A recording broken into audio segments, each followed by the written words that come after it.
What's up, everybody? Welcome back to another Solve for Why live stream. We are coming down the home stretch here. As you can see, I'm brought to you remotely today with no video. This is a real scramble. But we're going to make it work. I'm going to be with you for the first 90 minutes, and then a flu-ridden Christian Soto is going to be joining us somewhere around 4 p.m. Pacific. We missed a couple of hands. We're picking up the action pretty early. It looks like Daniel's up to a very small lead, about 10,000 or so. This is the final week. This is the crux of it all. Doug up 737,000, just under 20 buy-ins, so about 18 buy-ins, give or take. Or I guess maybe 18 and a half. This match is expected to end on Friday. They're going to do it. Daniel kind of tweeted about it today. He said expect longer sessions. I think that Doug is super amped to be done with this all. And Daniel has a mountain to get over, to be quite frank. 18 buy-in swings over 5,000 hands. It's not going to be easy. It's definitely not going to be easy. I think his number one goal at this point is just to try to make the match close. And from that point on, perhaps he can try to, like, if he's able to chisel away in maybe today's session and next, then there might be a shot for him to go for the gusto. But I don't know. I don't know that this is really going to come down to the wire. I think we're really more analyzing what Daniel's max loss is going to be when it's all said and done. But you know, we're here for it. We're here for the ride. Daniel wins a small one on table blue with top pair. I'm going to try to dig into strategy as much as I can today. You only have me for 90 minutes. I can't even offer you video because I am supposed to be on vacation and we didn't bring video with us. So that's how that works. Thank you guys so much for tuning in as always. See you guys out there. Grooves Poker, Silverlicious, Paul Thompson, Odyssey holding it down. Jason Birch, what's good, man? 3-bet here on table blue by Doug. Daniel responds with a 4-bet. I have a feeling we're going to see a pretty aggressive 4-bet strategy out of Daniel for the remaining 3 sessions. I don't know that he's really trying to minimize losses at this point. Doug follows through with a 5-bet shove. We haven't seen Daniel call a 5-bet shove. Okay, good. Ace. One time for the kid. No. Buried. Yeah, I don't think that those hands were getting folded before, just to be clear. I just think that he probably wasn't 4-betting them often. But I can assure you that Ace-Queen is going to be a pure 4-bet from this point forward. And he's just very probable to be getting those types of hands all in pre. He just needs to, right? It's kind of a byproduct of being so far behind in the match and having to close a gap that feels pretty insurmountable.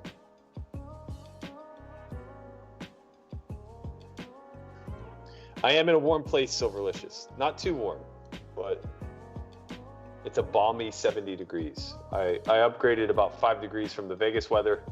I literally just left Vegas to go work out somewhere else, basically.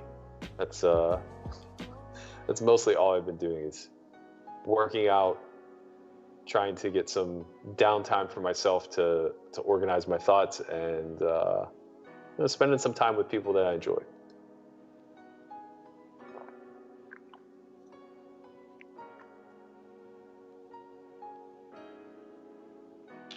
Looks like the purple table went single raise pot, big bet by Doug, call by Daniel, or it went C-bet check raise, call by Doug. Either way, regardless of which line was taken, the turn 5 is going to be a pretty high check frequency once Daniel chooses to check over to Doug. He does check back. The jack's going to be pretty favorable. Oh, Daniel turns the nuts. That leads me to believe that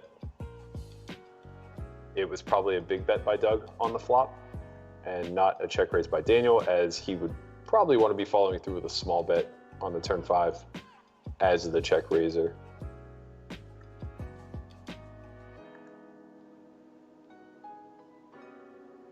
It's been a long time since I did this remotely. I'm still trying to get Skype to look the way I want it to look.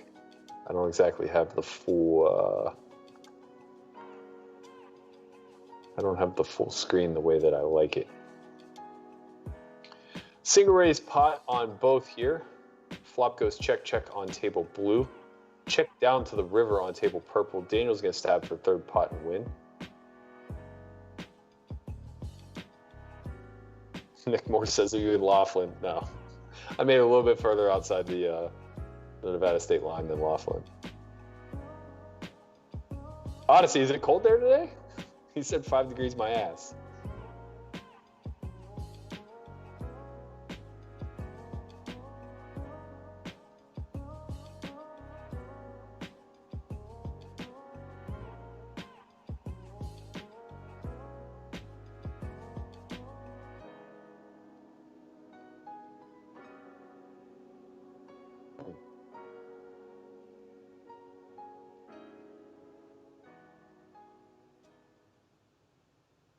You will be joined by the one and only Christian Soto at some point throughout this match.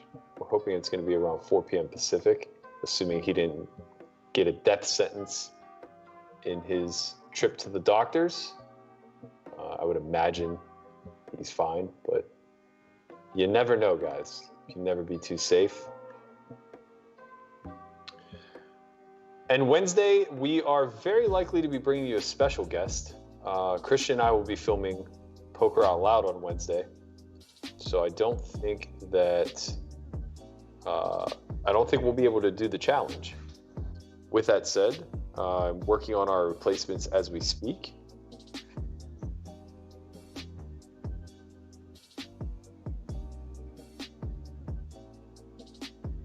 We'll see if we can land somebody. It's tough because all of our replacements are also playing Poker Out Loud. Chris Konvalinka, Lynn G, Jeremiah Williams, Landon. They're all firing the Poker Out Loud season. Kind of leaving us with our sausage in our hand, if you will.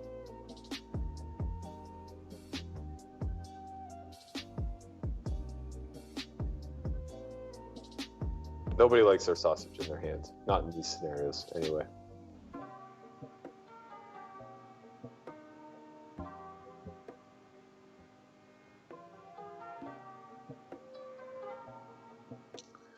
Sean McNeil says, hey, Berkey, watching Ape Styles on Twitch, and I'm wondering, since he was one of the 40 banned by GG, if he has been confirmed using RTA. I didn't know he was banned, and I haven't heard any rumors whatsoever of Ape Styles being an RTA user. Personally, I would highly doubt it. I've known John indirectly for 18 plus years. He's just always been top tier professional, and I've never it's rare that you can go that long in this industry without hearing a bad word spoken about somebody. I've never heard anybody say anything bad about Ape Styles. So I'm not gonna go to bat for something that I don't know anything about, but I would be willing to wager a fair amount that he probably was not banned for RTA. I know that there were some discrepancies. I know people were getting warnings for having like pre-flop charts, even just having things like Evernote open that may have displayed some sort of strategy on it. People were getting warned by GG. It could be a false flag. It could be a scenario where like he was running other types of software that may have been frowned upon. I honestly don't know. I also don't know that it's confirmed that he was banned. So I wouldn't want to speculate. I do know that some of the ones of that 40 that were banned were heavy RTA users. So yeah, I'm not sure. Do you have a preference who you want to win the Super Bowl? I always have a preference who I want to win the Super Bowl, and it's always the same, not Brady.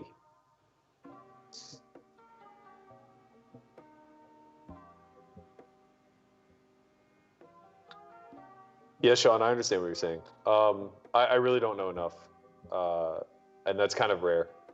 A lot of the other people on that list, all the high stakes guys know about. And for whatever reason, they're not being outed. I don't really understand. I guess like it's lack of proof. But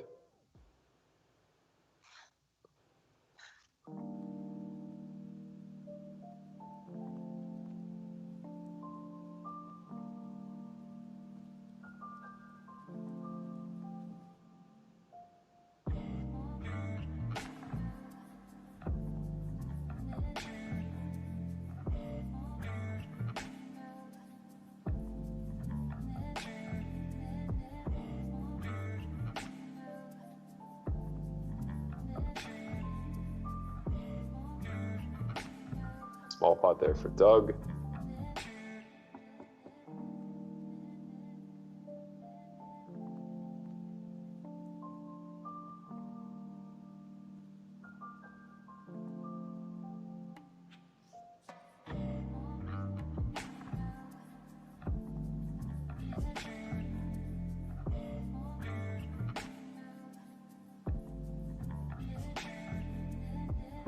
Very random, but I feel inclined to share.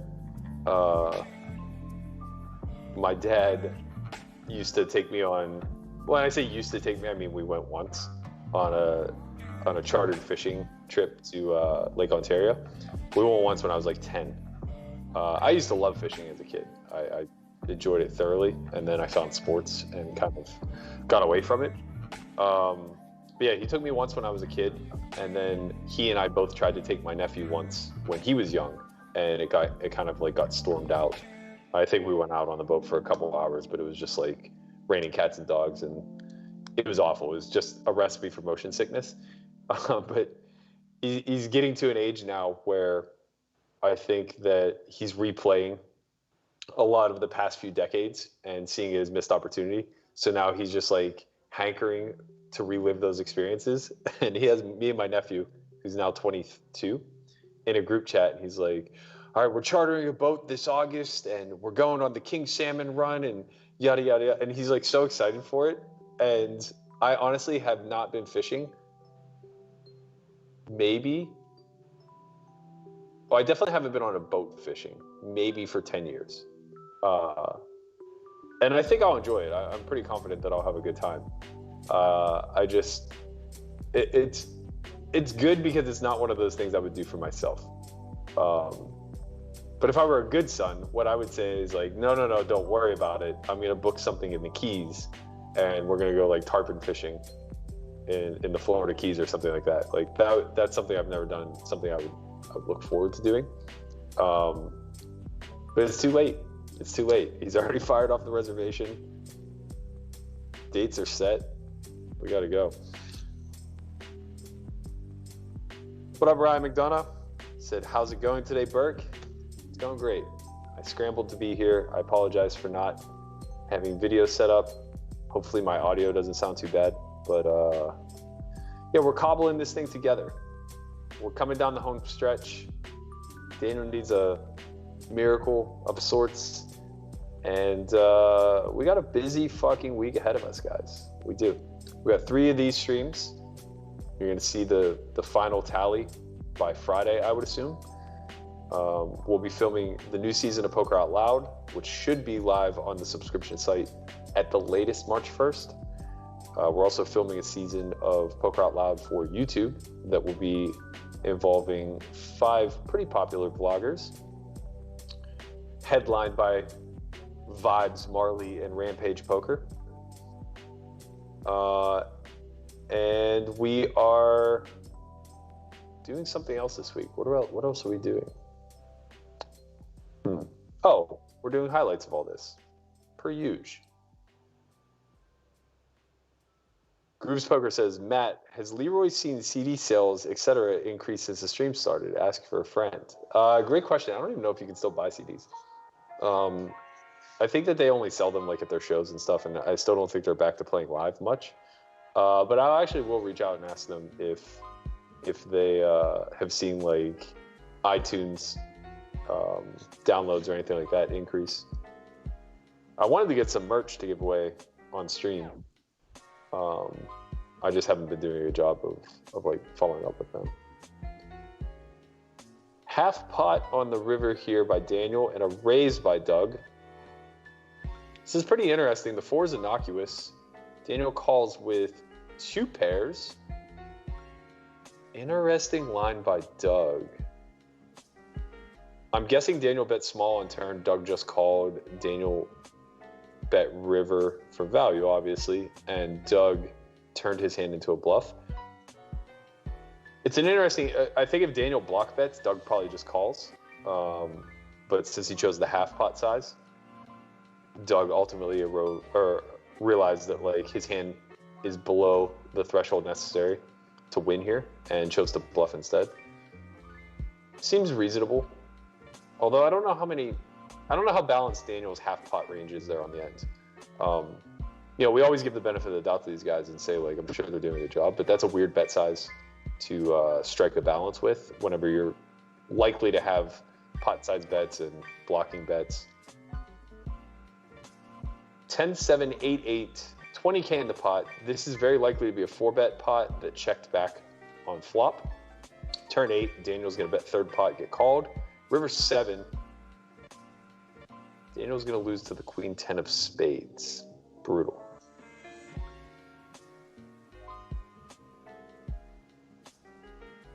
Jason says, I got the Poker Go email today about your episode of Poker After Dark coming out. Any hands you want to tell us to look out for that you thought were interesting?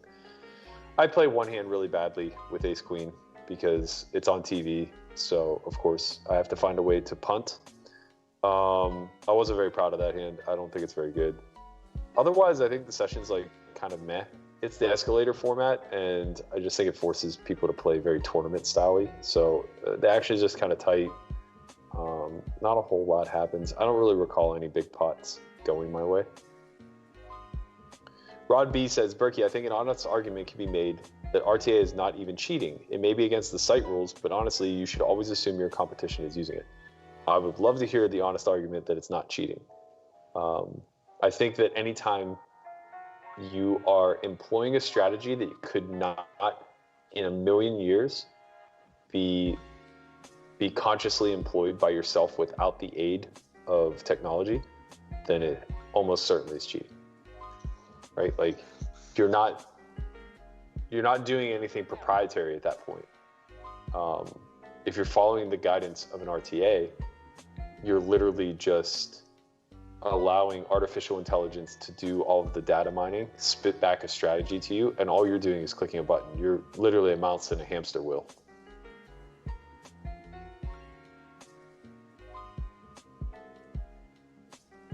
Silverlicious says, will be interesting to see how Polk's post-match vlogs videos will recap this match. I hope he keeps it civil and doesn't rekindle past animosity. I'm not sure he's going to do anything for YouTube. He said that he's going to make a course out of it for the Upswing Lab, or content out of it for the Upswing Lab. And I think that that'll be pretty good. But I don't believe he is going to do anything. I don't think we're going to see his YouTube channel reemerge, is what I'm kind of getting at. And because of that, I think it's pretty reasonable that you won't have to worry about him dragging Daniel's name through the mud. Though I also wouldn't expect him to do much tipping of the cap or anything of that sort. I think that he's gone out of his way to acknowledge that his edge isn't as big as it was. But I also think that he's pretty sure or confident that he does have an edge. And I don't think these two are going to like kiss, make up, and be best friends anytime soon.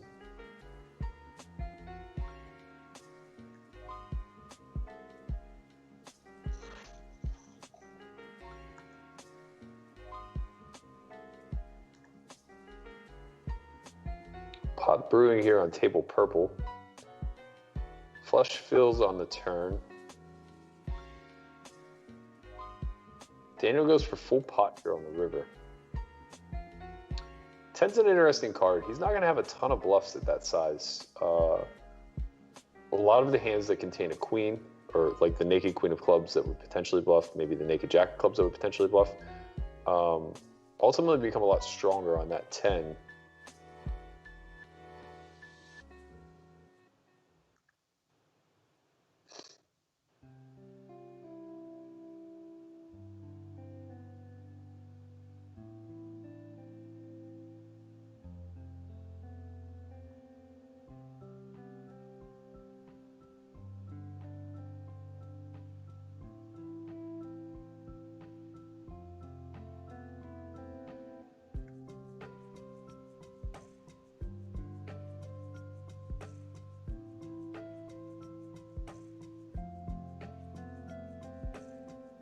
C-bet and win. 12K pot here on table blue.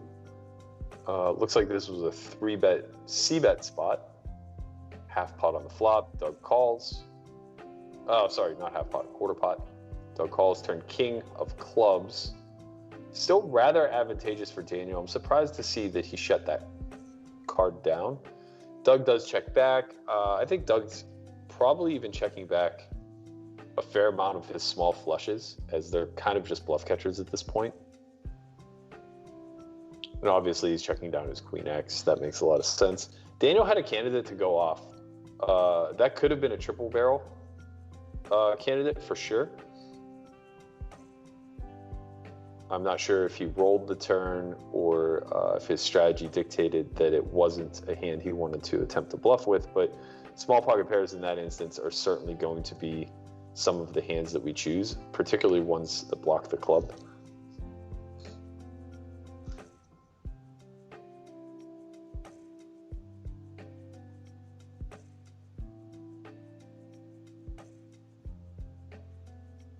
Sean McNeil says, hey, Berkey, missed you on the grind yesterday on WSOP. Figured you either had big cash going or business stuff. Yeah, I just kind of had to get away before a big week, which is unfortunate because it was a very big day on WSOP yesterday.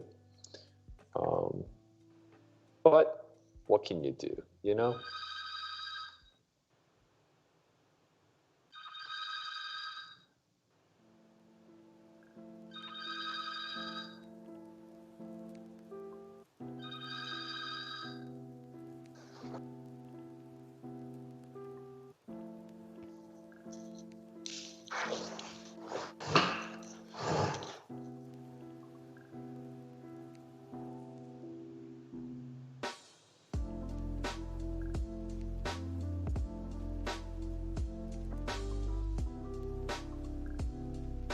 Every now and again, I start to catch a hint of the background music, like fades in and out for some reason for me.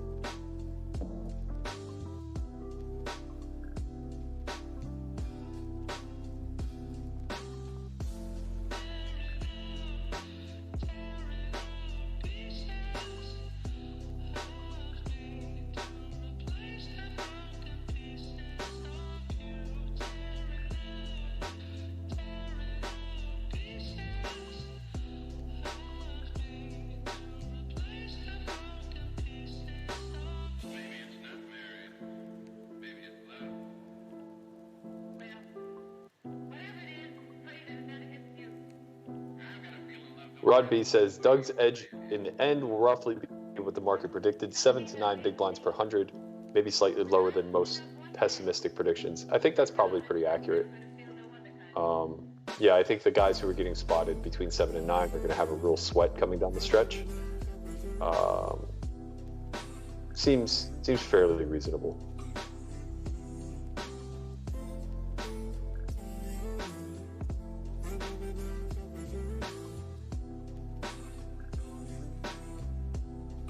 Jason says, did Lone Star Poker Series they ran in Houston the last couple of weeks get noticed elsewhere? It was a big deal for Houston Poker. I saw some people posting that were playing there, but yeah, I don't think it was like a major ordeal nationally. Did we do Poker Out Loud yesterday? No, we start filming on Wednesday. Setup is tomorrow. Yeah, I know I missed a big one with the main event. Oh, you're talking about the Houston series.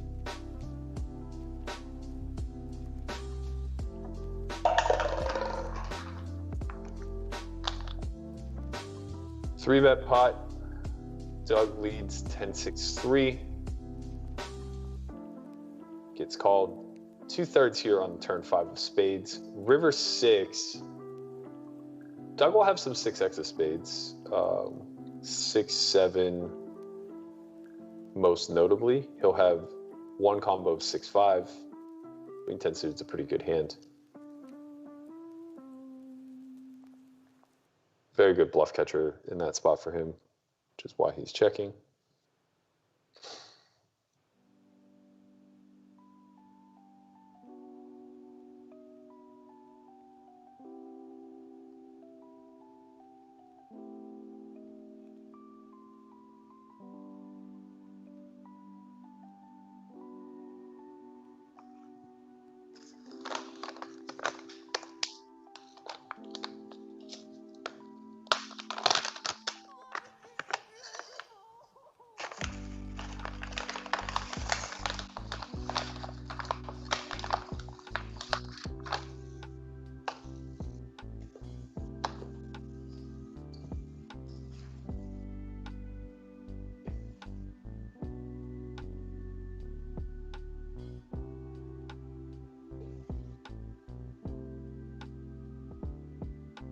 Oh, big battle and nothing there on table purple.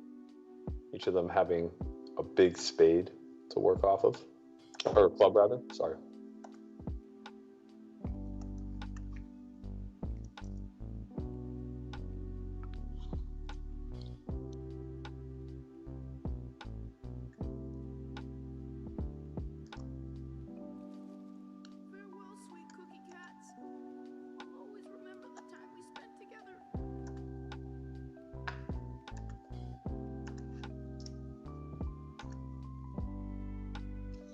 Big pot brewing on table purple. 12K in the middle. Daniel chooses to check the turn 3. This is a 3-bet C-bet spot. Check back by Doug. River Jack. That'll give Daniel some thin value. Could block. Could just check range. Not going to have a lot of super strong hands. Maybe some King 10.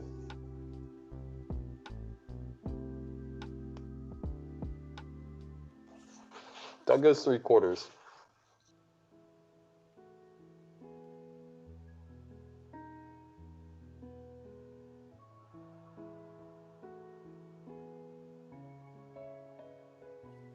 This is for you.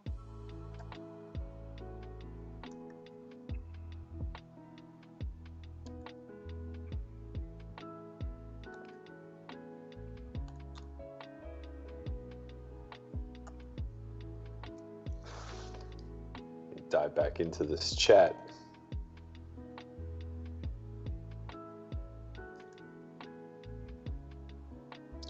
Small one goes Daniel's way. Ace, Jack, King, 9, 2-tone. We see Daniel betting pot on the turn, getting called. 7 of spades is a relative brick. 8-10 gets there, but probably won't see a ton of that out of Doug. Daniel goes pot and a half.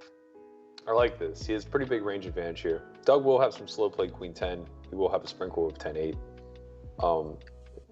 His bluff catchers struggle a lot there with that sizing for sure.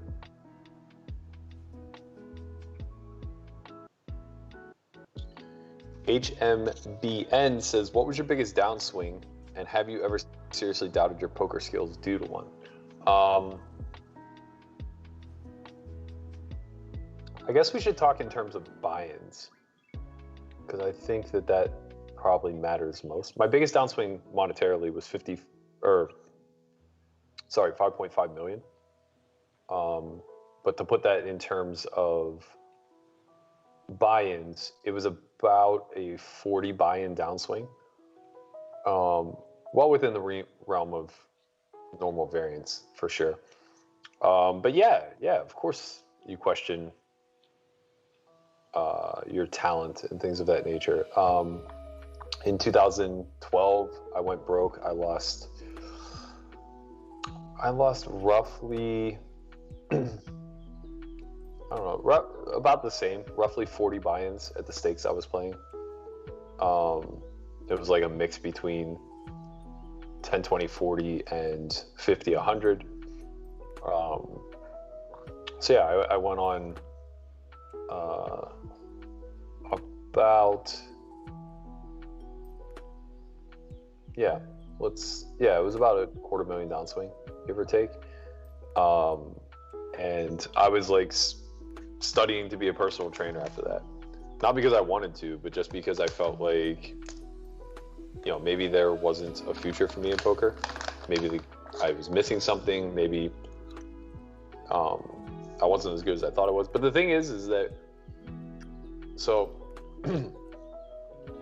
the first 40 buy-in downswing was off the back end of like a 120 buy-in upswing, just at smaller stakes.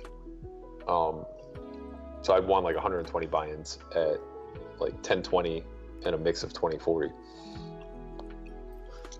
The second one, where I was down 5.5 million, I don't think I questioned my ability much, but I definitely questioned if I was working hard enough, if I was working on the right things, if I was studying enough, how much of it was variance. It's very difficult to understand. in the moment, like how much of it is based off of your play and how much of it is based off of just like getting in unfortunate spots. But I quickly went on like a $6.5 million upswing.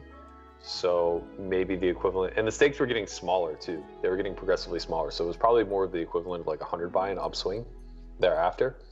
And it was slow. Like I don't get to play all the time in these big games. So like the downswing was over the course of, I don't know, maybe 11 months. And then the upswing was over the course of like 4.5. Obviously I was just getting to play a lot more when I was getting my face kicked in every single session. So yeah, I mean, this game is very fickle. It doesn't really care about your feelings. And I think that it's one of those things where you just have to trust the process, right? If you feel very confident in the way that you approach the game and the way you think and the way that you study, buy-ins or downswings are just commonplace, right? They're just things that we can prepare for. We obviously don't ever want to steer into them, and we don't know when they're coming, but you should just build a business plan that can kind of absorb and adapt whenever downswings are coming. And also just like, you know, one of the things that got me through was the fact that I didn't get to play all that often. So I had a lot of downtime where I could just like work on other aspects of my life that translated over into playing better.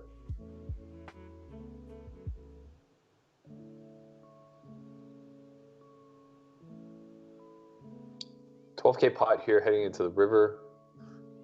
Doug's going to bet 3/4 pot. Ace 8 deuce jack 3 where clubs missed. Daniel folds.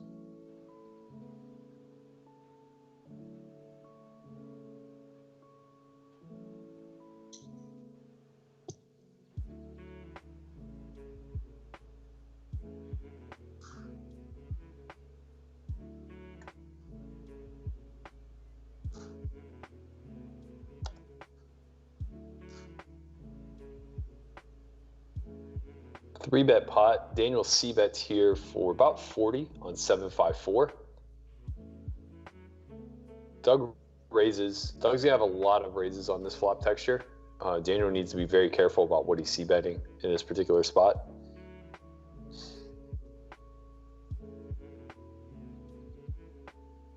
Daniel calls. Turn king. That's gonna favor Daniel's range a little bit. I think Doug will now be very particular. He'll have a lot of checkbacks, a lot of like hands that were protection raising the flop are now very likely to check back. He goes for 40% himself. I think this is pretty reasonable with a big chunk of his range. We probably won't see much in the way of clubs here though, unless he can call off. So it would have to be like 6-5 of clubs, maybe 8-5 of clubs, 6-4 of clubs. Something of that nature.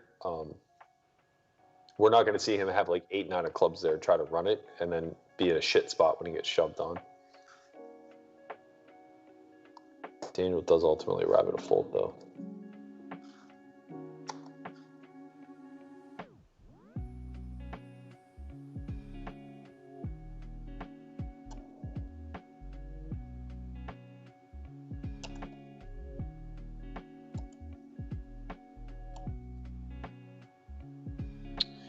What up, Chin?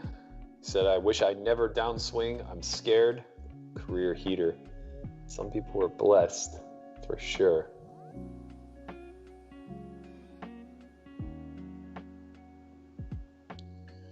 Patrick Granby says, Berkey, what do you know about Onura? I don't know. Intergalactical object spotted in 2017. I don't know anything, man. I definitely have never heard of that.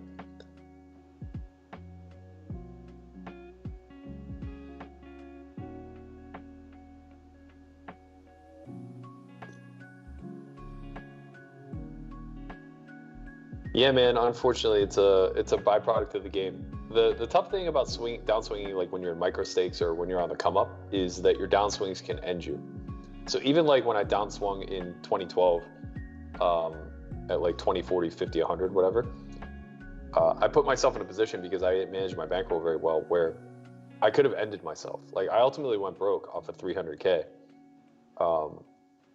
and had I not had more opportunities to get myself back in the game. And to be fair, like I really just put myself in debt. Like nobody gave me money, nobody backed me or anything like that. I just kind of like worked hard, coached a little bit on the side, grinded out a little bit of 2.5, and then finally, like a year later, one of my very good friends put me in a tournament that I got third in or fourth in, something like that, for 25K.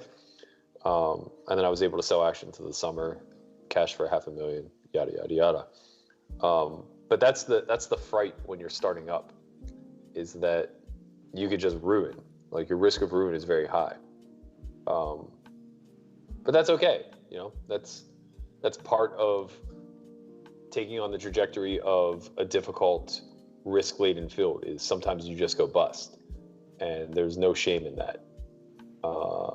I think that it's a lot of survivorship bias that people project whenever they try to pretend like they're the best for not ever having gone broke, or that people who go broke suck or making tremendous errors or whatever the case may be. Like, that's not how it works in business. That's not how it works in startups. That's not how it works in poker.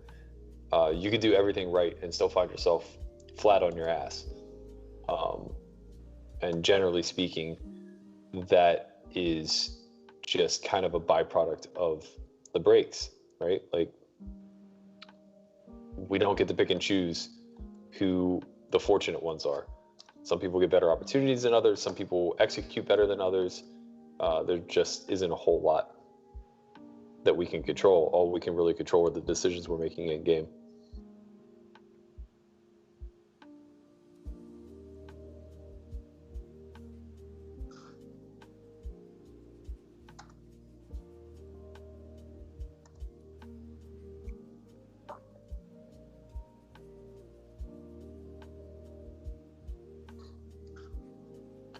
All right, Rod B says, number one, I'm not an expert in RTA, never have used it, and I'm fairly unsophisticated when it comes to using computers to meddle ranges and predict my opponent's ranges and tendencies. Number two, I do know that when you engage a computer algorithm to help in a decision-making process, you're making a ton of assumptions, and is, in many respects, it's more art than science. I think you're very incorrect about that. He said, number three, those assumptions and deviations, if you will, are proprietary and quite personal in nature. And then number four, a hamster, as you put it, could not profitably play poker with the use of RTA. I think you give this weapon too much credit. I think that you just gravely misunderstand RTA. It's not assumptive-based. It's utilizing GTO ranges by position, and it is then executing the solver output for whatever the board texture, strategy, and formation of the two positions suggest. Now, you can say that GTO ranges preflop aren't perfect, fine, but most people in online player pools are attempting to play pretty close to those ranges. Just like Daniel and Doug are operating off of something very, very close to the same ranges. And if they differ by even 10%, it's not going to change EV calcs that much. The reason why we talk about solvers being an imperfect science to study the game is because of our inability to parse the data that's being spat back at us and convert it into applicable strategy. So yeah, we're making a lot of assumptions based on responses, right? The difference is that when the field responds perfectly to an RTA decision, the RTA then responds perfectly to that response. Where in practice, if we recognize a strategy is what it, like a C-bet strategy is what it is, and we employ it, and our opponent responds perfectly, there's still a margin of error for every decision there forward in the game tree for both us and our opposition.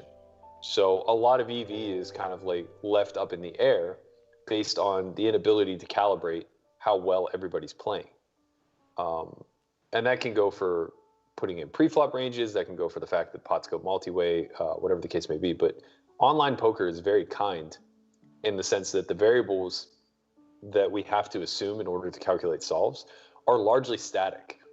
People are attempting to all play the same ranges. People are attempting to all implement a GTO approximation post-flop strategy. And yeah, there are variables that are going to differentiate the best from the great from the good from the average. But largely, it's just going to be how deep into the strategy they can get. The average player is only going to have a very simplified strategy, maybe 1 c-bet size, maybe 2 turn bet sizes, something of that nature. The good player is going to have a slightly more complex strategy. He might have, he might drill down further in the pre-flop game tree, maybe going all the way to 4 and 5 betting. He might implement a check raising strategy for his c-bet ranges. He may implement multiple sizes. I don't know. The great player is going to have all of that and then begin to complicate strategy further by having multiple sizes for pretty much every street. And then the elite are going to be able to drill down on that even further and recognize where the great player is making errors in their application. The RTA takes all of that out of our hands, literally all of it out of our hands, and just like lights up red or green and says, do this. So yes, you could have a hamster and a wheel absolutely applying a GTO strategy. Literally just a mouse that was cognizant, like if a mouse could read colors and we color coded bet sizes or whatever, like red means bet, green means check, and then once you press red, you have another 2 colors to choose from for sizings. A mouse could do that for sure. It's brainless. It's a brainless activity.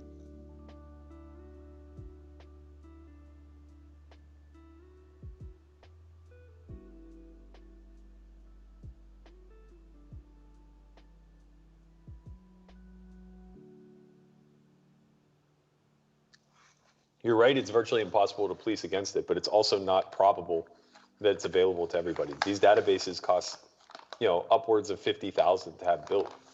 It's not like your average grinder is just going to be sitting there using an RTA.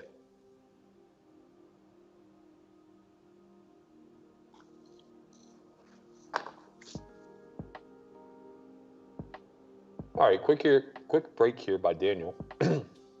Start off the match down a 9.5. Not great. We don't love it, but what can you really do? He's out here swinging. He got in the ace queen versus queens pre. Feels like a little bit of a cooler when you're buried, but pretty standard nonetheless.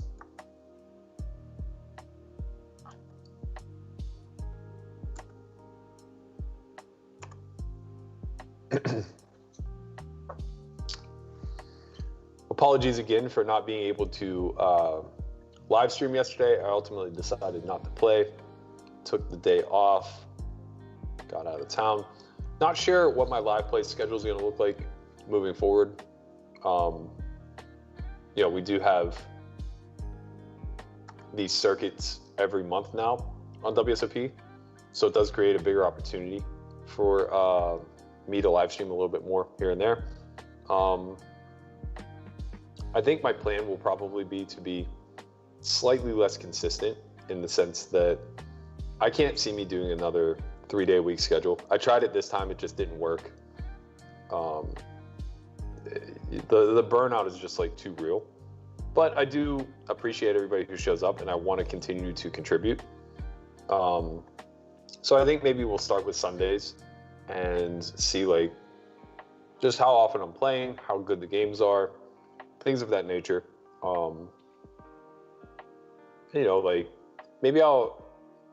Maybe I should say that I want to continue creating content. I just don't know that I want it to specifically be geared towards live streaming. I feel like that was kind of a byproduct of quarantining, and we're still doing that obviously, but I just feel obligated to play a lot less than I did maybe the first 3 months of last year.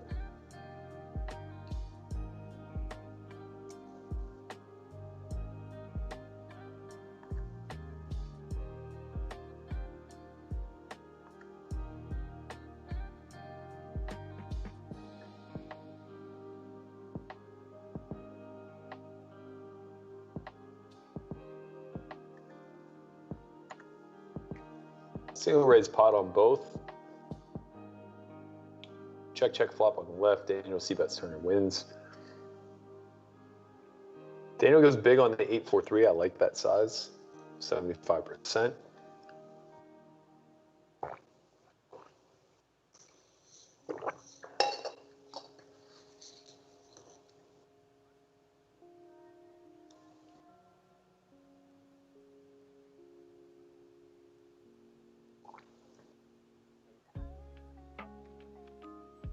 Four bet here by Daniel on table purple. Could see another all in. I don't know what his plan of attack is, but I imagine he is not going to be doing much four bet folding. Rip by Doug. Call. We need a niner. It's going to be unfortunate when you're on the wrong side of these over and over again. Yeah, so I think Daniel's four bet strategy is probably just getting a little bit more aggressive, as it should. Again, this is a standard cooler. We haven't seen too much of this, but nines is just supposed to stack off for 100. I guess they were a little bit deeper, maybe 120. So I guess I'm a little less confident. But nevertheless, I do think that, Daniel's probably going to lean pretty heavily into pre-flop variance as much as he can. It's his best shot at getting back in this.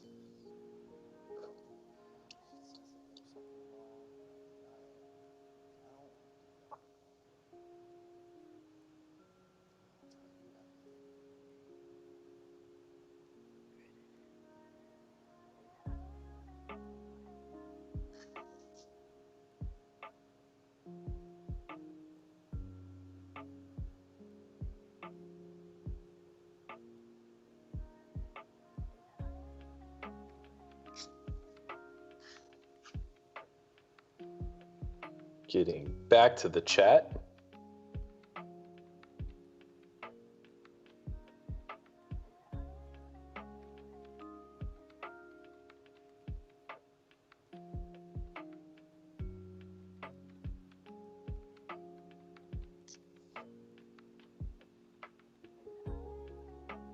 Rod B says, I think this avoids the real issues. Online poker will die, just like chess for big money. Yeah, we're in agreement there.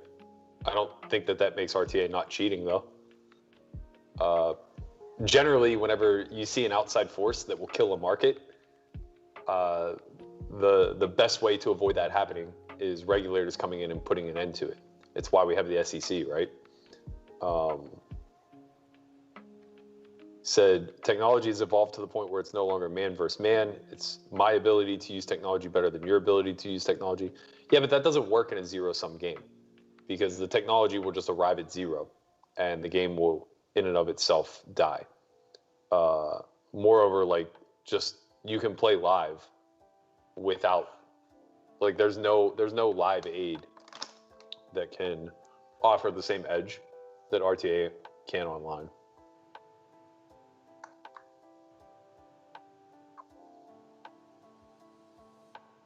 Said, you can't tell me that every time you hear a 2-5 player talking about range merging in the poker room, you don't want to cringe. I mean, I don't, because I think that, I don't know, man, I know what it's like to be misunderstood, and I also know what it's like to be coming up in a new industry where you just gravitate towards buzzwords and stuff like that. And it's not just 2-5, man. There are guys at 2040 that think they're poker geniuses, but they're just spewing out something that someone else has said along the way, and generally speaking, they're misrepresenting what was said. They misinterpret what was said. It's easy to recognize. You can't fault people for trying to learn. And I do think that learning and understanding game theory principles is the path forward for anybody who wants to be good at this game, specifically live. But it's just really hard. I think that's the big misconception. People think that anybody who takes an interest in comprehending game theory at its core can just do so and then develop a strategy and apply it. I think that's false. I think the core competency of the overall population, maybe 10% of people have it to understand game theory well enough to get to a deep strategic understanding of poker. So maybe of people who took an interest in poker, that number's a lot higher. Maybe it's a third of the population, maybe it's half. But it's not everybody for sure. And as long as that's true, the game is going to thrive.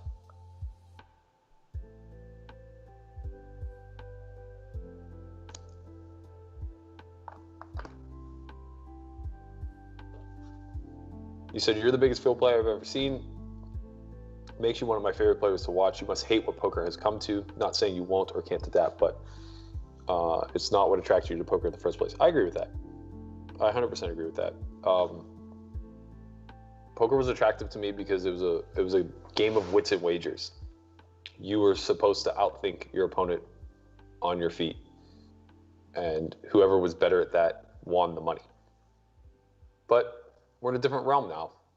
Wow, what did Daniel have on purple? What did he have that turns into a give up on the river? Maybe a worse queen? A worse queen could make sense.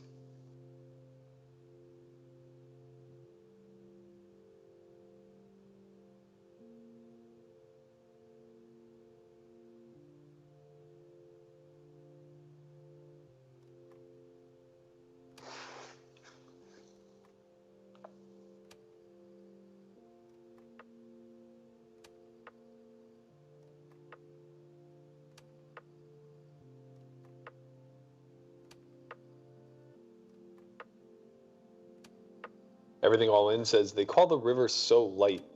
Is that the correct play? Yeah, in general. Basically, you just follow pot odds, right? So if somebody, basically somebody's laying you a price, right? So whatever that price may be, 2 to 1, 3 to 1, 4 to 1, whatever, you need to be calling a minimum percentage of the time in order to ensure that they just don't auto profit, right? So an easy way to understand this is if somebody bets full pot, you're laying 1 to 1 on your bet. They're being laid 2 to 1, right? So essentially your bet has to work half the time.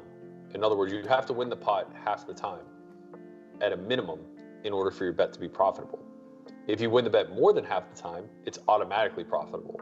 So by that logic, if your opponent doesn't call half of the time, you automatically profit, right? If he folds 52% of the time, you automatically profit 2% of that pot. And taking that a step further, the reason why the person's able to call with half their range is because they're being laid the price now of 2 to 1. They're calling 1 pot to win 2 pots, meaning that they only need to have 33% equity, right? When that's true, it doesn't take that much to find a hand that's going to win a third of the time. In other words, a hand that can beat a bluff. As long as your opponent's bluffing at the right frequency, you just get to call and win. Ian says, Berkey, why no cam? I wasn't supposed to be on the stream today. I'm actually on vacation, so I came ill-equipped. I don't have a camera with me. I'm calling this one in. Chin's going to be here shortly. He's going to get on around 4 o'clock. He will be bright-eyed and bushy-tailed and looking all gorgeous up in his Jersey Starbucks cafe waiting room.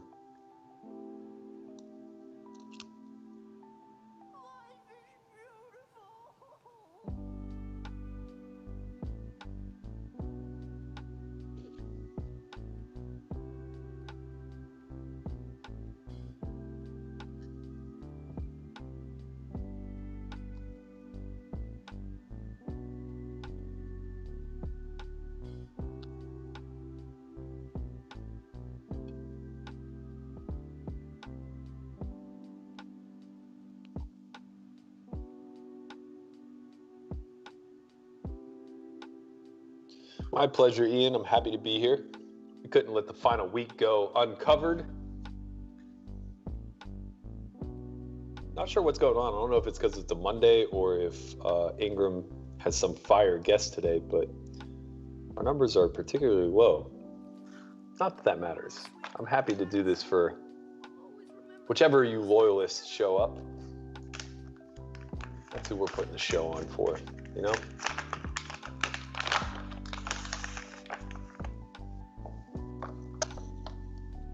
Yeah, tell them, Jason, if you haven't already, smash that like button. Let us know you're here. Let me know what you think about the highlights that we started doing, if you've had a chance to watch. 3-bet by Daniel on purple, call by Doug. 10-7-6, 2 clubs. Not a great board for Daniel. We'll see a fair amount of checking here. We'll also see some big betting, as he does have the overpair advantage. Uh-oh. My screen's frozen. That's not good.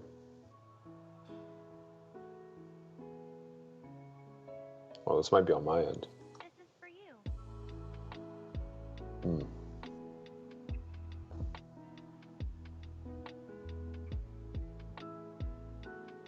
Let me check and make sure that...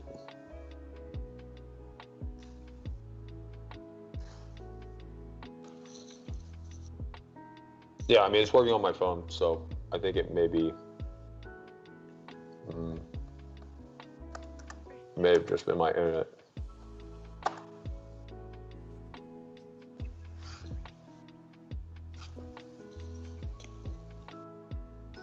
So we see a 10-8 run out.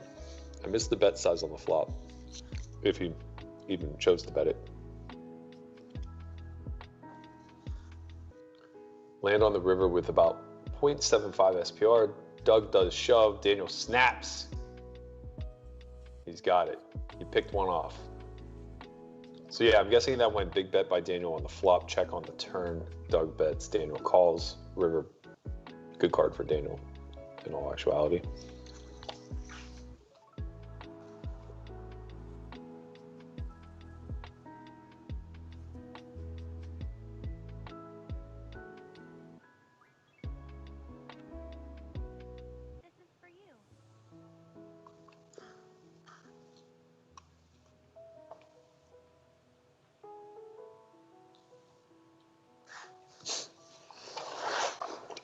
Really appreciate that. Highlights are awesome. I did not have a chance to watch the one with the limping in real time, but your and Chin's reaction is totally gold and a great way to sum this all up.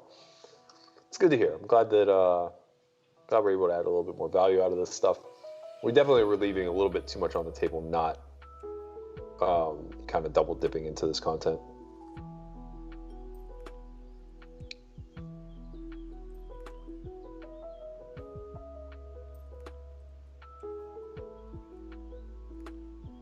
Is there any rule that you would like to add? Oh, sorry. Let's talk about this. Big raise by Doug here on the end. Gonna be a lot of 10x hands that are choosing to do this. Actually, it might be more king x hands because there's a greater chance that he called with king high that did not have spades or hearts to arrive at this river.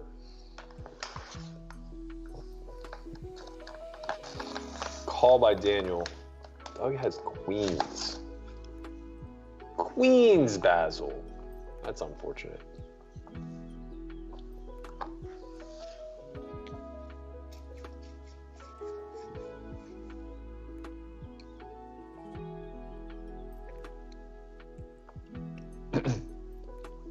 Rod says, is it cheating when Citadel uses RTA, high frequency trading, and instant market connection to the exchange matching the computer? They almost literally have monkeys manning the computer. Well, no, according to the market regulation, but I suppose you can make an argument that the market would be better served without high frequency trading. But, you know, again, we're talking about like two totally different things, right? The market wasn't meant to be a casino. It's just turned into one because of this technology, and now we see the issues that are arising from that. The market was meant to be a means for startups and companies that go public to kind of crowdsource and fundraise at a premium, basically exchanging value between them and their shareholders. It's turned into a casino that is just, you know, has built-in betting systems and a lot of different entities taking a small cut of the action along the way, whether it's a broker taking a piece or a hedge taking a piece or, you know, anything along those lines. Everybody's kind of like dipping their toes in the water and making sure that they're getting paid along the way. Queen 7-4 here on table blue. This is a 4-bet pot where Doug's choosing to donk. We've seen this a lot on the queen high, jack high boards. We know that Doug will have plenty of queen X in range. He'll also have hands like jack 10, king 10, strong backdoor type hands that when called, he picks up equity on cards like this, follows through with a rip, or in this instance, a small bet. I don't think Daniel has any shoves now. I think he's pretty resigned to calling or folding. Mostly calling, though, because this card should improve the equity of his range, but not necessarily the showdown value. He'll have a lot of ace-king, ace-jack, 10x. Hands like king-queen don't really need to shove the turn. Hands like queen-jack don't really need to shove the turn. Maybe you could make a case for kings so that a card like this doesn't peel off and Daniel fails to get paid, but it's really tough to say. This is a difficult card for Doug to shove. Not when he has king 9, though. Very easy card for Doug to shove when he has king 9.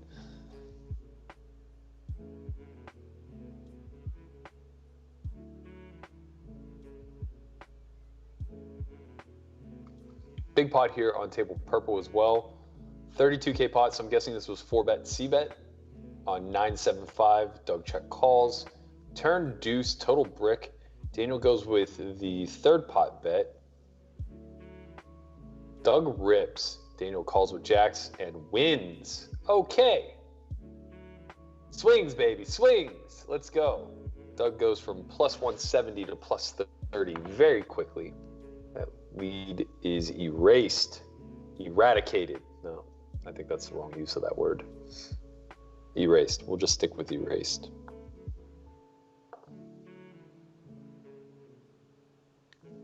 S. Dot says, what is your favorite crypto right now to invest in, both short and long term? I've just always been Bit.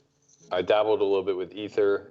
Wasn't really crazy about the direction the technology was taking, though I think that there's a good chance they may be correcting course and maybe one of the stronger altcoins right now. But yeah, I mean, I just don't know enough about crypto. I honestly wish I had been more involved.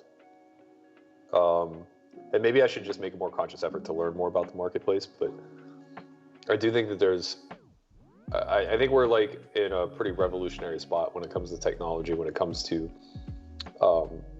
financial markets correcting and all of these other things that are kind of happening before our eyes.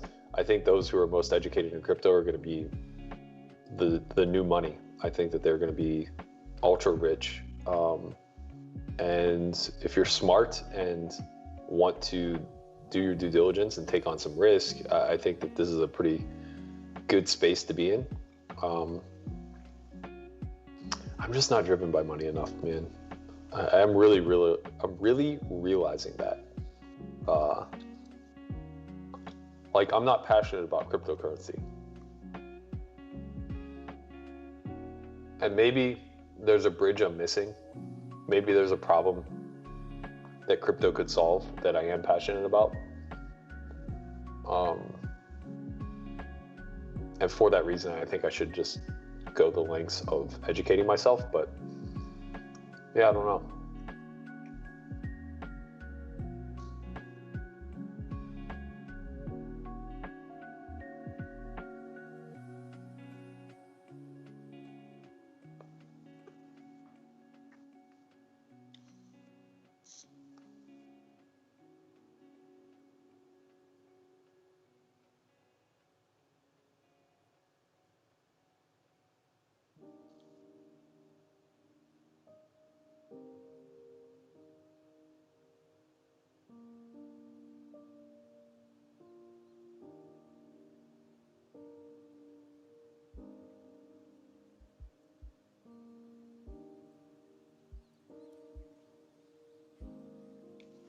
Big river raise out of Daniel here.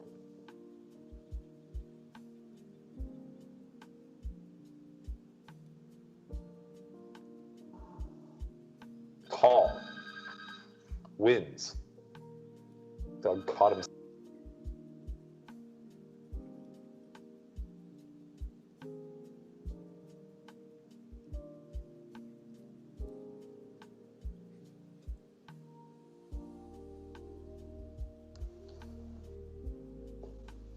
Caught the old man speeding.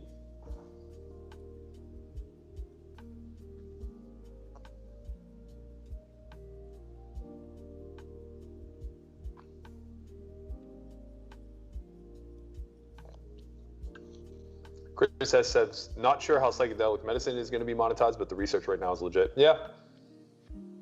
I think that that kind of represents similar to what crypto represents to financial markets, in the sense that most psychedelics are considered to be, what are they, Schedule C drugs or something of that nature. I'm not really sure of the vernacular, but effectively they're considered to be street drugs. So most people are just kind of doing it without the intervention of government, which is good because it challenges big pharma. Maybe a long time before we actually see it get into the public's hands, I guess. And once it does, it's difficult to say like how, I guess, like how beneficial government's intervention in that area will be.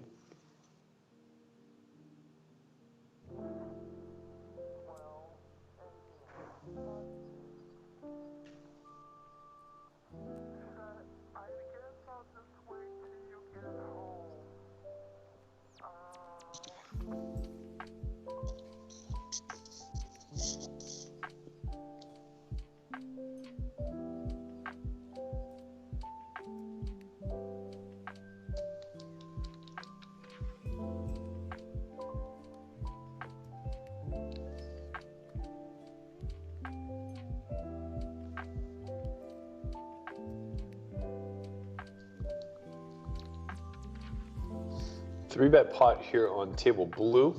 Let's see if Daniel finds the 4. He does. Could see another grip it spot. I imagine Doug is going to tighten his shove range. We're probably just going to see a lot of value. I can't imagine that he's going to try to 5-bet bluff Daniel at this point.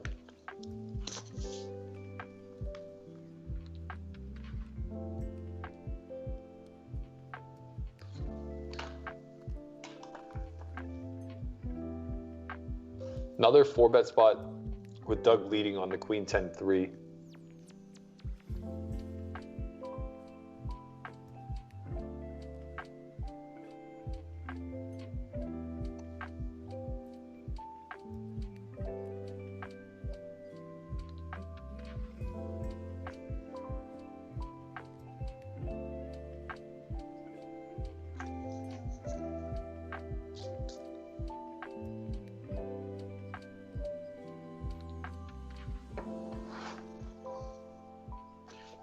Doug wins a small one on table purple with a deuce.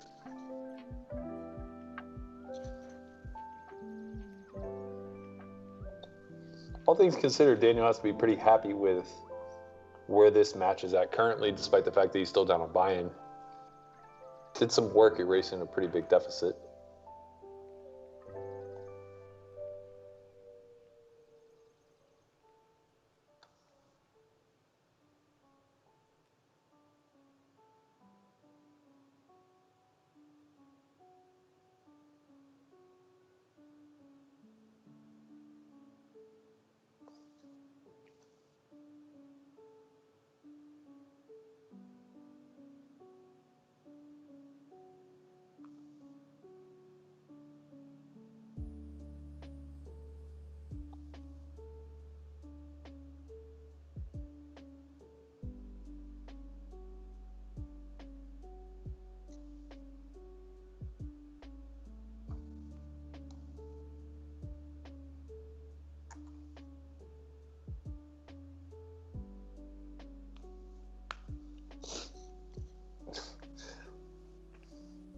I'm not sure what happened to our hand counter, that it says 102,000 hands at this point.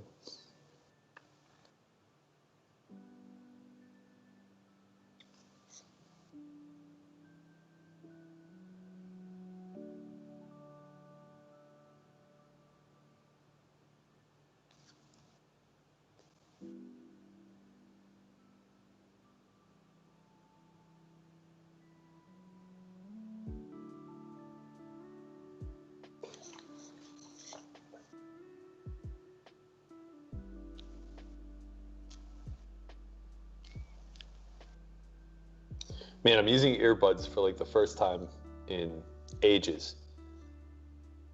Maybe earbuds isn't the right term. It's the one with like the the like rubber covers on them or whatever. I don't know what it is. These things just do not stay in my ears to save my life. 3-bet pot on the left table. Daniel starts with a check on Jack, 2 diamonds. Doug's going to bet third pot. Daniel's mostly going to call, sometimes check raise. Don't really think he's going to have much in the way of check folding here. Turn 4 of hearts. I expect this to go check, pretty high frequency. When it doesn't, Doug's probably going to pot, especially in the two-tone. So he goes 3/4 here. Again, I don't think Daniel's going to have a ton in the way of folding.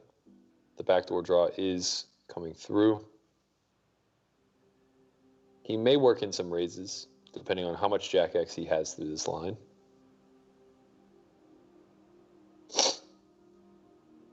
He chooses to call river 5 of diamonds. Should be better for Daniel than Doug, I would imagine. Doug will still value bet his Jack X. He will be bluffing his hearts, I think. I imagine that's where he was pulling a lot of his bluffs from on the turn, his hearts and then broadways that block the jack. So he'll have some all-ins with like queen 10, king queen, maybe some 10-9, specifically hearts and spades. Daniel in a pretty tough spot, very likely to just have a bluff catcher at this point. Obviously would have snapped a flush. Pretty unlikely he has a jack as played.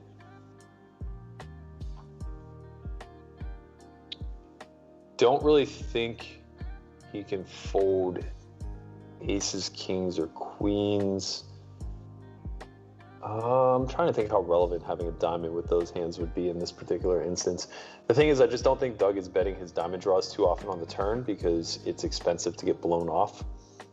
He could have some of his worst ones, but the 5 is out there, meaning he's pretty restricted to just like 7-6. Wow. That's a long call. Having the 8 of diamonds is nice. It does block one of the flushes Doug would have in 8-7, 8-9 of diamonds. Those are kind of like 2 of the only ones that he could potentially be betting that draw with on the turn. Yeah, that's a tough spot. Definitely, obviously not folding like aces, kings, and queens. I imagine 8s is just a mix. I would think it probably folds more than it calls, but I could be wrong.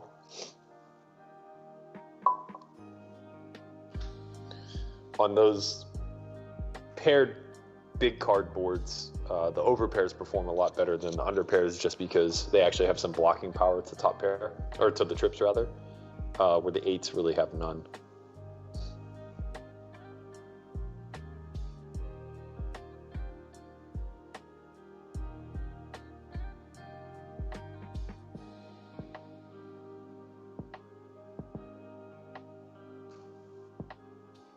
Daniel's sitting out now, waiting for this pot to finish on the left.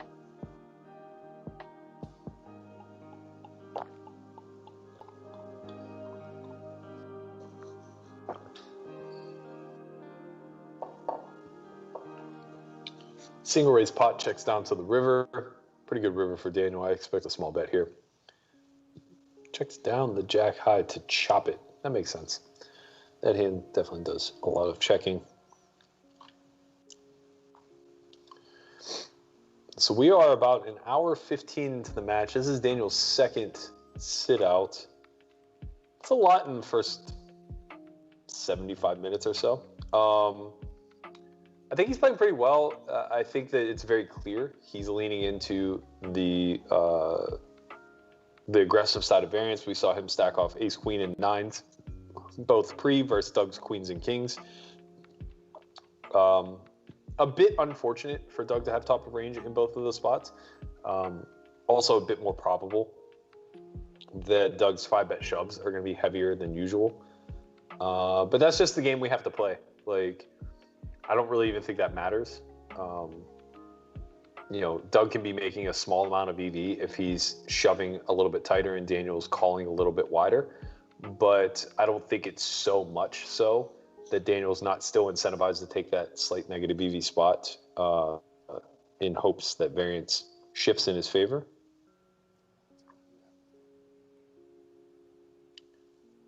Sean Elliott says, why no more portraits reflecting their plus minus on the session? Dead center in the middle of the screen, man. It's right there. Can't miss it.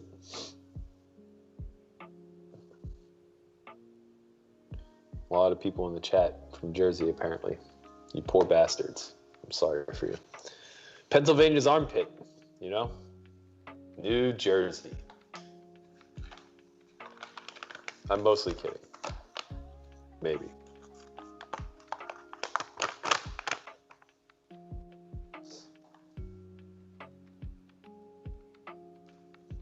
All right, they're back. Daniel took a little breather,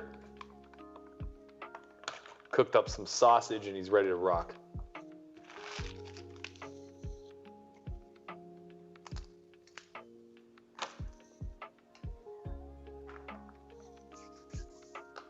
Big bet out of Doug on Jack 10-7, two-tone.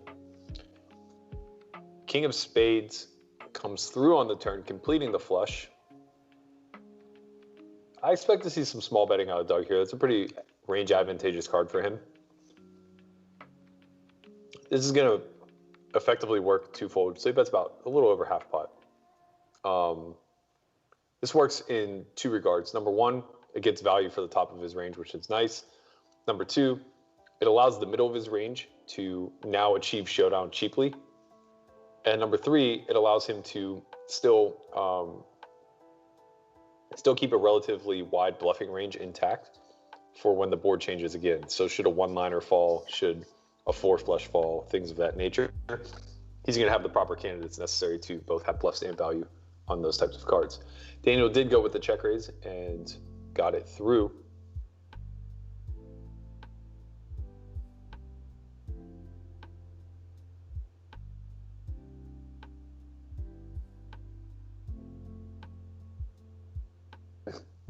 Sean says, was referencing their portraits over their respective positions on the table.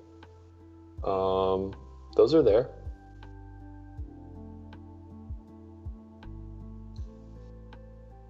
Yeah, I'm not sure.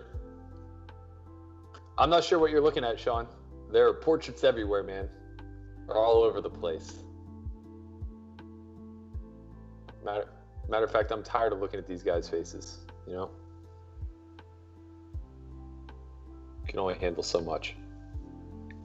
10K pot here on table blue. Doug goes 66% on queen, queen, 4, 10, 9. Front door draw misses.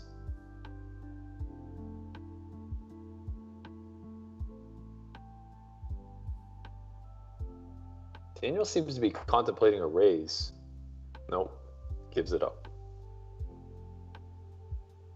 Oh, you're saying like the animations and stuff? I understand. Yeah, I mean, we're only the first hour in, you know? We'll get there.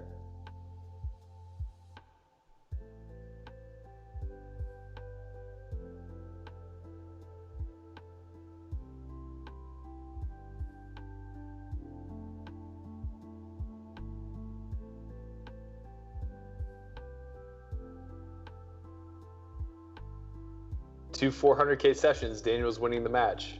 Yeah. But if you recall what it took for Daniel to have a 400K session, you're asking for him to be blessed by the gods. He needs to be the one with queens versus ace queen, kings versus nines, and a plethora of other favorable things need to happen. You know, by and large, he just needs to be on the right side of coolers in spots where both players are incentivized to play aggressively. Speaking of aggressive, 12K in the pot on table purple, 10-9-4-4. This looks like a 3-bet pot where Daniel check called flop, check folded turn. Kind of surprised about that.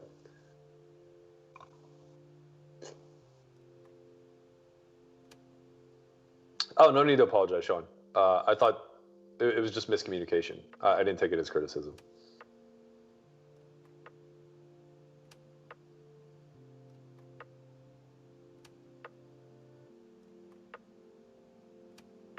Mark Wagner says, you mentioned you were reading Ship It Hollaballers on a recent stream. Did you enjoy it, and what were your favorite parts? Must read for all poker people. Yeah, I thought it was really enjoyable.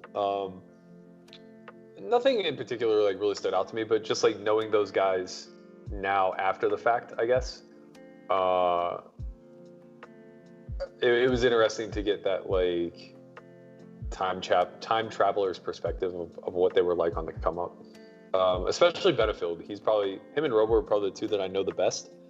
And I would say they're both far removed from the personas that they exemplified in the Ship It Hollaballers book.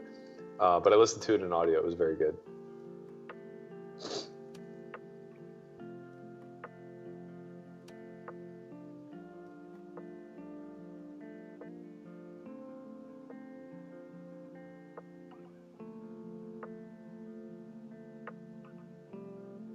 Nice bluff Daniel picked off on table blue.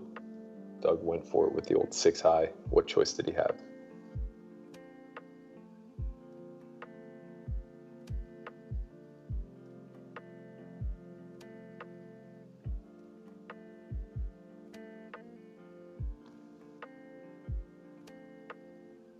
I feel like Daniel might have missed a river bet on table purple.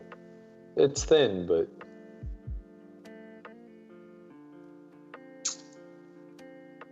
it appears that Christian Soto is ready to hop on the 1s and 2s. Looks like he's about to dial in, grace us with his smiling face.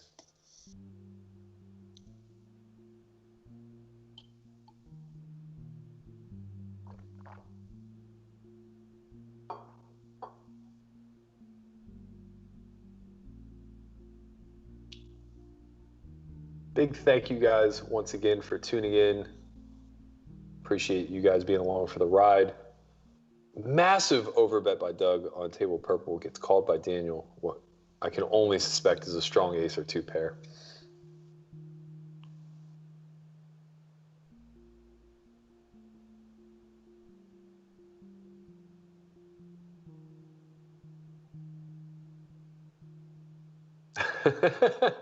Jim says no one answers. You gotta call Grey Torp, man. You know how this works. Any other Berkey recommendations as far as fun poker reads? Positively, Fifth Street was very good. Obviously, The Bank of the Professor and the Suicide King was an incredible read. I can't remember if there's another Michael Craig book or not. I feel like there is. I can't remember off the top of my head what it is. Oh my God. Any other Berkey recommendations? Why is Christian so big? He's not just on the left now. He is. Oh, never mind. That's on my end. My bad. I thought you guys were about to see Christian be 3/4 screen, only to come and find out that I just don't know how to use Skype. Am I on?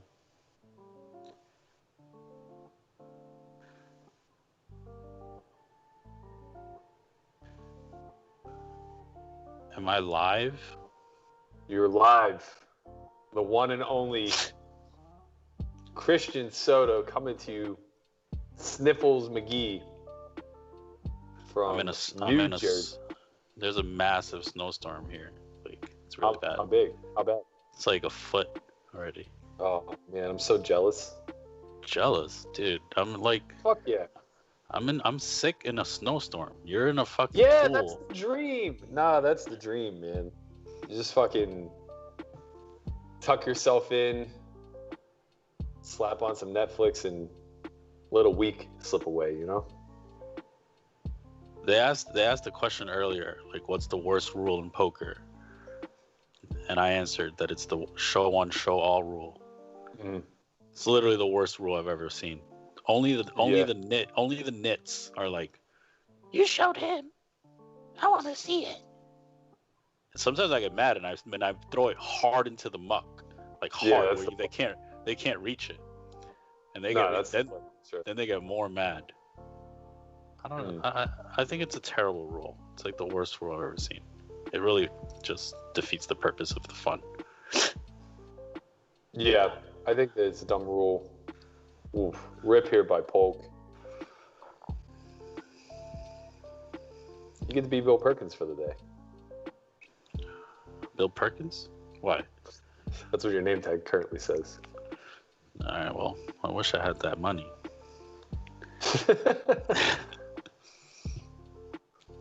D-Dom says, Berkey, great mastermind on range splits. Thank you so much. I'm glad that you got something out of it.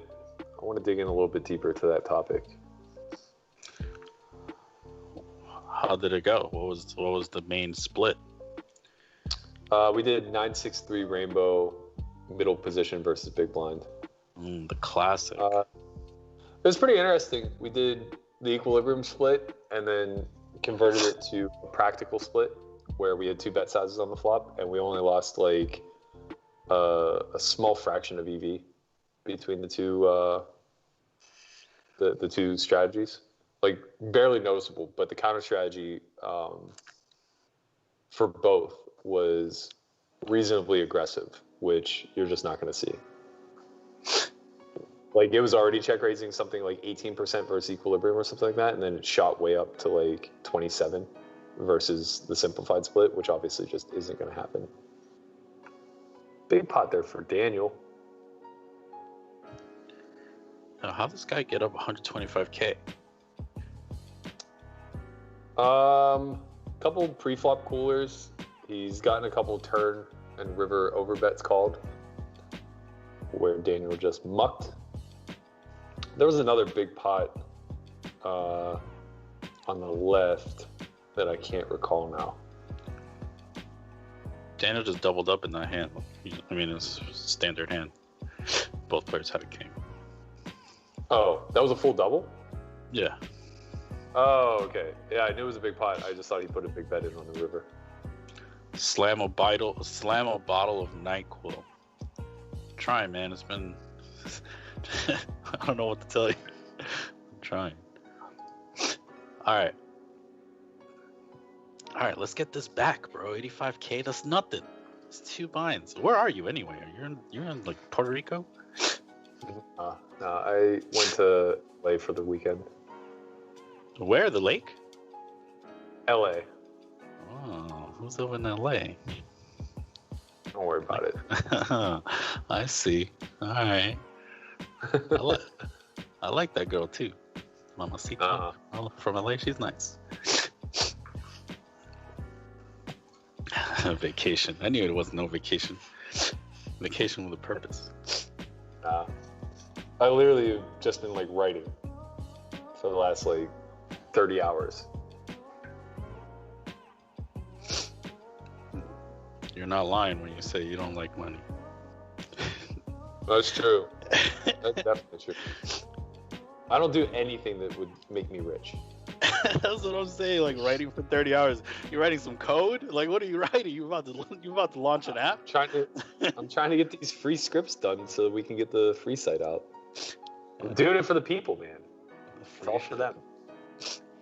I saw there was a lot of talk today about in the Poker Out Loud. A lot of people talking shit. A lot of people talking you mean shit. Marley talking shit? Yeah, I see Marley talking shit to Matt Vaughn, saying about he's gonna stack it if she's gonna stack him. Mm-hmm.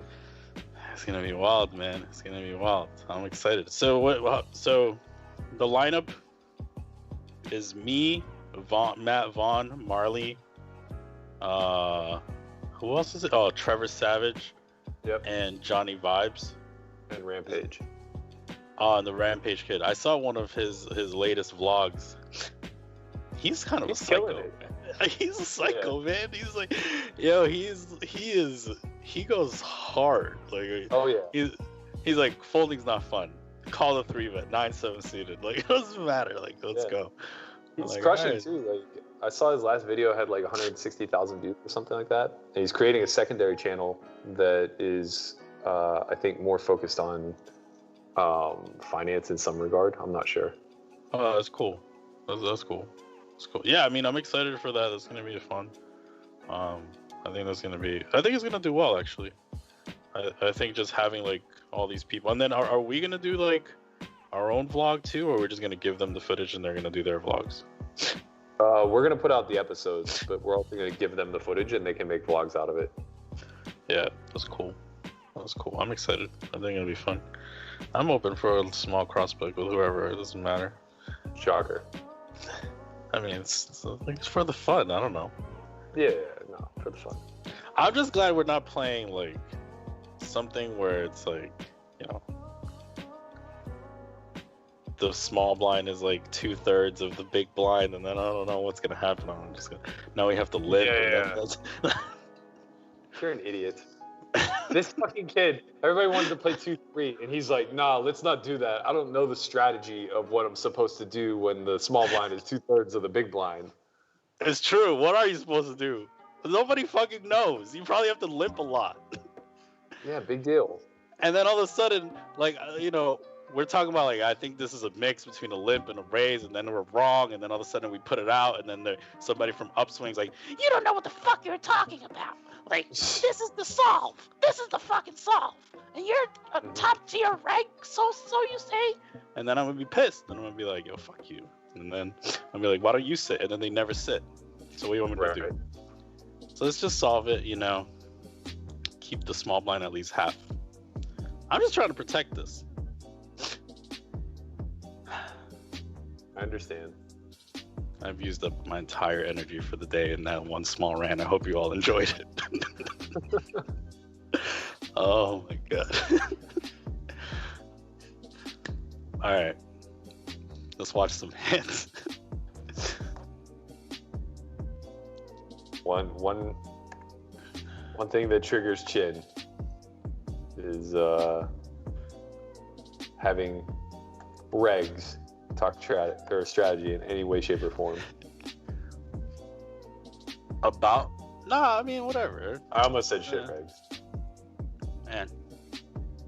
Dominic says I'll crossbook versus you versus my boy Matt Vaughn. Okay. I'm in. Let's go. I'm in.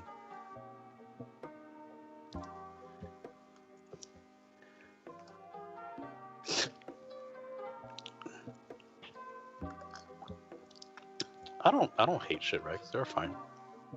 I didn't say you hate them. I said you hate talking to them. Yikes. Oh yeah. I hate talking to them. Daniel runs to loses stacks. Went forward with the 9-7 high, ran right into the nuggies. That'll get you. I don't know, man. This is like watching like somebody on death row. Like, it's kind of sad. It's like he can't win the match anymore. Right. Like he just has to try to recoup money, you know. Yeah. Yeah, it's frustrating. Yeah. You know what's crazy? Like, Galfond just put up an open challenge to the world. Like, I saw. This is pretty insane, man. I thought this guy was a businessman. This he's a hustler, bro. Doesn't mean he's not good. Yeah, but damn, bro. Like, you're a hustler. He's just a hustler. He's min-raising now? He's changed to the min-raise strategy. He's an ultimate hustler, man. He built a fucking little solver and shit, like Vision, and he probably only sold this to fucking the beta. He has the real one. He sold this the fucking beta version. Like, oh, this is the shit I knew 3 years ago. He has the real fucking secret version. And now he's like, yeah, I'll just challenge anyone. I haven't played in years, but, you know, sure. Yeah, I'll give you guys 4-1, no problem. How do we not see it? It's so we're just so disguised with like, oh, Phil Galfond's so nice. You know, he's just so nice. Yeah, he just fucking hustled everybody. Oh my god. He's just so nice. I mean, he is nice. He's a smart dude. He's a hustler, bro. It is funny to see like how differently him and Doug go about Throwing down the gauntlet. Yeah, you know, Phil Galfond challenges anybody in the world, and Doug Polk says, "Oh, let me go pick on Daniel, who never played heads up. It's all good, whatever." I think he's moving. I think Doug's moving to Texas. No way. He said he doesn't want to live in Vegas anymore. Yeah, why the fuck would he move to Texas? Well, he said he needed a state with no state income tax. I mean, he kind of does look like someone that. No, actually, he's probably moving to Florida. He looks like a Florida. Yeah, Florida makes a lot more sense, I think. Man.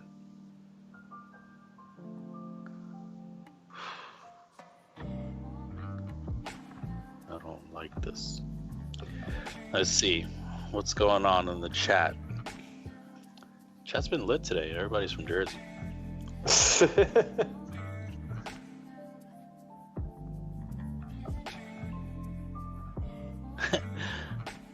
Chin's upswing person voice sounds like Margie Simpson. I feel like I remember that person's voice. Marge Simpson?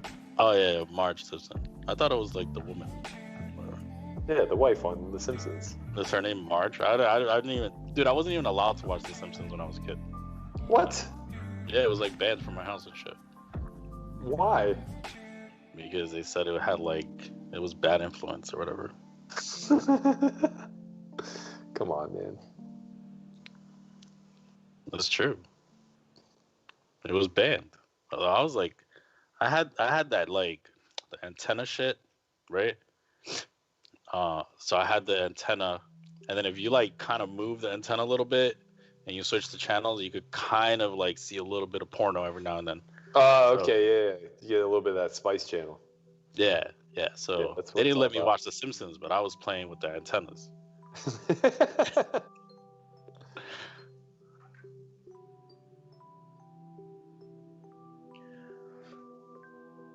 Let's see. From the UK, how are we all doing? UK? What time is it in the UK, man? This has to be like 3 a.m. I think it's 9-hour difference for me and 6 for you. That's, yeah, so, yeah, 3 a.m. No, wait. No. So like 1 a.m. Yeah.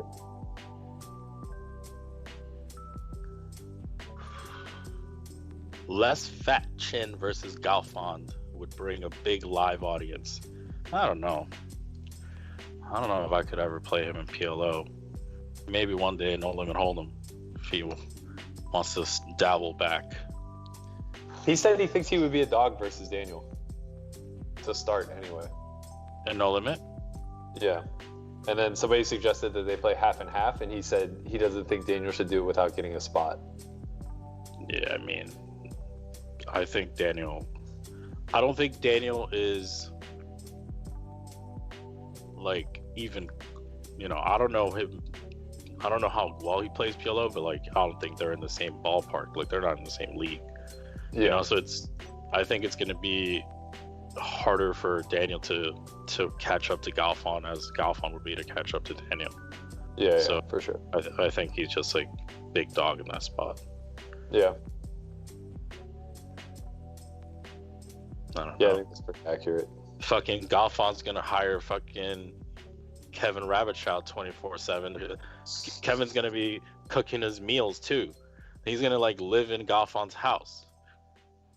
Kevin's a. Rabbitshaw's never moving to Vegas. I don't know, man. I don't know. The Galfond always likes Canada anyway. He like spends time in Vancouver. Like, That's true. He's just gonna go up there and be like, "Listen, Kevin, you teach me this, or you're no longer working for Running Once." Yeah, something tells me he doesn't wield that sword very often.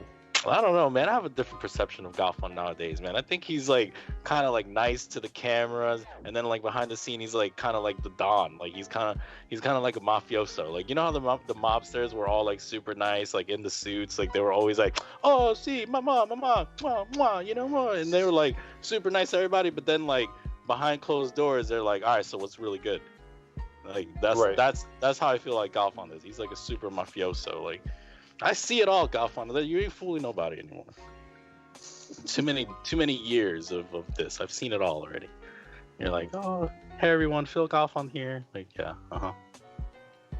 4-1. Who do you think you're kidding?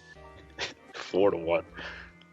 At least make it like 2-1. Even you might fool us, but you just straight up go 4-1. Like no problem. Anyway, I'm here, fucking sick in fucking New Jersey in a snowstorm. I feel like at an earlier point in poker's maturation, matches like this would have like broken the community, like the Andy Bill versus the corporation type stuff. Oh, this like these stakes? No, not these stakes, but the amount of side action.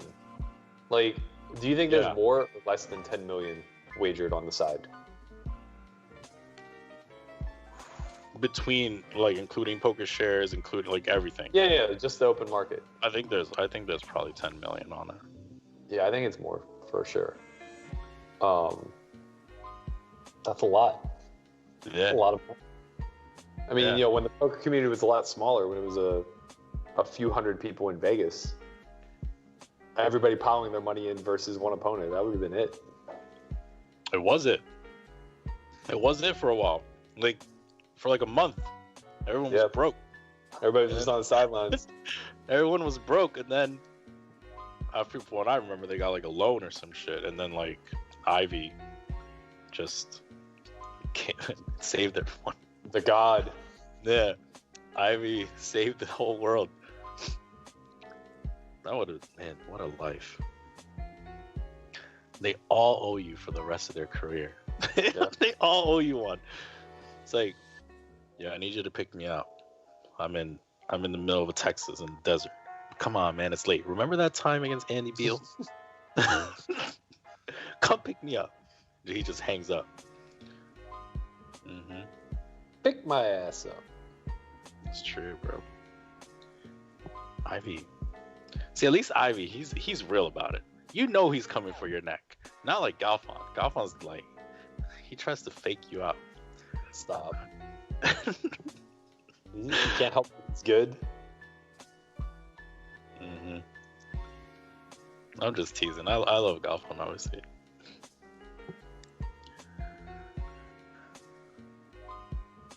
I've heard Galfon is super nice, but he's a super huge degen. I mean, of course he's a huge degen, bro. No way is he a degen. He's giving 4-1. He's giving 4-1 to the best players in the world. Yeah, and he's winning. I know. He's just winning. Nah, he only gave 2-1 to the really good online guys. Yeah, sure. I mean, they're still really good. Yeah. Everyone was like, he's an idiot. Vinny Vidi was gonna kick his ass. Like, I don't. They were right till they weren't. Mm-hmm. Man, Vinny Vidi will never be the same. There's just no way. Like, oh man, it's just like, imagine being up $1 million. You just like torch it. Honestly, like, I don't know Vinny Vidi at all, but that had to be one of the biggest like moments of his career. I mean, Doug's all in. I mean, the thing is, at the end of the day, he didn't lose that much money. He only lost the side bet. Yeah, it's true. EV though. Daniel probably has a 5 here a lot, I would imagine. Although I feel like a 5 isn't a great hand to block with. I feel like that serves us better to just check call. Yeah, it's good. I mean, I didn't see the action. Let me see. I didn't either, but just the fact that river. turn takes on the flush. I think the turn went check, so that's kind of, yeah. It's tough to just check call because you don't expect villain to like. Yeah, no, of course. When turn goes check, you're obviously betting a lot more. Yeah, after the turn goes check, like Doug's not gonna bet this for on a 4-liner, so he has to bet, and then gets bombed. It's kind of annoying. Yeah, maybe we're just like not blocking there that much. Choosing some bigger side things. I mean, Daniel could just have 2 pair too. Like, Sure. It's- Yeah. We don't know that he folded a 5. I'm just Yeah. trying to figure out what that entire block range looks like. Yeah, probably like 2 pair and like a 5. Mhm. Yeah, 2 pair and a 5. Maybe like 2 pair and a 5. That's it. Yeah. Oh, he should have some flushes. Yeah. Of course. I guess I meant like the bottom. Yeah, 2 pair. Yeah. The bottom was 2 pair and a 5. Yeah. Let's get 25K hand match, 3-handed battle. Dnegs, Polk, and Galfond. No you limit. have a better chance. You have a better chance of watching hell freeze over. Yeah, it's unlikely that's gonna happen. I mean, It's insane how many people want Polk to continue to play after this. Like, I wish they had some sort of concept as to how unlikely it is that he ever plays another hand. yeah, I don't think he wants to play poker anymore. I mean, honestly, like as much as I don't like Doug or whatever, the man has accomplished everything. Like, there's nothing that he hasn't done anymore. It's like played biggest tournaments. That's a huge call, actually. It's a huge call. Wow, that was a pretty wild hand. I guess, let me see if I can go back. No, you're on your phone, so let me see. So that hand goes raise from Doug. Raise from Doug, call. Oh no, wait, that's the wrong hand. Okay, raise 3-bet, queen 8-4. So Daniel 3-bet, queen 8-4, 2 hearts, turn king of spades after the small flop bet. He goes 2/3 on the turn king of spades, queen 8-4, 2 hearts, turn king of spades, Badoogie turn. Call, river 8. Check, shove, call. Check 2 pots, call. That's a tough spot. Yeah, I feel like that's probably a good spot to block. Maybe it doesn't matter. His shove range has so much misdraw. Yeah, I mean, he just has to check. Like, he can get called by worse. It's just like No, but he can like avoid paying more in spots where you're up against a chop. yeah, that's fair. But yeah, Well, so much Jack 10 misses, so much flush Jack draws 10 misses. hearts, yeah, low hearts, Jack 10, Jack 9, Ace 10. I don't know, Ace 10 probably folds the turn unless it has a heart in it. Yeah, I mean, what can you do? Sometimes you have to call, and then sometimes you have to pay. Like, and then people think you suck. Like, I also think it's like pretty reasonable that he just calls slightly wider in these spots, which is ironic because there's a good chance that Doug might be slightly under bluffing these spots now. locking it up. Yeah, just as a byproduct of shutting her down.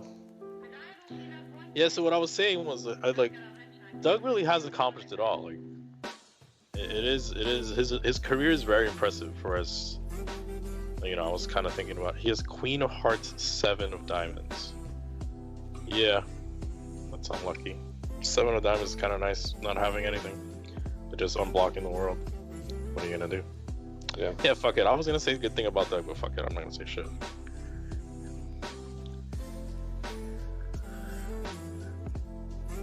Hey Chen and Matt, would you be open to doing a podcast with WiseToken.net crypto founder Peter Gert? I don't know who that is. I'll let my people do research and see if you guys are not scammers, and then yeah.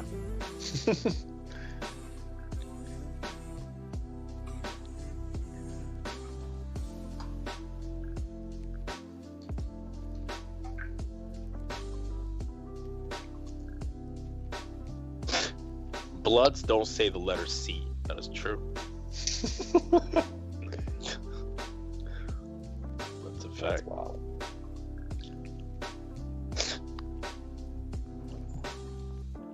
You ever learn how to do the blood gang sign or not? No, I am. Bro, you gotta learn. I gotta teach you HUD shit more. I don't think I need to know that. You know, I don't think it's necessary to my day-to-day life. I don't know if you could see it. It's hard to do. Well, if you guys caught it, you caught it. If not, then rewind it. I don't know.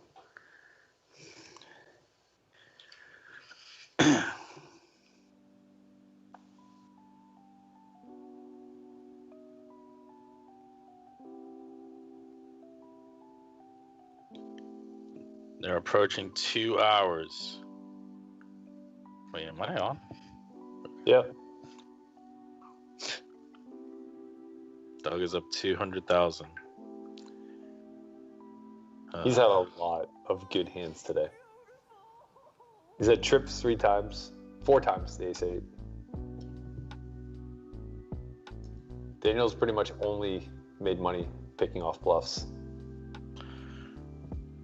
It would be nice if Doug wasn't just always making good hands and then also playing relatively well. And it'd be kind of nice, you know, every now and then give someone else a chance. It looks like a tough go of things for sure. What do you think? Do you think we're going to see more heads-up matches or no? I don't think so, man. Like, I think the big thing driving this was that they're both massive platforms with big personalities. I don't know that there are very many other people that have that to offer. Like, I just don't see us having the same care about MJ and Limitless or some of the other matches that he's taking under. Mm-hmm. And I think that's reflective in, like, the Barry Sweet Linus match that's happening right now. Oh, I mean, yeah. I mean, no, it's popular. It's just not popular amongst, like... You know, when you say it's popular amongst, like, you know, 1 to 3% of the community. Yeah. It has 20,000 people watching it every single day. Yeah. I think what happens is, like, you know, nobody knows who, you know, Sweets is or like, the average person doesn't really know who Linus is either. Like, these guys are just, like, you know... They're killers. That's the problem. I don't know that, like, MJ and Victor change or move. No, agree. People have an idea who they are, but, you know, they don't have platforms like this. No, of course. I agree with that for sure. I think what's gonna kind of drive a little bit of the intrigue is just, like, how big the game is. Where it's just like, that's really never been, those stakes have never been televised. Yeah, they have, though, in, like, Poker After Dark and High Stakes Poker, just not heads up. All in. Poker. Call. Flip. Oh, baby. He did it. I'm like surprised. They're scaring those things away. Yeah, I'm like surprised that the 10's held. That was a sweat, man. That was a sweat. High stakes poker was like, they played like 2K 4K. They're now playing heads up 2K 4K. Yeah, that's the MJ versus Limitless match. 2K 4K. I didn't know it was that big. I thought that they were planning on 1K 2K. No, it's 2K 4K. But yeah, I mean, that's big. How is it 2K 4K if it's a 3 million cap? I don't know. I know for sure it's 2K 4K, but I think that's less than 10 buy-ins. It can't be. I think they agreed to a $3 million heads-up match. I think it's 2K 4K, dude. I'm like very. I mean, I'm like 90%. Things have escalated then from what was publicized, because initially they agreed to do 3 million or 3.5 million on the match, but obviously they're not going to play a heads-up match with 10 buy-ins each, or fewer, 9 buy-ins each. I think they are. They might. I'm not sure though, but I think it's not going to be like super extended like this. I mean, if they're only playing 9 buy-ins, like, there's just a good chance it's over in, like... It could be over in a day. Yeah, like a few thousand hands. What's the point? I think that's the other thing. Like, now you lose, like, that's what I mean. Like, now you lose it on the other side of it. So, like, what the stakes may draw, you lose with lack of retention. I don't know. I think it's like they're all trying to appease, like, time, stakes. Obviously, Victor's not from America, so he's flying here. You know, there's a lot of, like, moving parts, you know? Like, TV as well. Yeah, it's just, like, weird because it's not like this. This is a hard stamp that Doug is better than Daniel. Like, I don't really think there's any arguments. You know what I mean? You're not going to walk away from this and be like, I don't know. Daniel still might be winning 2 big blinds per 100.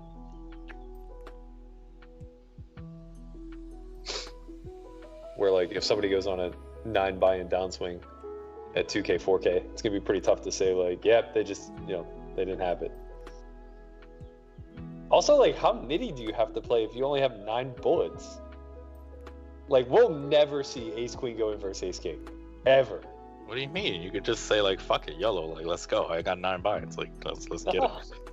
I just got a text message, though. I think it says they're starting 1K, 2K. Yeah, that's what I thought. But there are negotiations for 2K, 4K. That's it. So we'll see. Poker. Yeah, I don't know how much. Not a lot. I don't know. Obviously, they're playing live. I guess like those swings maybe a little bit less. Yeah, I think what it is like it's gonna be up to PokerGo, right? Because like, rumor is they're gonna have it on. So, like, but how they promote I thought they were only doing like 1 or 2 days. I think that's why there's. I think that's why, like, if it's 1K, 2K, it's like, if it's 3 million, how many binds is that? 15? Yeah. Well, right. A little less. Yeah, 15. Right. So like they could like actually cover it if it's a 15 buy-in duration. Like it could be, at least they could cover a significant amount, and then like they'll move it somewhere else. Like Bellagio or whatever, Aria. Yeah, I guess that's true. I mean, when we were talking about these live sessions, it's probably going to be unlikely that 2 very skilled players are going to swing more than 4 or 5 buy-ins in 100 or 200 hands. Yeah, agreed.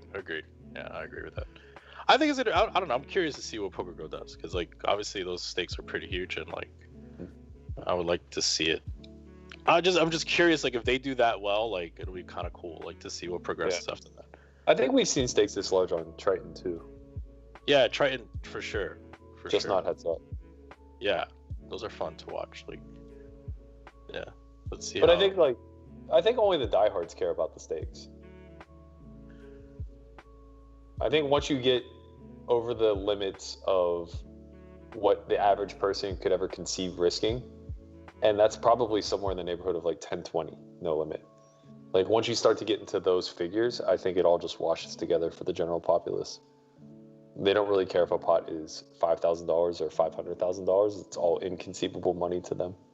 No way, dude. 500K pot is definitely not the same as 5K.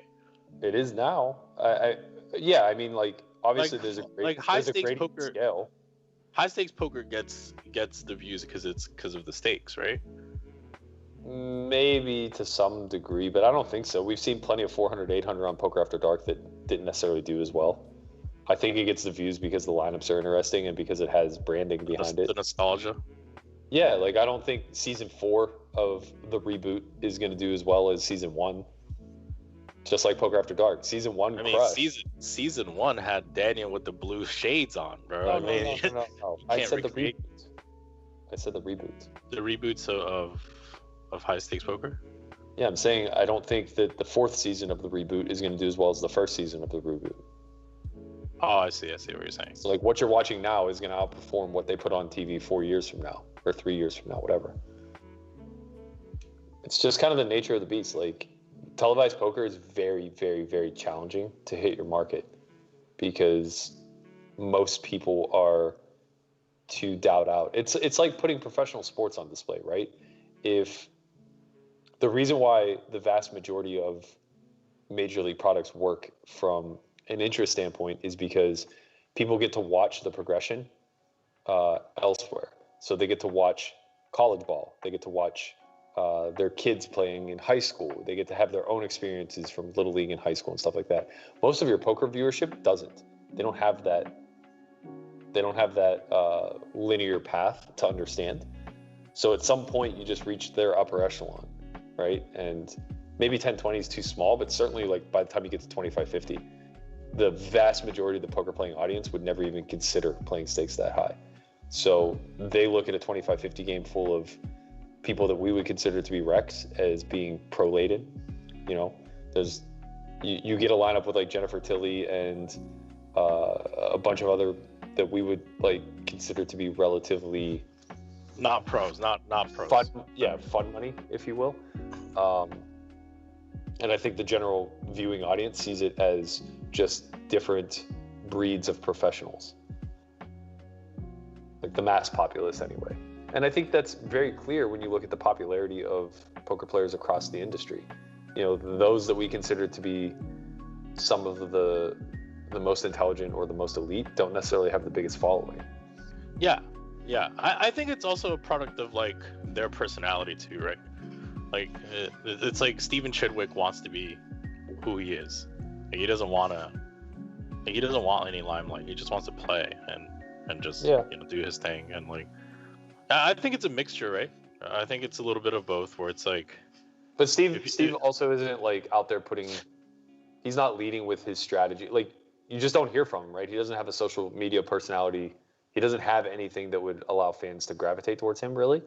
But when you start to get beyond those guys like that are super introverted into guys more so like a Dom Niche, for example, or maybe Ben CB, like these other guys that we know are strong winning players that are running businesses and all kinds of other stuff. Even Gelfand to some degree. Gelfand's nowhere near as popular. Well, it's just like, he has longevity. Like, he has a huge leg up on those guys. But his popularity probably isn't necessarily reflective of it. Like, none of these guys can compete with like a Daniel or a Doug when it comes to their platforms. Yeah, man, it's interesting. It's so crazy. Like, people gravitate to who they like no matter what. Like Dirt will always be like someone that moves the needle. Ivy moves the needle. Yeah. Daniel moves the needle. I guess Doug moves the needle too. Well, Doug built his own machine. He built the machine, right? But the thing I'm trying to really demonstrate here is marketing power. Like, at the end of the day, people think James Wood's a poker player, right? Like, the reason that people feel this way. What does James Wood do? He's an actor. Oh, okay. That makes sense. But the reason why people view them this way is because, again, the minimum threshold necessary for what the average viewer considers to be professional is just playing stakes that they themselves would be uncomfortable playing. So this whole idea that like we can keep moving the needle more and more by upping the ante, it's kind of a misnomer or kind of like overlooking what people actually invest in. It does move the needle with diehards, but the general populace doesn't care. They don't know that they're watching minor leagues when they watch 25-50. Or if they do know that, they don't acknowledge it. Damn. How big is poker, man? 25-50 is minor leagues, and that shit's crazy, bro. Well, think about televised poker. That's the absolute minimum stake you'll ever see. Yeah, that's the bottom for sure. It's like the Poker Night in Americas of the world, right? And then you'll see stuff big as like 1K, 2K. Like, of course, 25-50 is minor leagues.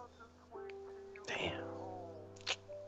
I remember back in the day, man, I used to want to play 1025 or Borgata. That was my dream.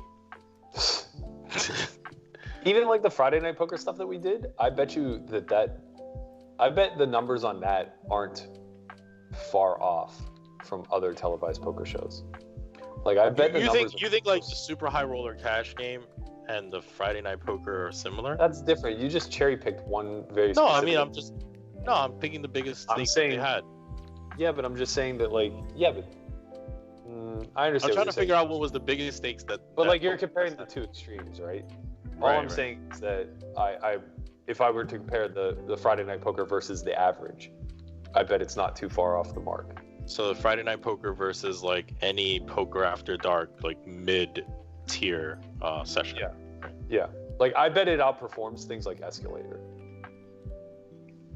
Yeah, I mean, I would be considered a diehard, and I haven't watched any of the Escalators except the one that you played. Like, that's the only one I hope. Yeah. Plug. New episode out today with me in the Escalator format. Watch me torch it with Ace Queen. How bad can it be? It's the Escalator. I thought it would go. Well, I was winning the Escalator, and then I was not. Now you ruined the show for the fans. I could come back. You don't know. It didn't happen. Spoiler.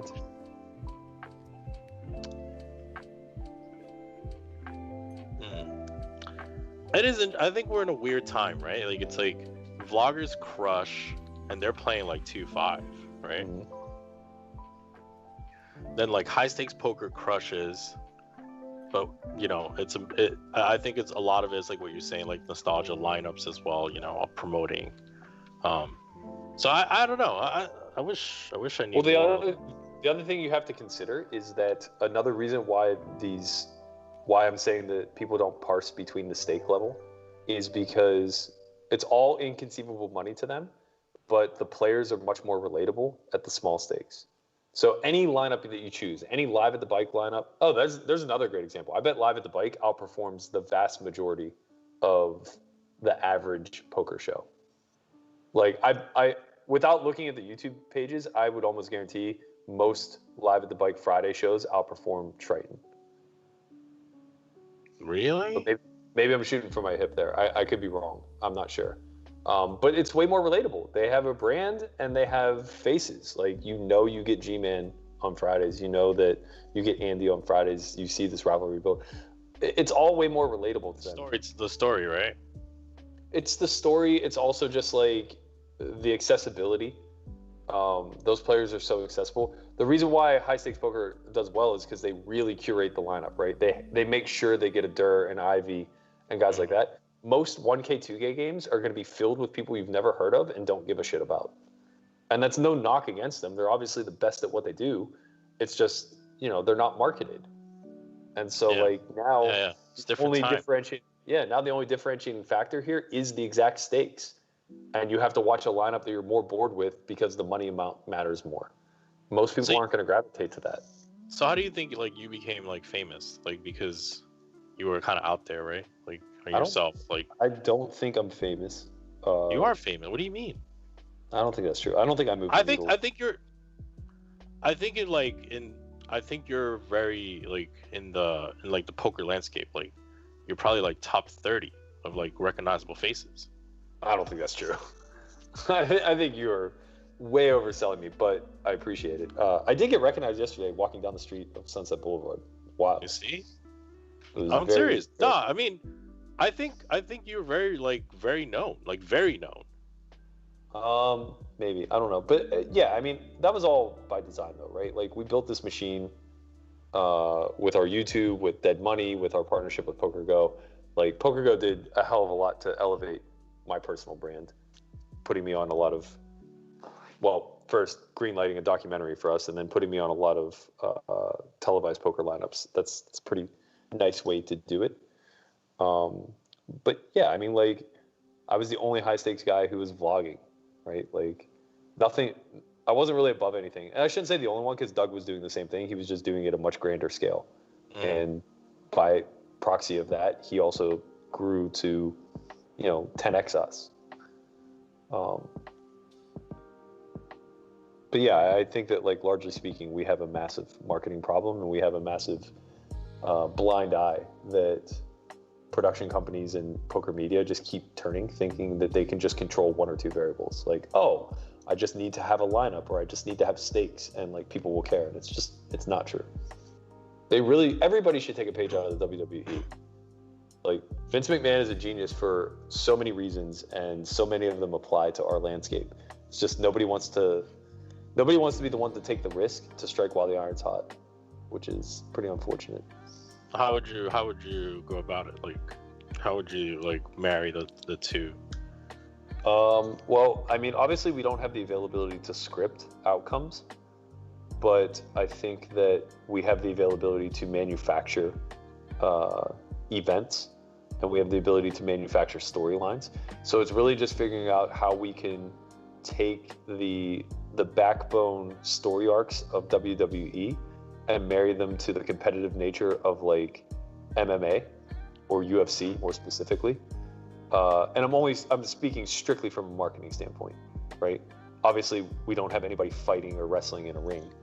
But if we consider the actual poker vehicle itself as the event or the match, Everything else is just following those two templates, right? We just do a really shitty job of it. MMA crushes like the way like their storylines and like their character creation, like it's just pretty wild. Yeah, they did really well with their marketing. And they crush with more than just diehards. Like they not only get diehards, but they get people on the outer circle of the diehards who want to be diehards, and then they get people on this other ring who just show up every time there's a pay-per-view event because it's a spectacle, right? So like, there's certain people that move the needle huge for them. Like, obviously, what they do the best job with is ensuring that there's somebody at every weight class who's a star.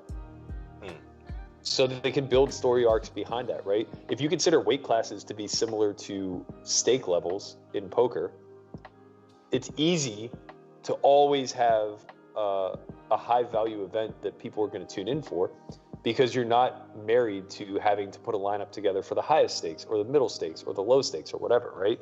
You just always have a draw. You always have a Connor who can bounce between stakes. You always have a Rampage or Nate Diaz, baby. Nate Diaz is a shit. I'm trying to like GSP, who's like a flyweight, I think, or a lightweight or whatever, and then you have like some heavyweights that are going to be a total different brand, right? They're just going to be stand-up fighters that are swinging it. And you have this whole spectrum, and it all looks a little bit different. You know to expect something different in a flyweight competition than you do in a heavyweight competition, and everything in between. We don't do that in poker. We expect everybody who ever sits down in a game to play the exact same. We expect somebody who sits down in a 10-20 game to play the same as fucking Makita playing 1K, 2K. And, it's not only is it not fair, but it's not fair to the viewer because they don't know how to parse between the two differences. They can't accept a different brand of poker. And now all you have is like a lot of hate and pushback against anybody who doesn't fit a very particular mold. I agree with you. I think we should just start it up, bro. MMA poker. It's a lot, man. It's a big machine to build, and it takes a lot of industrial money and advertisers, and we don't have that in this community. PokerGo is really the only entity I think that can pull it off, but I don't think that that's where their vision is aligned. Where is that vision? It's kind of, I feel like they're definitely trying new stuff, right? They started the high stakes feud. Yeah. Then they I think they throw shit against the wall and see what sticks for content, but I think that they pretty much try to do everything as efficiently as possible without taking too much risk. I don't know. I just see them almost as like a licensing brand. Like, they just go up and they scoop up all the poker licenses. They own High Stakes Poker, Poker After Dark, WSOP. They're partnered now with Triton, right? They're partnered with WPT. So they're literally just an add-on to every single poker, I guess, corporation in the industry. And I feel like that's basically their leverage points. They just scoop up their licenses and then sell them or repackage them to others. And the actual content creation is just a means to an end to keep the lights on, I guess. What if the vloggers all just got together and just like made something like a thing? That would be kind of cool. Yeah.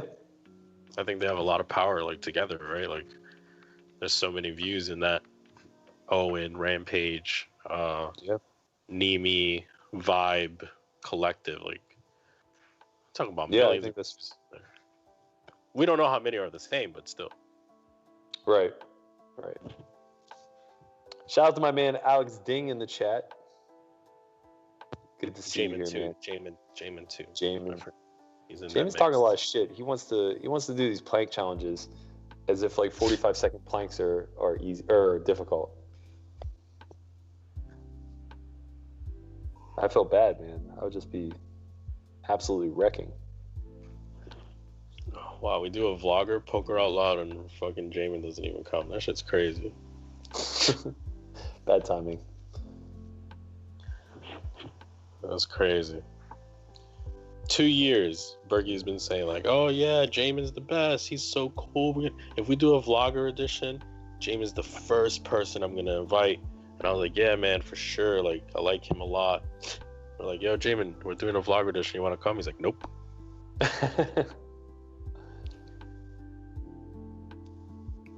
Uh-oh. We got a glitch on table purple. We're back. I also don't know that our session profit has been updated. I think Doug has given a lot of that back, but I could be wrong. Thank God. There we go. Plus 35K. Big fucking swings this last hour, huh? It's a 170K swing in Daniel's favor. Jamin says, PokerGo doesn't promote themselves at all. They do bare minimum. Yeah, I'm telling you, man, I just don't think that that's their business strategy. Because, like, think of it from this vantage point. They're offering a monthly subscription rate. And I can relate to this because this is similar to what we do at Solve for Why. There's just diminishing returns on improving upon your quality of content, right? Essentially, it's difficult to acquire new users by adding in more production costs. So whether that is adding new shows, adding new layers to shows, adding new characters to shows, paying talent money, any of these things that could potentially improve upon the content that already exists, even just like adding more content so that you're releasing daily or weekly or bi-weekly or whatever the case may be, all of those things come with a cost, and it's pretty diminishing in return when that addition is very tough to leverage in a marketing sense, right? So this is the problem with paywall type business structures is you really can't sell the experience and you can't sell your entire content library. People just have to be able to trust or invest on their own, which makes acquisition a fucking nightmare. Adding all these layers is really only good for the retention's sake. And if you're unable to grow, which I don't know what PokerGo's numbers are, but I'm very confident they're not like increasing X percent month over month. So assuming that they're in a pretty stagnant growth phase, it makes sense to just pivot to something that can potentially scale, because clearly the business model of paywall can't. I agree with Jamin. Like, he's saying like PokerGo barely uses like free advertising like Twitter. Like, the public knows more about what's coming up through Joe Ingram than it does through PokerGo. That's true. I don't think they're very good at social media marketing at all. But I also think that there's probably a cap on what they could accomplish there. They're not even coming close to meeting it, but I don't know what increasing their marketing budget by, let's say, 7 figures would necessarily accomplish. It's tough. It's hard because I think they should just like hand out like a little 25K ball to all these vloggers, and then they just all promote PokerGo to hundreds of thousands of people, and there you go. Seems like pretty good. I think that can help. Like, because those are the people that are like mostly like semi-casual to semi-pros to some pros watch those vlogs, Yeah, the thing is, I guess the challenge is that, like, so say you take the top 4 vloggers, you get Nimi, Owen, maybe Rampage is in the top 4, and like, let's say Ingram, even though he's not a vlogger. Okay. Right? So you get 3 guys with over 100,000 subscribers, and then like Rampage has like 50K or something like that. You get all of them to start plugging your shit, doing paid ads and things of that nature. The challenge is that there's massive overlap between those 3 audiences. Yeah. So it's not like you get 250,000 subscribers with... Yeah, it's not uniques. Right. Yeah, it's not uniques, right? So you may only have like the ceiling of Brad Owen's uniques when it's all said and done. Like, if you get Brad Owen, there's just a high probability that there's less than 20% uniques on anybody else. Yeah. Yeah, but also there's something to be said about just like constantly seeing something. Yeah, agreed. Like it's like, yeah, and the coordination effort, right? Like when it looks like an entire community is behind you instead of one person who maybe sold out. Yeah, I agree with that for sure. Yeah, like just it's like you constantly see PokerGo. Like And then they tell you like, oh, these new shows are coming out. Like, you're gonna be a little bit interested, I think. I think they owe us like at least $100K for this consultant that we just did for them. Shit, I might just start handing out 25K to all these motherfuckers. Just have them all yelling out "poker out loud" everywhere they go. Yeah, I don't know, man. It's a really tricky landscape to try to figure out, and it's not very encouraging when you see the biggest entity in your industry not doing a great job with it. But on the other hand, you see guys like Doug and Phil who have absolutely mashed the training space, largely through just very simple social marketing tactics, and also being willing to do stuff like this, really put their necks out on the line.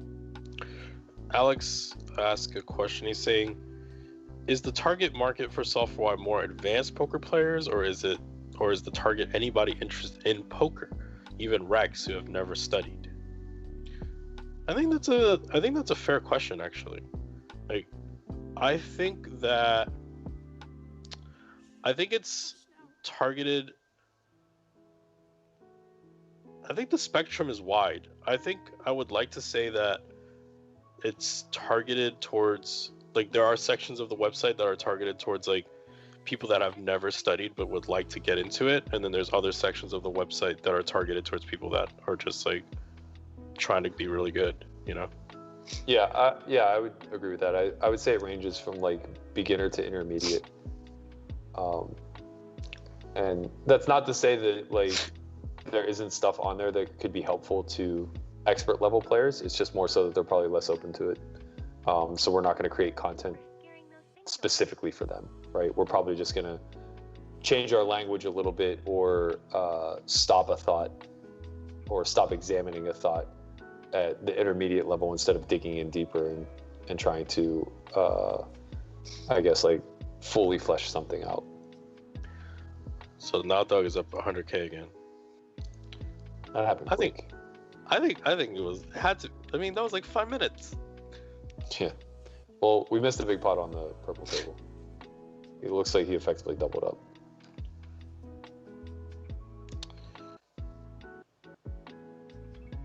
It's targeted towards Patrick Raymond said we missed boat over boat on the right. I'm glad I missed it for Doug. I would have been sad if I missed it for Daniel. It's gonna be different. Yeah. So what does poker look like without Doug? It's kind of interesting, right? What do you mean? It looks like the last 2.5 years. Yeah, but I don't know. Yeah, but there's no Doug. There's no Jake Carver. Does Lex stream anymore? Yeah. Okay. All right, that's cool. I feel like we're losing some big names. Like Jake Carver and Doug are out.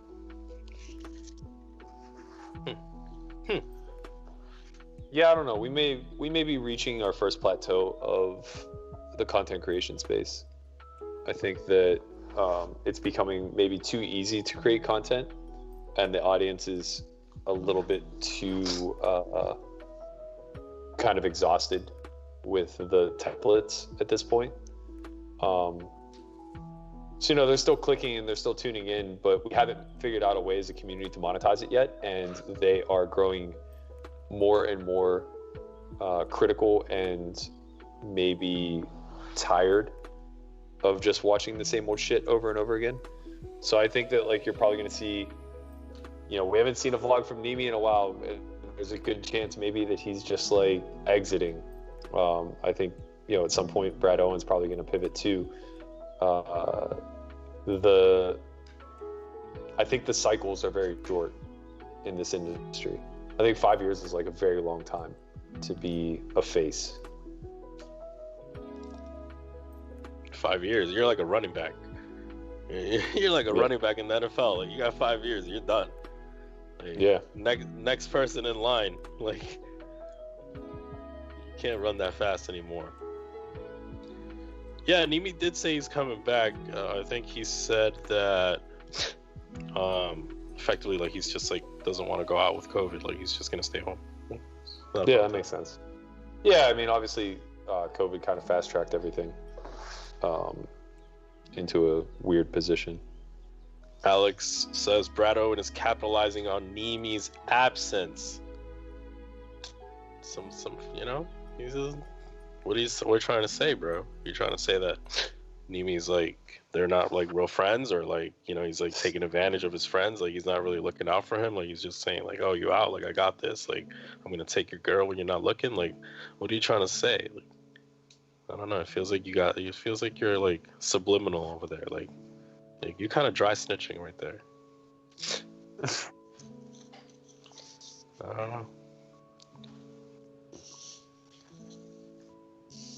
Steph says Brad Owen has COVID and is laying low now. I didn't know that. I mean, I hope he gets better.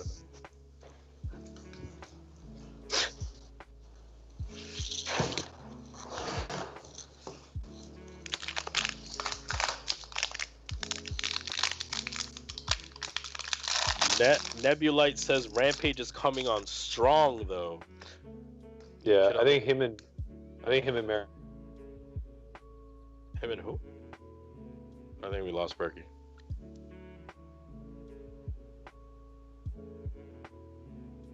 I think he's gone. I will take advantage in his absence, like Alex taught me.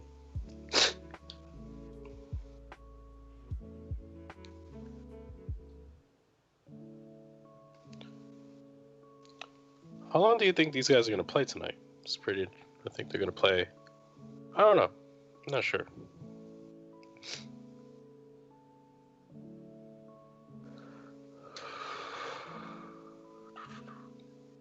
I think Berkey's phone died. Probably most likely what happened.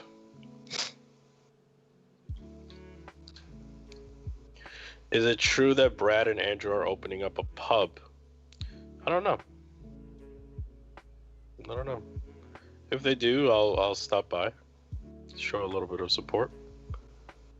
I'm not a big pub guy, but I'll go a couple times.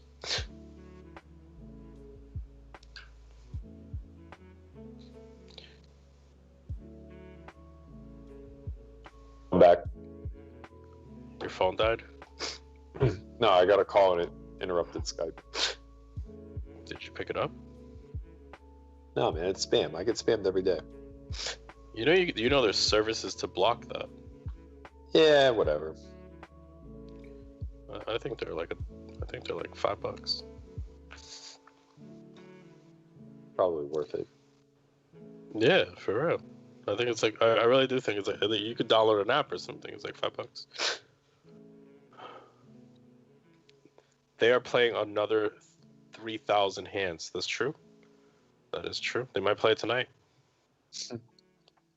They might play it tonight.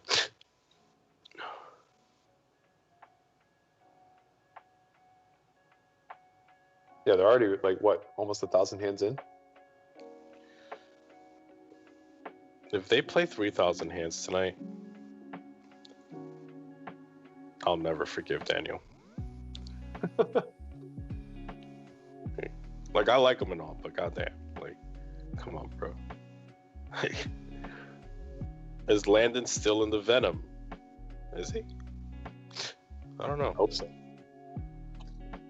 I feel like he bagged like a huge stack. I don't think it was huge, but he fired 5 times. I know that. Well, fuck. I hope he really bagged a huge stack then. God damn.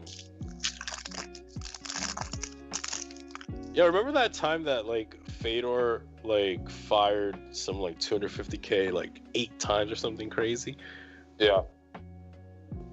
That has to be one of the most legendary things. Just like fired, like put $1 million into it.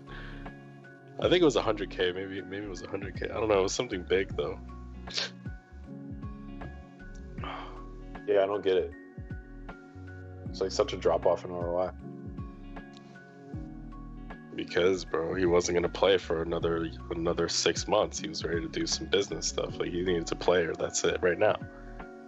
That's true. And the Germans were like, it's okay, man. You're so much better than everybody. You have like 10% ROI no matter what. 7th bullet, it's okay. Like, you start with 100% and then just like work your way down. Definitely doesn't feel good, I'm sure. I don't know. He's so into, dude. He's like listening to Elliot Rowe every break. Like he's like, I stay calm and I still bluff the river. Like he's fine, bro. He's not even thinking about it. 7 bullets. He's like, you know how many tournaments I've won in my day? 7 bullets is nothing. Ali Mirovic put like I think 6 or 7 bullets into a WSOP circuit high roller. It was like a 2200 or something like that. Ended up winning it for 80K. I do remember that. Yeah. Ago, maybe. That was in was that at Bally's? I think it was Bally's. No, I think it was a Rio. Oh yeah, Rio. Ah. Yeah, it was Rio. I remember that.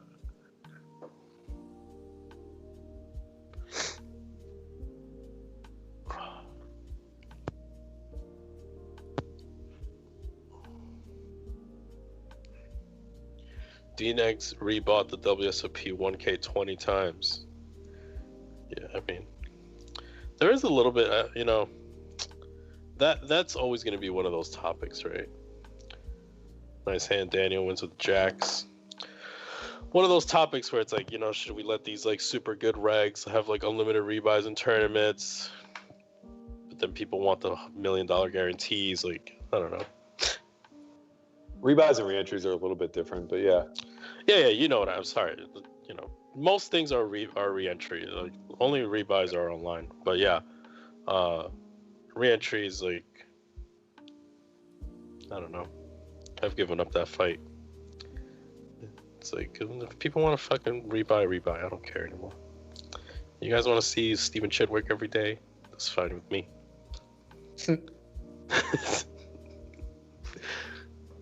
I personally would like to get rid of Stephen Chidwick the one time I get rid of him, but I mean, it's a huge opportunity for people who are willing to slate reg. You know, they suffer a lot more volatility, but their ROI is pretty sustainable, I think. I agree. If you suck, just show up. I'm just talking shit. But yeah, I mean, all these guys, dude, I saw a bunch of fucking German kids show up like main event max late reg. I saw it. I was there. I was like, the main event? There's a lot of value to it, man. I'm old school. Sure. I just show up right when the Annies hit. Yeah, the main event's a little bit different. It's pretty special. No, the main event, I don't think I'll ever like show up late to the main event. It's just like, I don't know who I'm going to be seated with, man. It might just be Joe Smo who won his pub league. Like, sure. Like, let's go, Smo. I got to 3-bet you with the Queen Jack suited. I don't know. Wow, you're real courageous getting out there with the Queen Jack suited. I mean, it's level 1. I'm not going to just dust it away. Like, you got to wait a little longer to get in there with the Ace-10 offsuit. Sure. Yeah, there was this one guy this last main event when I had Ace-10 offsuit and I opened, he 3-bet me from the cutoff, and then he took a sip of whatever drink he was drinking.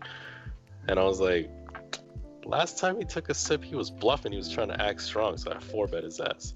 And then he folded. He showed me Ace-Queen offsuit. Wow. I didn't think he was that strong, but I'm glad he folded. Wow. My heart was pumping, bro. I was like, oh my god. Like, I'm about to dust it. Like, I think next time I'm just going to fold. I don't think my heart couldn't take it, bro. I was like, I'm really just going to dust it off at the main event. Because if he calls, I'm not going to stop. Like, I'm just... It's like, okay, here you go, bro. Fucking get the kitchen sink. Like, I got aces. Doug's all in. He gets called. It's a straight. Wasn't all in. Oh, okay. Sorry about that. Okay. It was just a value bet on the end with a set. Okay, that makes sense. I was like, damn, all in. Like, that's pretty thin for all in. I'm actually kind of surprised. I didn't see the final board texture, but I'm kind of surprised Daniel didn't raise. I think a flush came. Okay, that makes some sense. So yeah, he had the second nut straight. No, he had the nut straight. It was Broadway. No, he had 10-9. Yeah, but the ace was up. Like it was straight to the ace. There was no king up there, was there? Yeah, there was a king. Oh, okay. That makes more sense then.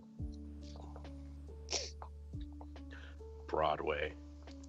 The wheel. The steel wheel. All these names. Old school. Snowmen.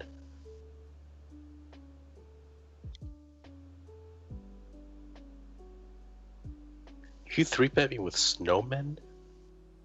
No one says that, man.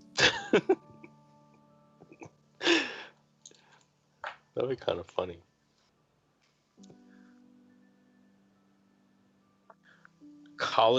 Colleges have rivalries. Why can't poker schools have rivalries? Because the college sports is not about the college, bro. It's a business. It's a business that steals from the students. They don't pay these guys, and they make millions and millions off of them, exploiting them, and then they give them a scholarship to a school that's way overpriced. It's all fucking bullshit. And then if the kid takes a little bit of a gift from his friend, you know, then he's not eligible to be in the NCAA anymore. It's a joke. It's all a fucking joke. But go ahead, sorry. I don't think that was his question, but I think just more to the point. I needed to get that off my chest. College rivalries are built by proximity and by conferences and by the student body largely.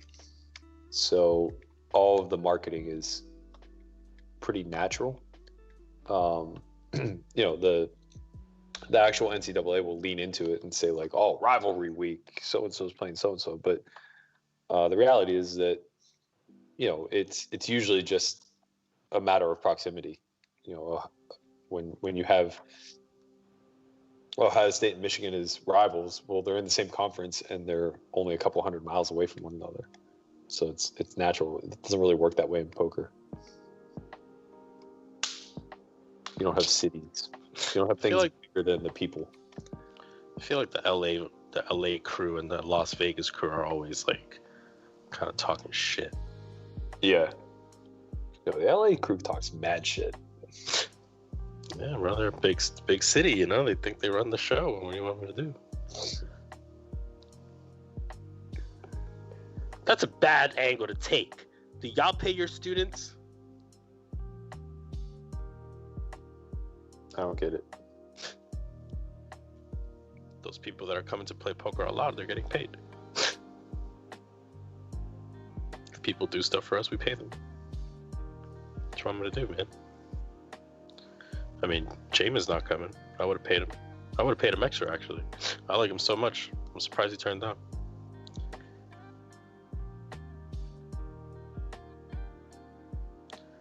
Austin versus Houston.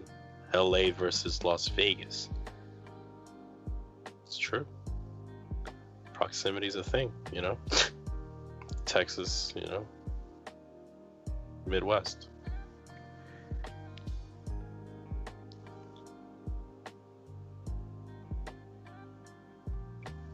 Well, the big reason why LA poker can't hate Vegas poker and why Sulphur Y and its alum can't show up run at once is because there's nothing to display. There's no football Sunday or Saturday or whatever. What are you going to use to track? What are you going to use to measure?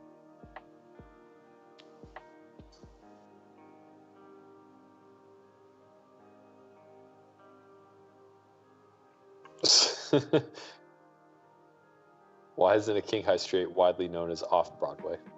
I like that. I've never heard that before.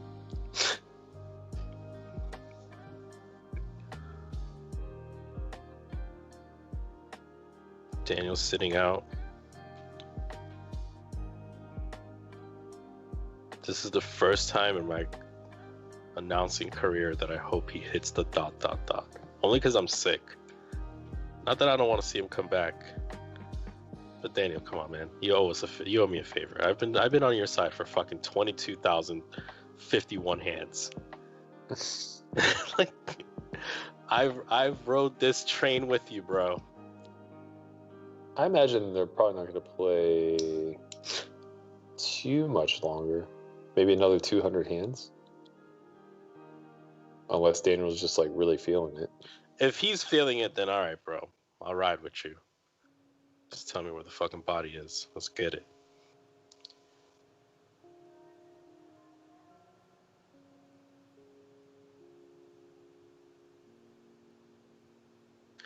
He's eating the banana. Coming back. He's back. That's what he does? He eats a banana on break? I actually don't know, but given how fast it is, like, he must be doing something that's, like, quick. Takes a piss. There's no way he pisses 4 times, like slaps Wifey on the ass. I mean, hey, do whatever you gotta do to get it going. 3-bet pot on the left, 10-8-6.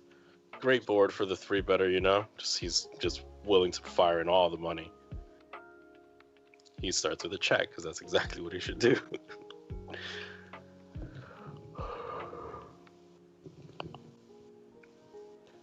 Doug starts with a small bet. It's good. Puts a lot of pressure.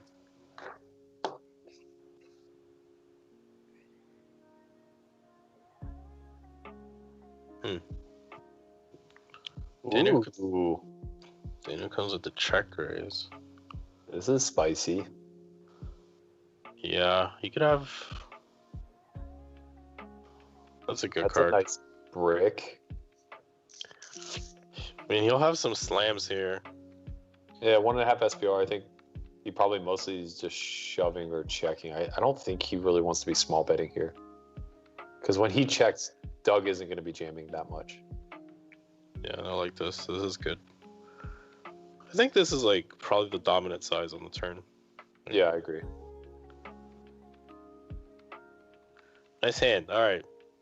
I'm glad you stuck around to finish today. Let's go. I like that. He had queen jack. That's what I think. That's what I'm saying he had. That was the first thing that came to my mind too. Cause we never have it, Berk.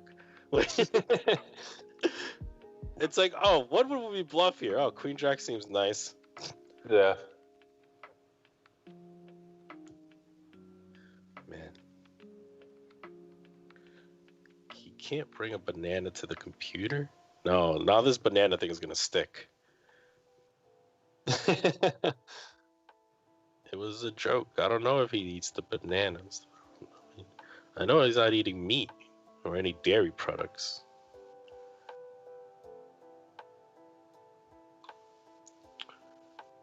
Rivalries. There should be like more rivalries. You and Garrett was a fun rivalry for a while. I don't think it's a rivalry. I just think we battled. Everyone said it was a rivalry. Said it was a rivalry. Well, you said it was a rivalry. That was it. Everyone else did. What do you mean? Like, Garrett would go on the Joe Ingram podcast and they would be like, "Oh, they're always comparing you and Berkey," and then he's like, "Yeah, they are." And then everywhere, everyone's like, "Oh, you and Berkey," and everybody kept saying That wasn't because we rivaled. It was because we played a somewhat similar style. That's what creates rivalries. What do you mean? Like, you play similar and you play high stakes. Like, that's a rivalry. Like, that's just gonna create the rivalry right away. And you both kind of like work out a little bit. Like, you guys are like rivals. Like, you guys probably all were talking to the same chicks like growing up too. No comment. I don't know what you're talking about. I'm just saying, you guys are rivals. Like, he went to Arizona, you went to PA, you probably like cross paths on like baseball and shit. Like, you don't know.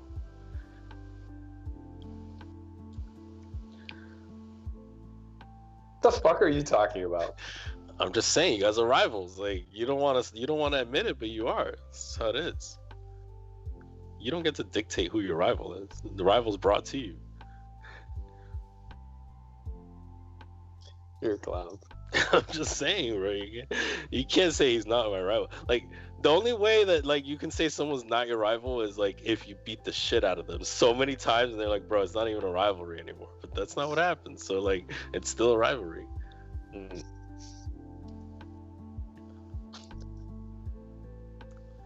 Oh man. All right, you got me for another 10 minutes, and then I gotta go for dinner. Where are you going? I don't know. Hopefully somewhere that serves steak. Must be nice. It will be nice, indeed.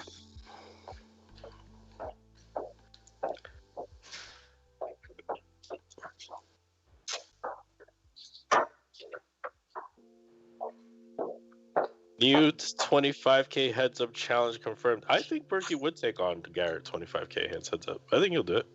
25,000 hands? No shot.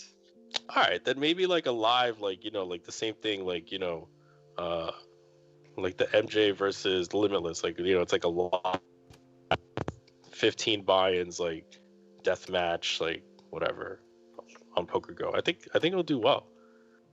Call it Brothers in Arms or some shit. I think you should do it. I'll buy a piece of you. 200, 400 Berkey versus Garrett. Maybe 2,500 hands. I'm actually gonna run. I'm gonna get dressed. All right, brother. Thank you for. Hold it down. I mean, I'm half delirious, so I'm just gonna talk about anything I want. Good. Hold it down. Feel better. Thank you guys so much for tuning in. I'm not sure who's gonna come on Wednesday because we're gonna be filming, but we will be back in studio on Friday. Or I will be. Shin's actually still going to be playing. Bye. See you guys.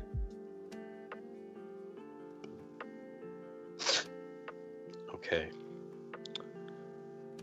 It's just me now. Me and these two professional poker players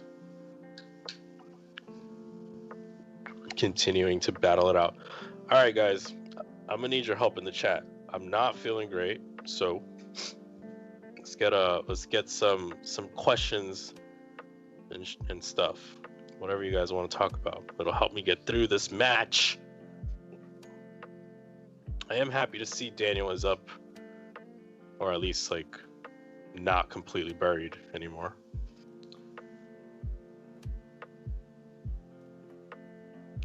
Yeah, Daniel has rebought a lot today. I mean, most of the money on the table is his, that's for sure. But he's only down 30K. And one big pot could just swing the pendulum.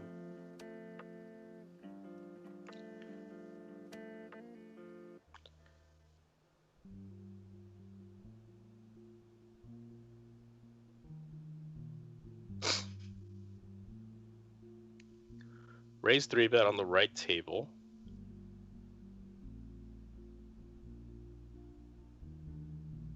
Fold.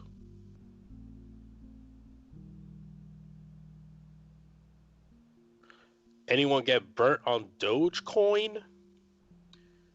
I didn't buy in to the Dogecoin hype. What is the Dogecoin number right now, actually? Is it in our ticker? It's probably not in our ticker. We usually don't have that on the ticker. All right, let's look at it. Dogecoin price. The Dogecoin is down to 3 cents. Yeah, I mean,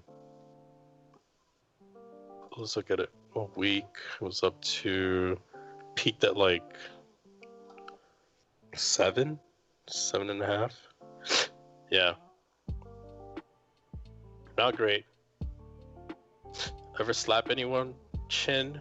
I have been in a couple fights. I don't think I've slapped them though. I prefer to pronounce it doggy coin.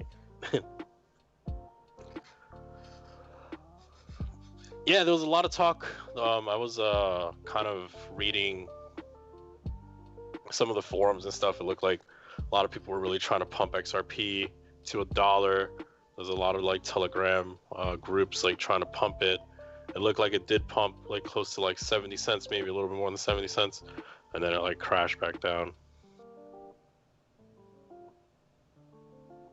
Do you play any underground games when you're home, not during COVID? Yeah, I do a lot actually. There's this like very close to my house.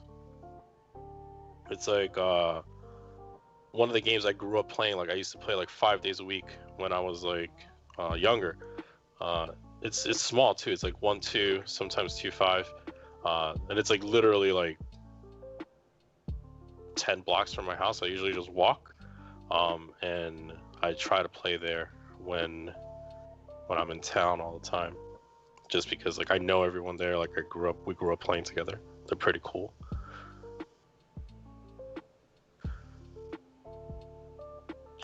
What's the most hood thing you've done at the poker table? The most hood thing I've done at the poker table.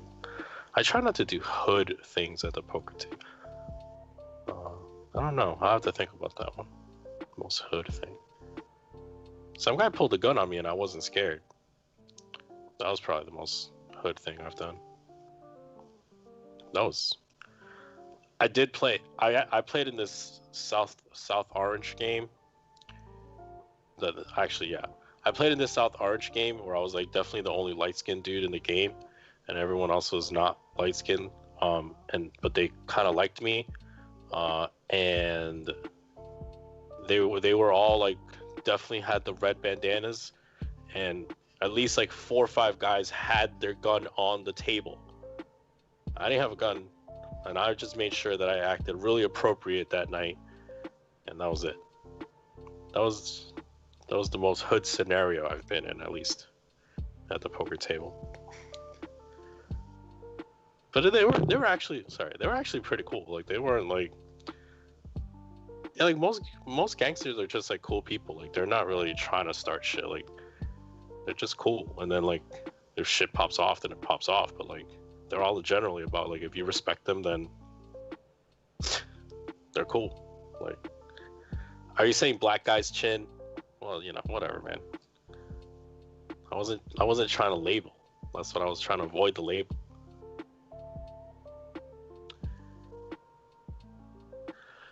Chin, I'm Cuban, so I'm sure our family dynamics are similar. How were you able to get your parents to understand that pursuing poker was different than the perception of a crazy degen? That was one of the hardest things. I'm not gonna lie. They definitely did not. They thought I was gonna like steal the house TV and sell it so that I could like degen it off. It took a long time for them to like accept it. I think there was a couple things. Obviously, like flop over bet from Doug gets called, turn jack. I do want to pay attention to this one just because he's flopped over bet, which is kind of interesting to me on the 8-7 deuce. Check on the turn jack. Jack does have to increase check frequency because like hands like 10s and 9s that chose to flop over bet can't really keep betting. Queen jack makes sense too. It's kind of a thin block bet, I think, from Daniel there. I'm unsure if 8-10 should bet. It definitely is a candidate to like block, and then if he gets raised to 3-bet all in. So maybe that's kind of what he was going for there. That does make sense. Although you could do that with a check as well. Interesting there, I'll have to ask. Okay, so the question about my parents. Yeah, I think that that's a difficult conversation. It's one of the things that honestly, 3-bet and a flop bet on 8-9-5. It's one of the conversations where I think you just have to show receipts, honestly. That's the only way they really kind of took it seriously. Turn 3, I think Daniel is probably going to want to use some checks here. Some big bets as well, but the SPR is awkward. Maybe he just shoves here sometimes. Yeah, checks makes sense. I think you need to show receipts, man. That's kind of the name of the game in that scenario. Like, your parents will support you if they think that you're on the right path. If you show them that you're like keeping your books, you know, diligent, you're making money, you're not like doing bad shit outside of the table, like if they just see you as like a responsible person. Queens makes sense. I'm a little bit surprised. Yeah, Queens is fine. I'm sure he like mixes in some like a little bit of turn shove and a little bit of check on the turn. Seems fine. I could be wrong there too. Yeah, I think if you're just like super responsible outside of the poker table, like obviously on the poker table too, but they just won't notice it. Like if you're doing your stuff like outside of the poker table and you're keeping your books and like making money, like they'll support you eventually. But you just got to prove to them that you're doing the right thing. Any games been robbed while you were playing? Not while I was playing. No, I've been in games that have gotten robbed, but I haven't been there when they have gotten robbed.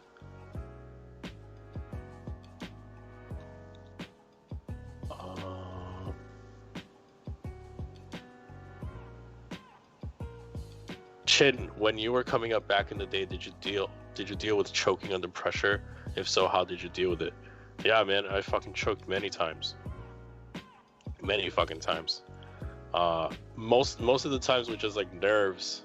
Like for example, I remember being deep in like some tournament in DC, and I think I had like 18 bigs, and we were like really deep. There had to be like 16 people left in the tournament, and I had like 18 bigs, and I think I like folded like ace jack off under the gun because like I just didn't want to bust the tournament, and I was like, oh, I could find a better spot, but I was clearly like that's clearly an open, like 100% of the time. But I was like, I didn't want to bust. I was nervous. Like I had gone all the way to DC for this fucking tournament, and like yeah, I mean, I didn't want to bust, so I just folded, and obviously that's like a terrible fold. Yeah, a lot of times it came like just like not pulling triggers when like I knew the triggers needed to be pulled, just because out of like fear of failure, you know, fear of like being wrong or like doing, you know, shit like that. Like it's so a lot of it comes from like experience, and a lot of it comes from like understanding that like failing is okay and just like moving on. But like I still fight that battle like today. Like a lot of times I'm just like not like I'm like fuck, like if I'm wrong here, like it cost me a stack. It's like you have to move on like from that. Just a lot of it's just experience, putting yourself in the heat of the fire, like, and just being comfortable with being in the heat of that moment, and just like eventually you come to like it. You're like, okay, like, because if I'm doing like it works in the inverse, right? The more you're in that situation, the more you bring your opponent into that situation too, right? So if he's not comfortable in that situation, then he's more likely to buckle, right? So you like gaining experience in being in like high pressure moments and remembering how you feel in those moments is really important. And it's something that I still like. I'm not talking at it like I'm a master of it or some shit, like, because I'm not. Like I definitely still struggle with that, but I'm just saying like how I work through it is that like just continuously now putting myself in situations where I'm very uncomfortable, and then remembering how I feel in that spot, and then kind of reflecting on it later so that I could feel better about it.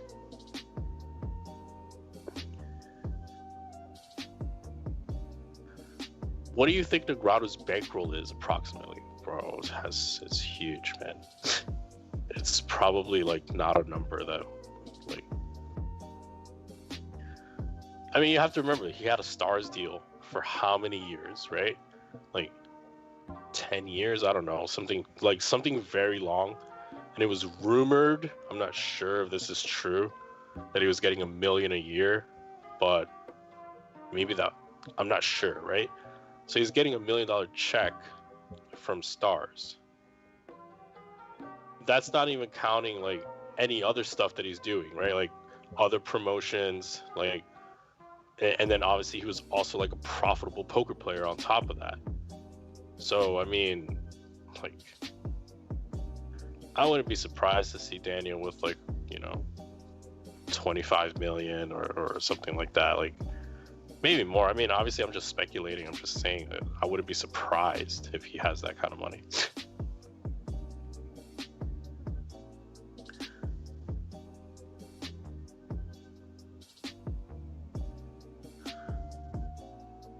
Michael says he's probably reinvested enough money that he never has to worry about money again. Yeah, I mean, I don't think. This is the thing, like, also, like, his actions speak. Like, if he was worried about money, there's no way he takes on this challenge, getting no odds against a player that clearly is a superior player than him. This wasn't a money thing for Daniel at all. Like, I think there's like a fair chance that Daniel thought, like, you know, a very reasonable amount of the time I'm going to lose this, or at least he thought, like, okay, like a decent amount of time I'm going to lose $1 million here, and you know, whether he thought he had an edge or didn't, even if he has an edge, he like still loses the match, like still loses $1 million, like a high frequency amount of the time. Like, even with an edge, like, you still lose. So I don't think it was a money thing for him. I think he's like doing very well financially.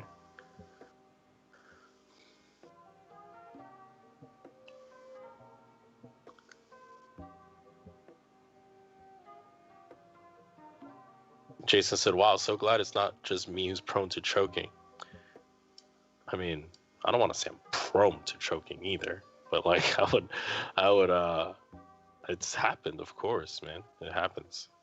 Just have to remember it, right? Like, I remember watching like Kobe Bryant, like rookie season, like they gave him the last possession of the game. And he like shot an air ball versus the Utah Jazz. And he clearly choked, right? Like it was clear that he choked that time. And he put that like newspaper thing like somewhere where he saw it every day, and he just remembered how he felt and like in that moment, and then kind of got better at it. And then eventually, obviously, he took down that newspaper article, and then he was like very comfortable taking the last shot all the time. So just like putting yourself in the moment and remembering it, I think is really good.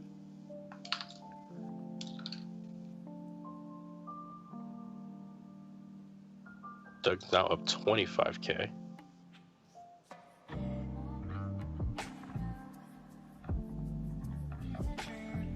What a day. I mean, they've played so long.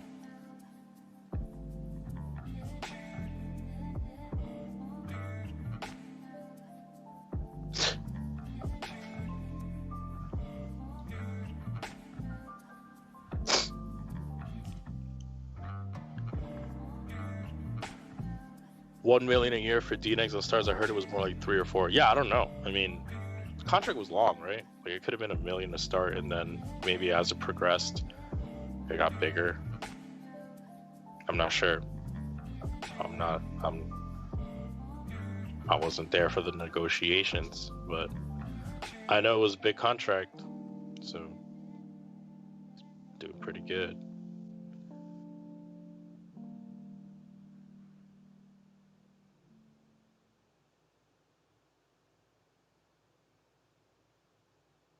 Park Odyssey says, I just need 2.5 mil to retire.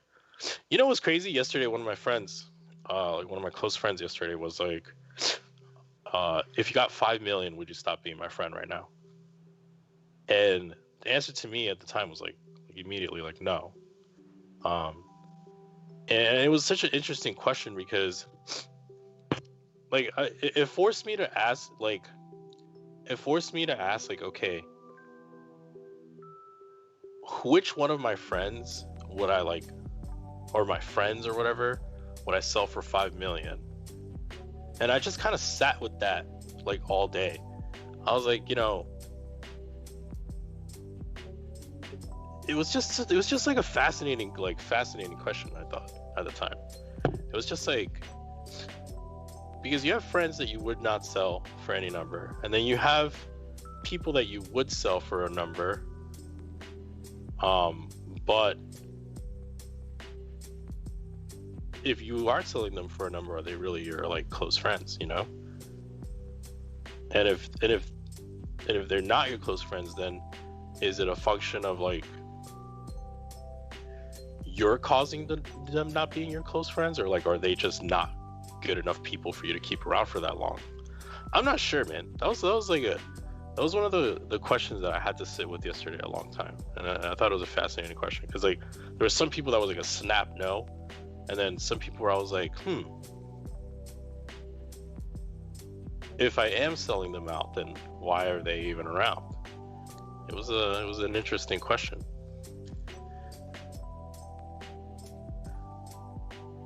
Poker Odyssey says, "Me, if you don't sell me out for $5 million, I'll smack you."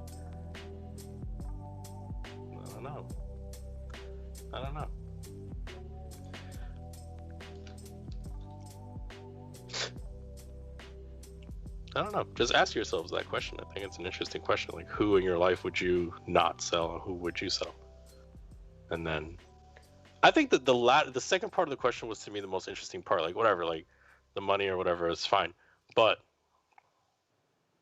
the part where it was like, if you do sell them out, or if you are willing to do so, then why are they even around in the first place?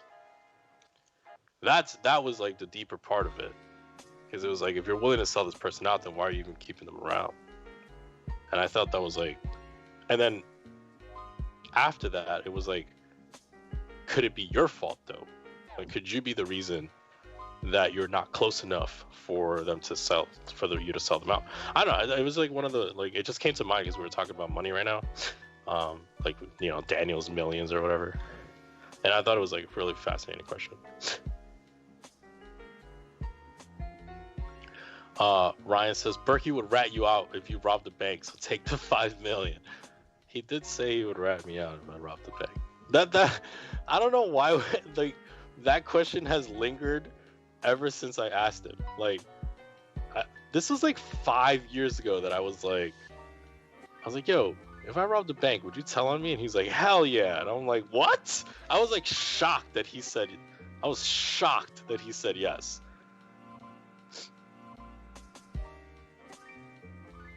And I was like, how can you rat me out, bro? I couldn't believe it.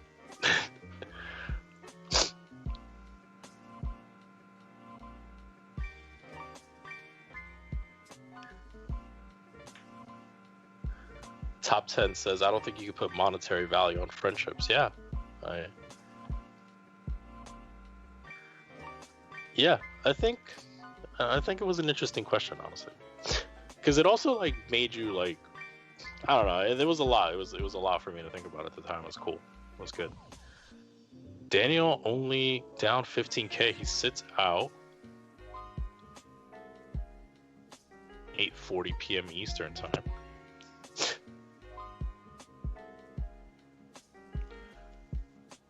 I kind of have a feeling he wants to keep playing, man.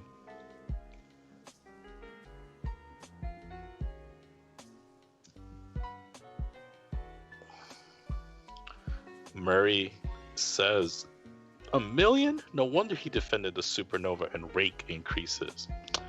I think he was in a bad spot, man. I think he was in a bad spot. I think the supernova stuff was not great by PokerStars. The rake stuff, whatever. I mean, yeah. I mean, I think if Daniel could, like, I don't know. I mean, I've never spoken to Daniel about this subject, but I'm sure that if he could redo that entire kind of PR, he would probably do it differently. Because I do think that he meant well. I just think that a lot of it came across poorly. Like, and a lot of it, like, or at least some of it was twisted, like, into a narrative to, like, make him look like worse than what he was. I do think that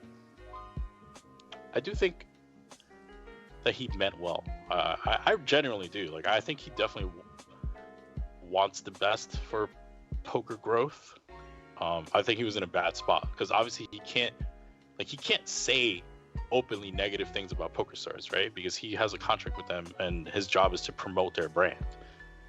At the same time, he wants to be, he wants to have some integrity towards the community. Doug comes with an overbet after the check down. He wants to have some integrity to the community, and, like, so they're asking him the tough questions, and he's trying to play both sides, right? He's trying to play both his role, his job as an ambassador of PokerStars, as well as, like, say some of the like address some of the things that like he feels, right? So it was a really difficult spot. I mean, you know, he's not a he's a poker player at heart, man. He's not like a PR specialist. So I'm sure that if he could redo it and like change the way it all came about, like he probably would, or maybe he wouldn't. I don't know. I haven't spoken to him about it. But I kind of get the instance that he did mean well, right? Like, who fucking takes more pictures with people than Daniel Negreanu, right? Like if you ask Daniel Negreanu, like randomly in a fucking hallway, you see him at anywhere, right? He's gonna take a picture with you. He's gonna sign your book. He's gonna have a conversation with you, you know, whatever. So like, I do think he cares, I guess. I do think that saga came across poorly, you know? Like, he hasn't, like, there was a couple moments, like, also, like, the guy's been around for fucking, how long has Daniel Negreanu been around poker, right? 20-something years? Like, yo, the guy can't make a mistake in 20 years, and he's a freak, and I don't trust him, you know? Like, if you don't make a mistake in 20 years, man, like, you're, I don't trust you, bro. Like, there's something, you're hiding something big. Part of the question, I think, depends on what you consider a friend. There's some acquaintances that I snap call. Yeah, I agree with that part. I like, you know, the dudes that I know at the Bellagio 1020, like I ain't riding for them like that. Even though I think that they're cool, you know, I have a conversation with them. Maybe we'll have like a cup of coffee, but we're not friends.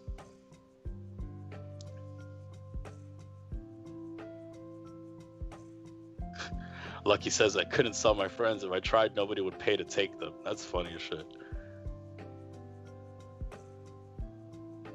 Christian, here's one for you. Poker Odyssey says, how much money would you need to spend 5 years in prison? 1 mil a year? Man. 5 years in prison? I've had this question a couple different, like, I had this question phrased differently. I think a better question, not I'll answer your question, but a better form of this question is, if you immediately woke up tomorrow 5 years from now, how much money would you need to just wake up tomorrow, but then and you're 5 years older, right? And I think that's a really good question, right? Because obviously the prison part adds a layer of like discomfort and things like that, but effectively the interesting part about it is that time is actually like the most precious commodity, right? So there's certain years where like you can maximize your growth and things like that, and as time gets like later, you're willing to pay more if you could recoup time back, right? So like, just imagine, would you trade places with Warren Buffett today? So you'll be, you know, the second or third richest person on the planet, but you're also like 90 years old. So your money is very high, but your commodity of time is very low, right? So it's one of the most interesting questions in that, how much are you willing to pay or be paid to just delete 5 years of your life? And I think when you're in certain stages, so like let's say you're 21, right, and you just wake up and you're 26, you probably would not pay. You probably would take a pretty low number, right? You might take like a couple million.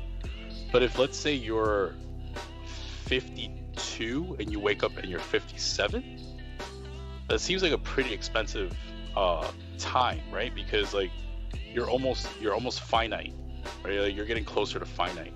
So I think it's a really interesting question. I think everyone's number is different, but I also feel as if most people realized that time is actually like the most precious commodity in the world, like I think most people would change the way that they approach things, right? Because if you look at it, like I would never trade places with Warren Buffett today, period. Like it doesn't matter how much money he has, because he has very little time left, right? And that commodity is worth more than whatever money he has, right? So that means like, and you know, I do want to give credit to like some people that I think have like put me onto this. Like, I'll have to like look it up. Maybe I'll tweet it out or something. Like you're considered like like if you're young-ish, like in your 30s or something, and you have like 40 years left to live, you're considered like a time billionaire, right? And that's valued very high because you have so much time left to achieve so many things. Whereas like if you're a millionaire or a billionaire but you're old, right? You don't have much time left, so no one would trade places with you. And I think that's, I don't know, it's just one of those things that make me think a lot. Like, am I maximizing my time because I don't have a lot? Like, it's a very finite resource and it's very valuable. Yeah, man, it's one is valued a lot, right?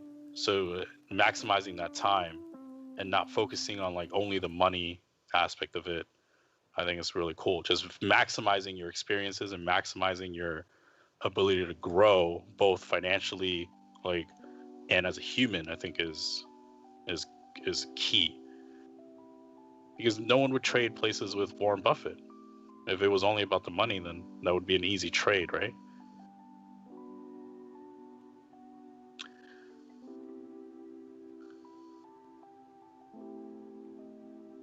So how much money would I get paid? How much money would I need to get paid to lose 5 years of my life plus be in prison? Right? Because we're effectively deleting 5 years on top of the suffering of prison. I mean, and then so I'm going from 31 to 36. That feels like important years, man. It feels very important years, right? Because if it was 21 to 26, it's probably not as bad. That's a fucking big number, man. 31 to 36, prison, come out. The thing is, like, those are such big years, man. Like, it's probably like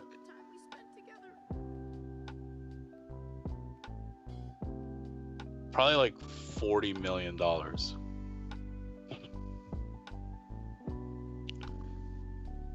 Yeah, I think 40 million.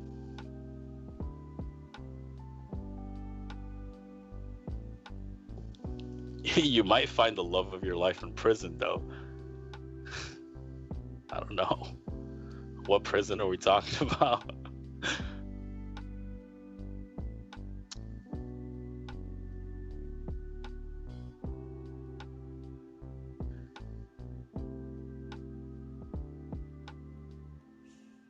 Says Michael, you could effectively buy time with money to a certain degree. If you got paid enough to recoup the time by not working, it would be worth it.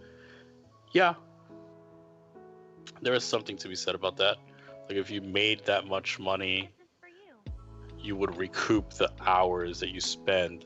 But that's assuming that you're working, like, that brings a different discussion, right? It's like, are you just like working to live, or you're living to work, so to speak, right? And in that situation, you're effectively saying that the hours you're working are just like empty hours that are just like, you're just kind of going through the motions to get to actually living, right? So that's like a completely different conversation, Michael.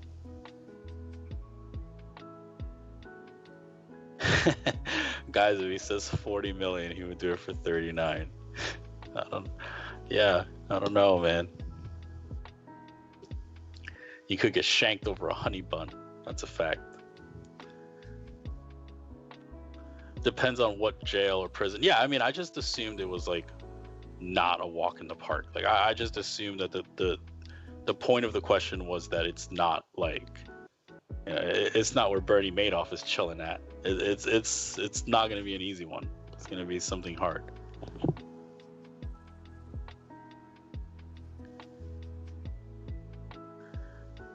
Taking consideration on those 5 years wasted, you might be able to open a business and make a lot of money or learn a skill. Yeah, I mean, there's just a lot. Like there's a lot in 5 years. Like in terms of both the time that you're never getting back, the opportunity cost. You know, there's so much. Like there's just like not paid in terms of, you know, dollars. 4-bet from Doug. Player started pretty deep. This hand gets called. Jack 10-6. Fairly decent board for Daniel. Defending. He has jacks and 10s, some Jack 10 suited.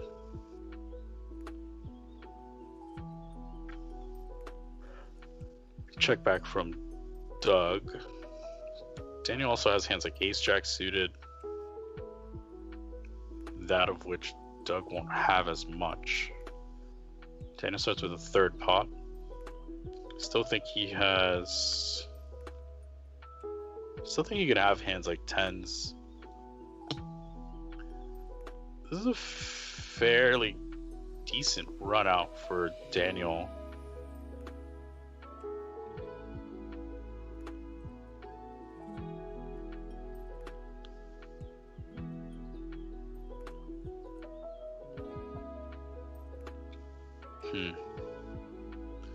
Comes with a shove. Yeah. I think this is cool.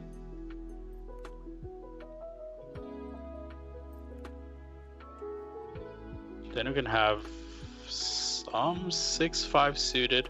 Can have some 7-6 suited. He can have Jack 10, 10s, Jacks. Yeah, I mean, he just has all the good value hands still. He has a little bit of 8-9 suited as well.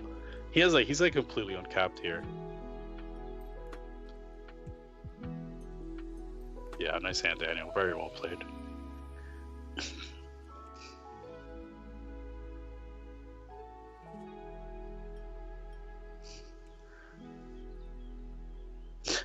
Would you have given up a month trapped in a bathroom like oh boy last year? If so, how much? Yeah, that was Scumbag Rich. Yeah, Scumbag Rich spending a month in the bathroom of Bellagio. That was like kind of torture, right? He was like supposed to like spend a month in the dark. It was like Rory Young and Scumbag Rich.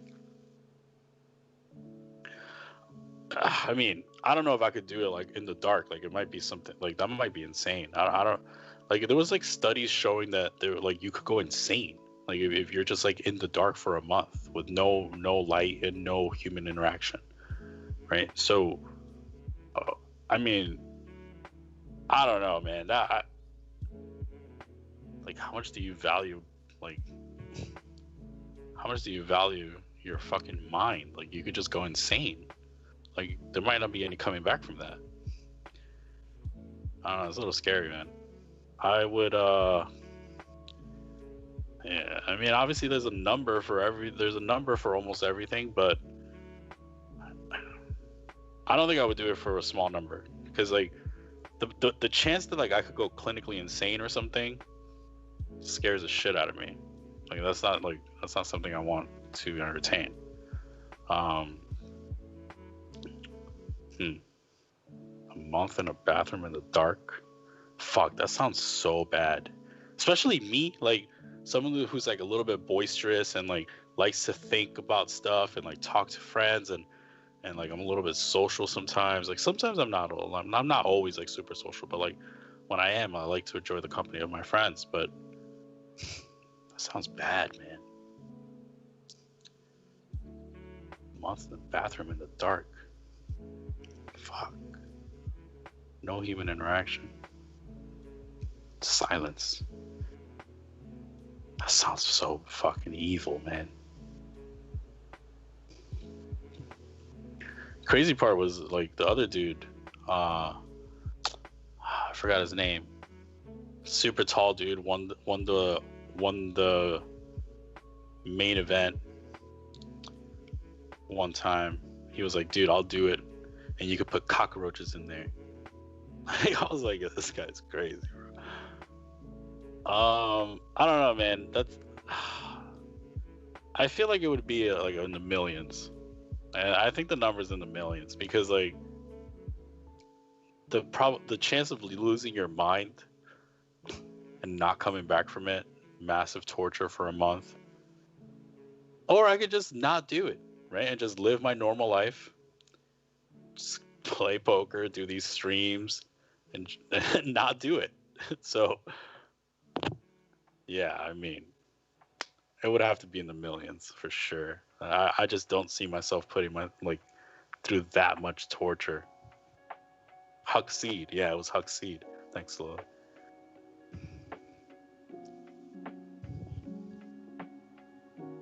Michael says there was a documentarian that made an episode in his series about recording himself in isolation like that. I mean, I'll watch it. Because I'm curious now what that does to you. It says Vsauce did the isolation for days. Days sounds better than month. Maybe I could handle days, but I don't know if I could handle a month. That sounds so bad. Man, these questions are fire.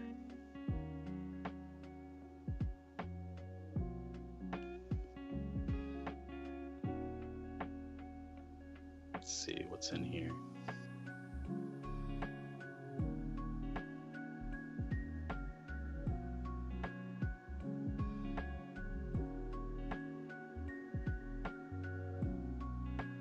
Who is Vsauce? Let me look it up. Vsauce isolation.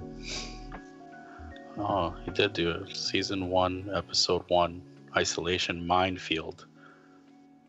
It's on YouTube. Okay, I'm gonna watch this later. It's 34 minutes. It's pretty cool. Did the bathroom guy have a watch? No. No sense of time. Just darkness.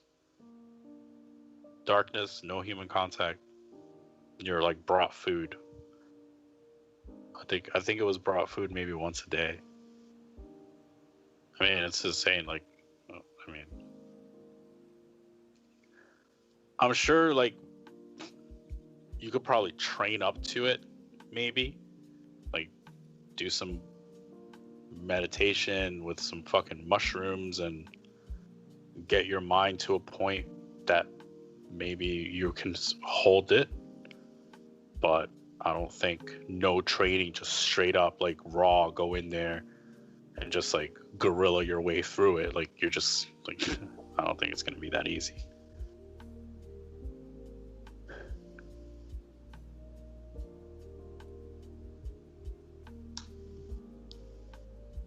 Would you want to know the day you're going to die? Man, that's a good question.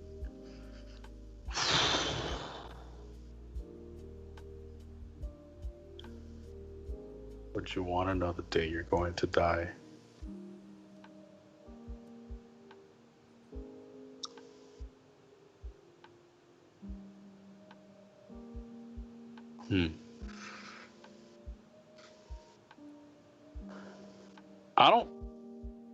I don't think so. Damn, Daniel is a big one. I don't think so. Because I basically just don't want a ticking clock like by my ear, right? Because the second you know becomes the moment you start like counting, right? And you're like forever going to be counting, right? So I don't think so. Mostly because I don't want to count. I don't necessarily fear death as much as I used to. I think I used to fear death like a lot. Like now I'm like a little bit of beginning to, I don't know where I stand in this, honestly. It might be some like voodoo fucking fuck. Why don't we just get racked all the time? Just have a good hand. You just have good hands. You know, I was like listening to this like Alan Watts talks, and he was like, he does these like long lectures. Some of them are on YouTube, and he was kind of talking about like death and like people fearing death. And I don't know where I stand on this. Like, I'm not like, don't say like, oh, you know, Christian's a fucking voodoo fucking foo dude. Like, I'm not. Like, I'm like a very logical person. But he was kind of talking about like, you are to the world as like waves are to the ocean, right? And it's like, you just happen, like you're happening in the world the same way as waves are happening in the ocean. Like, it's not like you die and it's just like you're just like gone. Like, this is like a moment in the energy of the world or whatever. The same way as like a wave crashes, that doesn't mean that's just gone. Like, the wave is gone, but there's still like, it just comes back into the ocean, and then there's another wave, right? It's just like, you are the world. You are to the world as waves are to the ocean. And I don't know, I kind of accepted like a sense of peace with that. And I was like, yeah, that makes a lot of sense to me, because it's true that energy is neither created nor destroyed. So that makes sense. And maybe we shouldn't fear death anymore. Maybe that's true, right? Like maybe we're here for the moment now, and this is the version that we see now. So I don't know. I don't think so. That made me like kind of stop fearing death a little bit, but I don't think I want to know when I'm gonna die, because I just don't want the clock. So, Mateo says, was that a misclick call with the River Jam and Daniel call with King Queen High? No, he had a king. I think he turned a king there while Doug had a set of jacks.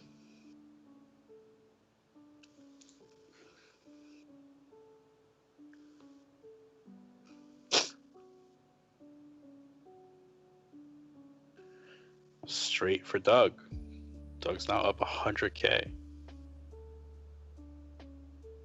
That's annoying. Or maybe it's great if you like Doug.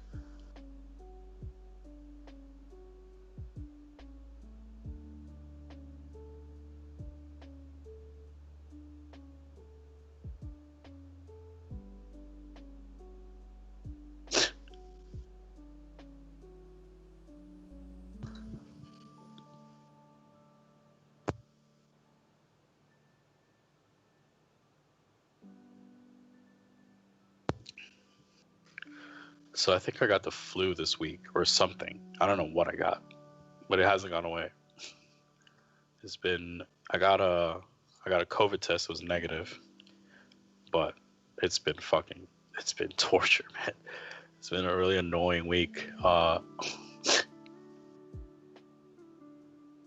Chin, I got a question. If you could travel 20 years in the future and meet your future self, would you? And what one vital piece of advice you would want to know?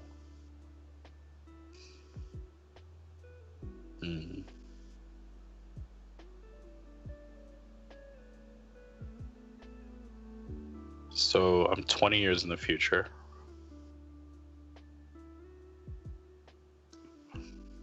I get one piece of advice from someone that is myself 20 years from now.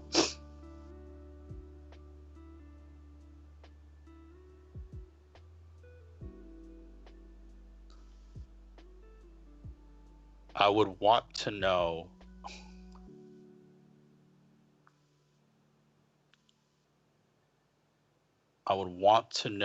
where the majority of my focused energy should go to. I think that would be like the key. Because if you're dialed into where your focused energy should be, and that is 100% where it should be, then everything outside of that becomes easier, right? Like you're a happier person, right? Because your focus is where it should be. You're probably wealthier because your focus is where you should be. You're probably in better relationships because the people you surround yourself with are probably in the same, either supporting your focused energy or involved in that focused energy with you. So just having like that perfect dialed in focused energy, I think probably like cracks open a whole plethora of good things for you. And I think a lot of people, like, that would be such a life hack, right? Like, you have such a life hack where I think most people just don't really know where their focused energy should be. Right? We spend our entire lives like fucking, from the moment we're right out of high school, we're like changing majors, changing girlfriends, changing workouts, changing, you know, all these other things, right? Like, and the focused energy is off. So I think that would probably be my one answer there. Yeah, I like that one.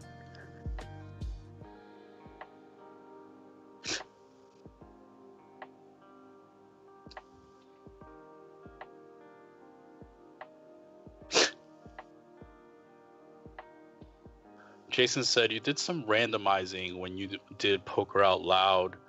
Do you normally randomize or doing it for training? I think there are... Damn, there's a huge shove.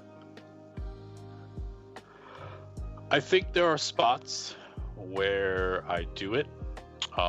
Mostly when I don't have a clear, like, override. So basically, let's say there's like, you know, there's a mix in a spot, right? But like, I know the player I'm playing against, like, I'm just gonna pure this situation because that's the maximally exploitative answer, and I'm gonna do that to the point where I don't get caught or cause an adjustment, right? And then if I'm playing against somebody that's pretty good and I'm not really sure of what that exploit is, then I'm gonna just like kind of best guess the randomization of that spot and just not play closer to theoretical. I think, yeah, I mean, randomizing is like it's not. I think it's, how do I say this without sounding like super fucking arrogant or like dumb? But I think randomizing is important, but less important than what people make it seem to be. I think it's more, it's a tool. It's a tool, it's a guide, it's a map, more than it is a way of playing, so to speak. Yeah, I think that's my best answer.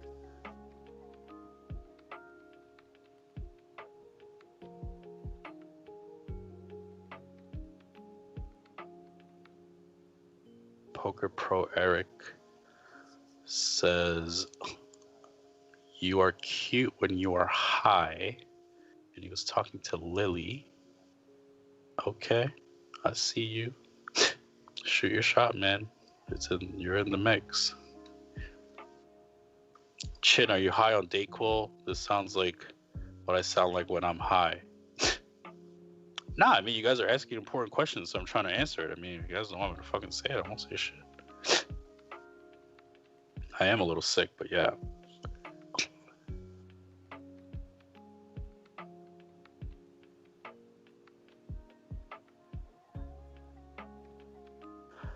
Michael says, I think people make randomizing up to something more than what it is. Yeah, for sure, because it's a new cool thing, right? It's like when blockers were the cool thing, right? It's like, yo, I got a blocker, bro. I got a blocker. It's like, why you shoved there? Like, I got a blocker. Why you call there? I didn't block anything. It's like, all right, bro. like, how about anything else? Like, nah, bro. I got the ace of spade. I'm all in. It's like, yeah, but he called like huge bets. Like you're laying him like 4-1. It's like, bro, he can't have a flush. Like, he can't have the nuts.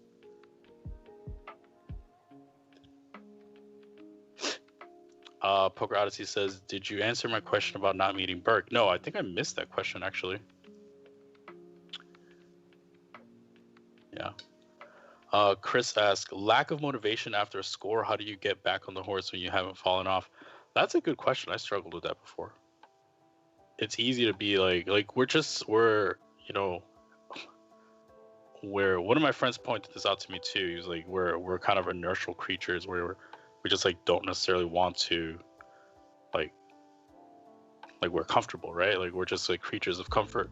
So it's one of those things where you have a big score, you're kind of like relaxed again, right?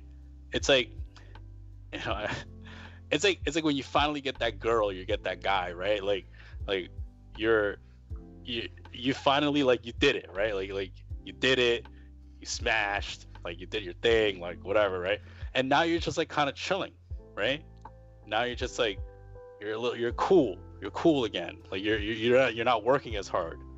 So same thing in poker, right? It's like you finally got that big score, all the work paid off, all the hours on and off the felt, all the fucking bad beats that you got through, all the struggles, and now you got the score. So it takes a lot for you to like not like get that score and then put yourself right back in the heat of the fire, right? Where you're about to hit the struggle again. You're about to do all this shit. It's like, it's super annoying, right? But the people that could do that, they succeed, right? Like you're a product of that, right? You're like where you are in life is a product of all the decisions that you're making, right? So when you go in there and you're just like saying, okay, I got this, but that's not the end, then you just go further, right? But like, how do you get off that? You just have to not have that as a finish line to begin with, right? Like you can't have that finish line. Like the finish line can't be, I need a score. That's not what it is. Like that's bullshit. Because like you'll get the score and then what? Like it's not a big, like it's not, like that's not a real goal. That's not a goal, right? Just as like you getting the girl or you getting the guy, like that's not a goal.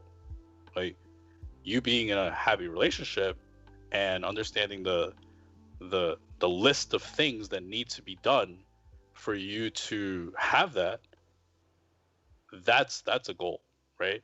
Like because that doesn't stop once you got the girl or the guy, right? If you want to be a top tier elite poker player, and understand that what goes into that, then a score is not going to satisfy you, right?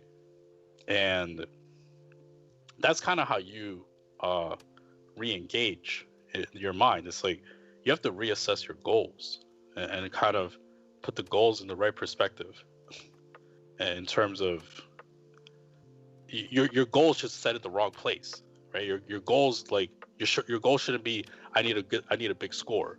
Your goal needs to be something else, and that's how you get back on the saddle or whatever.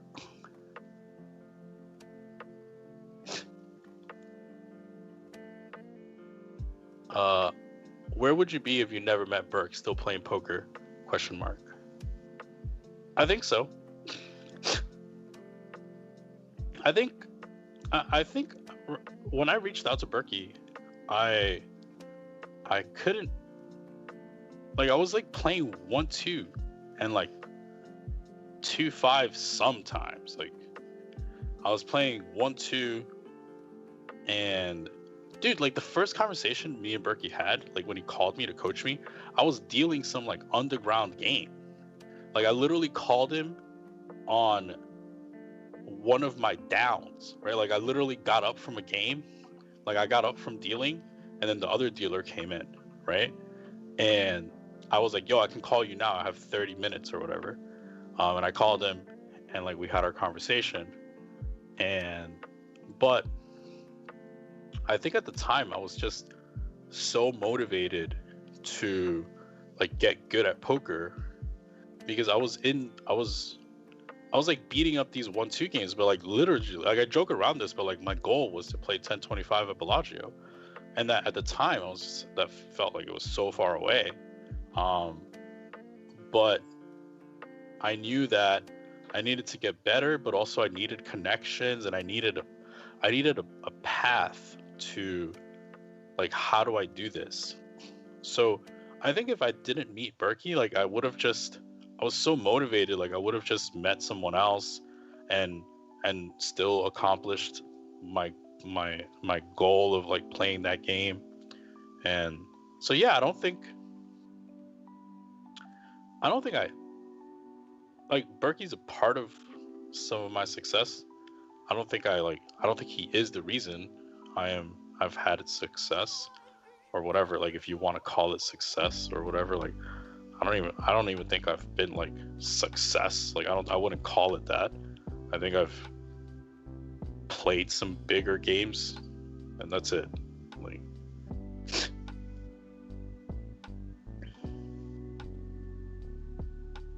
in your opinion, what is the top strategic change Daniel could have made to not time? I think there would have been. I think he needed more time to train. I think what he's done to this point is absolutely fucking phenomenal. Like, he's definitely a much better poker player today than he's ever been in his entire career, probably. But you're still up against someone that has infinite like experience playing high stakes no limit. He also is someone that's going to work hard and study hard, right? And that's a deadly combination, right? He's talented, like Doug is talented. He's going to study hard, he's going to work, and he's in the lab every day, right? Like he tweets it out, like I'm in the lab. Daniel had 1 month to try to catch up as far as he can to someone that's an elite heads-up specialist. It's just not enough time. So I think the best thing he could have done was negotiate a longer time frame to start, and then on top of that, like these like he's done this a couple times where he's like playing, 4 hours, whatever. Like, in my opinion, I've said this before, it's just completely unnecessary. Like, just play your 2 hours, end it on the dot, and go back to your training every single day. Like, you end at 2 hours, go back to your training. End at 2 hours, go back to your training. Like, every second on the table with Doug is just diminishing returns. Like you just need to be off the table and training. And whatever, if this shit takes like, who knows, longer, then it takes longer. But at least, it could have been a case where the beginning is slower, right? Because he's still training, right? And then when he gets to a point,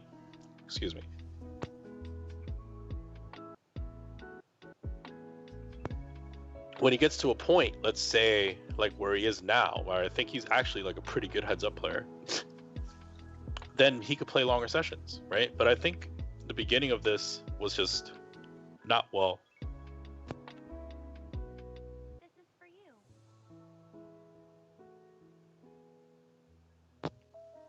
you. Excuse me. Still very sick. The beginning of this was just like, the strategy of it wasn't great. In terms of time efficiency.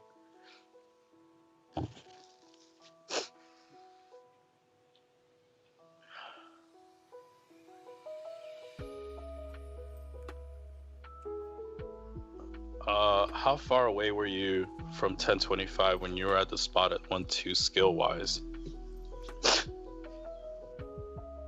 I was in a spot where like I didn't know what I didn't know, but I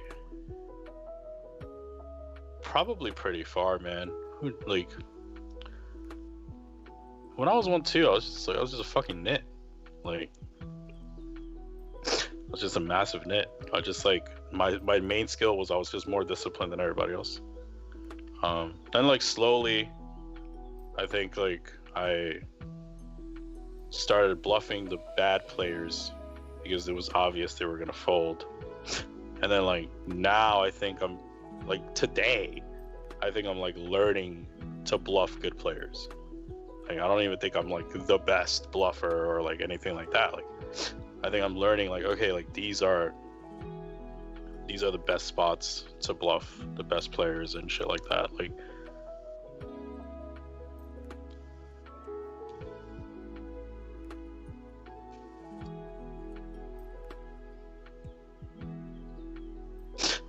Gene said it is best to assume that what you are experiencing now is COVID. The flu is pretty rare, but COVID is everywhere. Test again.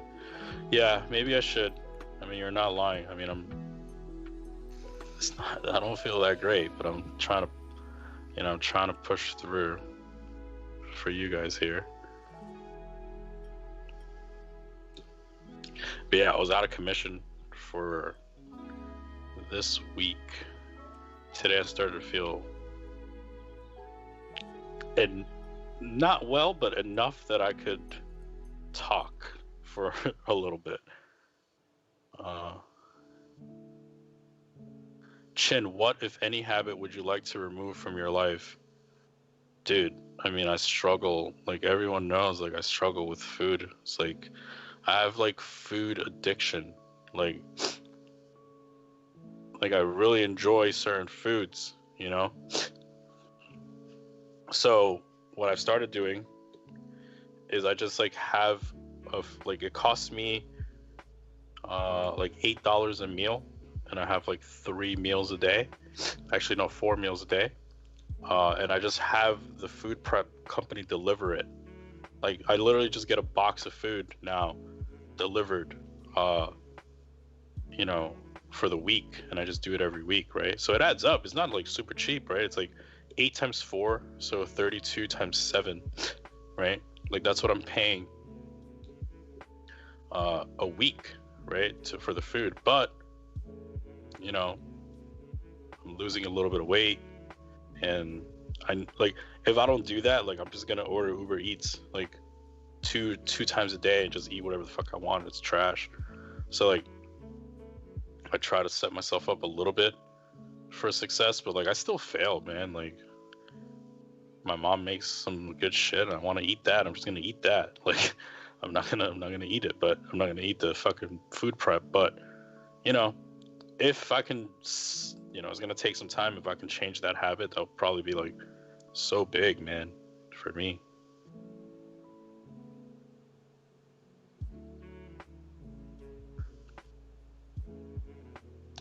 Brock says, I got the second vaccine at the Encore this week. Dude, that's awesome, bro.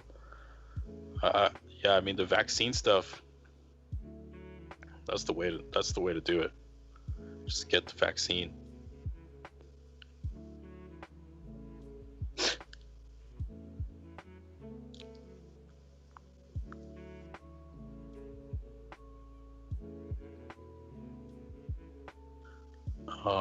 Daniel sits out.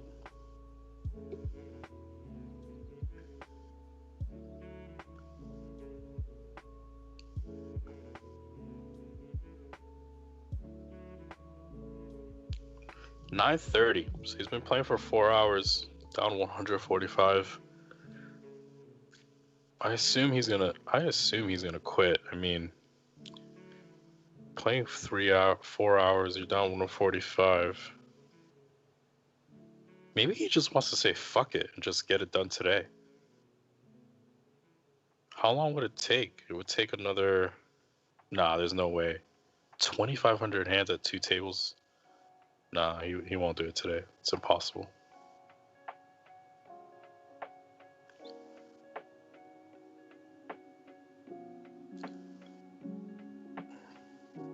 curious though. How far is he gonna go?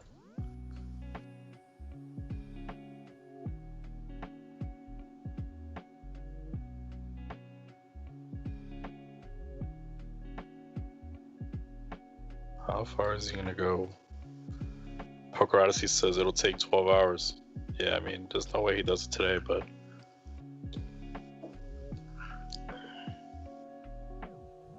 he's back. Man, this guy's an animal.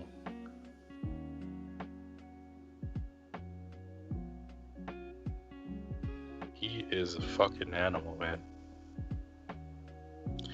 I mean, at the end of the day, like, you have to give hats off to Daniel, man. Like, I know I talked a little bit about he should have like managed time a little bit better and all that stuff, but he's still in the ring. Like, he's in the ring. He doesn't quit. He just shows up every Monday, Wednesday, and Friday. And there is a chance that, okay, like, say he loses $1 million here. Like, does his poker career increase by $1 million because of this? We'll find out, right? We'll find out if, like, his career is increased by $1 million. I think it's possible. His EV increased by $1 million. It can happen. It can happen.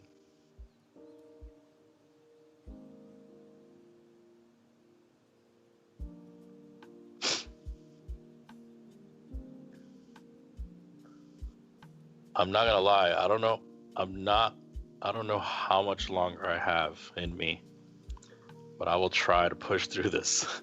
But it's just gonna be a tough one for me. Like, I'm feeling worse. So let's see what's in this chat.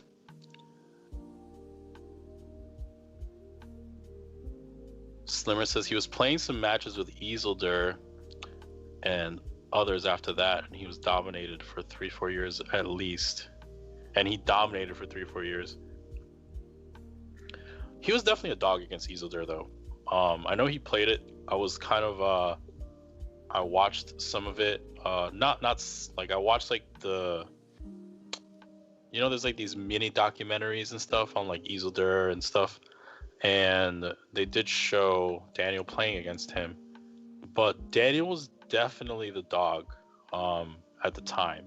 At least that's what the community was saying. I wasn't really like in the mix at that time, but the community definitely thought Isildur was a huge favorite. And I could see that being the case because Isildur was playing heads up like every day, right? Against Durr, against Ivy, against, you know, everyone. And he was winning. And Daniel wasn't really known as a heads up guy. So Daniel got smoked in like the first couple matches. And then he won like a pretty big number towards the end. But at the end, like, he ended up still losing the overall challenge to Isildur in terms of dollars. So, but Daniel's a beast. Like, at the end of the day, like, that's the thing. Like, that doesn't mean that Daniel's career or that Isildur's better than him or anything like that. Like, he was just better. Isildur was better at one form of poker, which was heads up, no limit at the time. Like, if you told me, like, oh, you want Daniel versus Isildur in an MTT? Like, of course I'll take Daniel in an MTT versus Isildur, like, any day.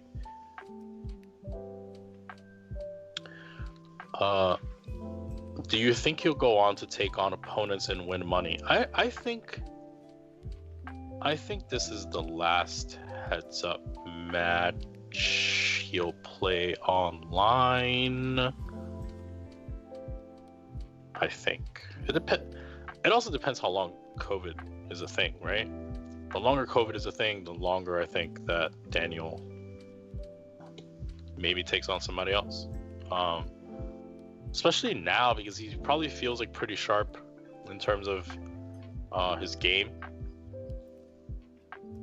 And there is something to be said by being in the ring, right? It's just like, it's a little bit addicting in terms of like, you're in the ring, you're fucking playing for big money, decisions are huge.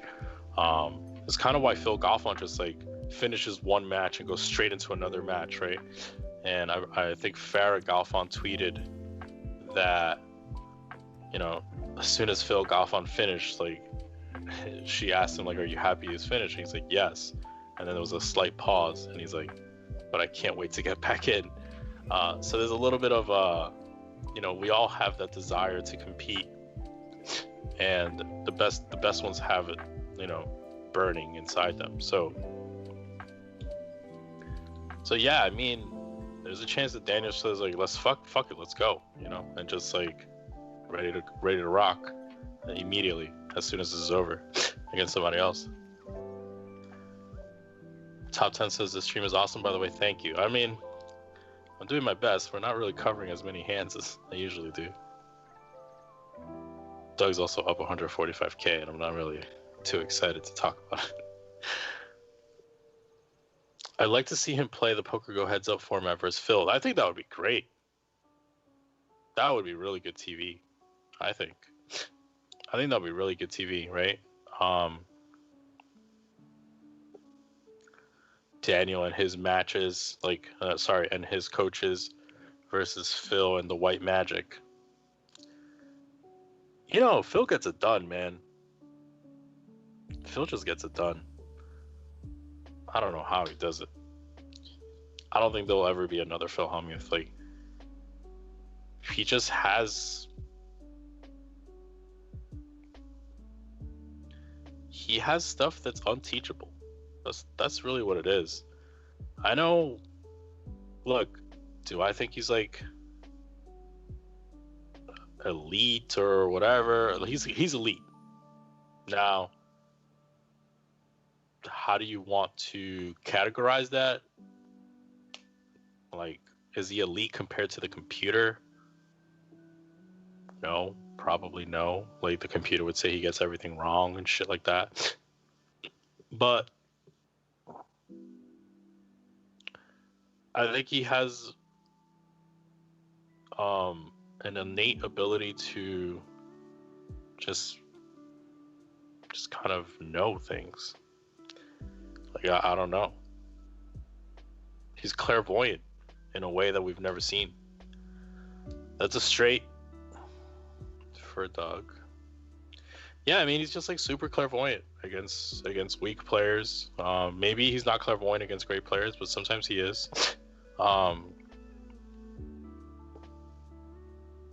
Yeah, I mean, in a WSOP MTT, there's nobody with higher ROI. Like, if you look at his Hendon mob or whatever, it's ridiculous. Like, not only does he have all these bracelets, he also has the most second places too. Like, it's not normal. Like, his WSOP record is incredible. Something to be said, man. I mean, people say he can't play, but he still succeeds today. Like, I know, like, you know, people talk shit because he's like playing now in these like private cash games with like the Silicon Valley guys, but in the summer he shows up to play WSOP and he wins. And he wins a lot. So I think people just kind of don't like how arrogant he sometimes comes across, right? He's like, talks about this white magic he has, talks about how he could dodge bullets, talks about how, like, if there was no luck, then he'll win all the money, and he kind of like berates people, and people don't, you know, people don't like to support that kind of conduct. So that's kind of why I think everyone likes to pick him apart a little bit. I am talking about Phil Hellmuth.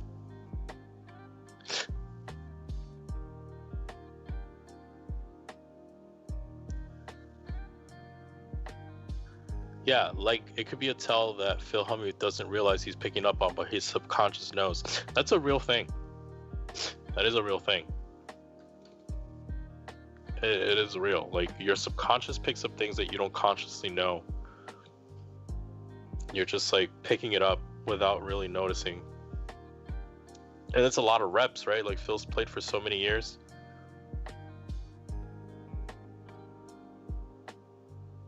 He's played so many years. Like there's just a lot of stuff that he's just it's like riding a bike for him, I guess.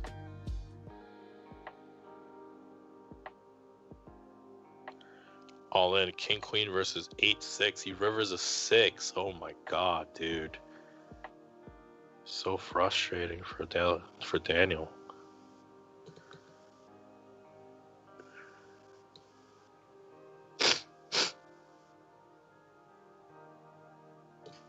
It's frustrating. You just get it and get.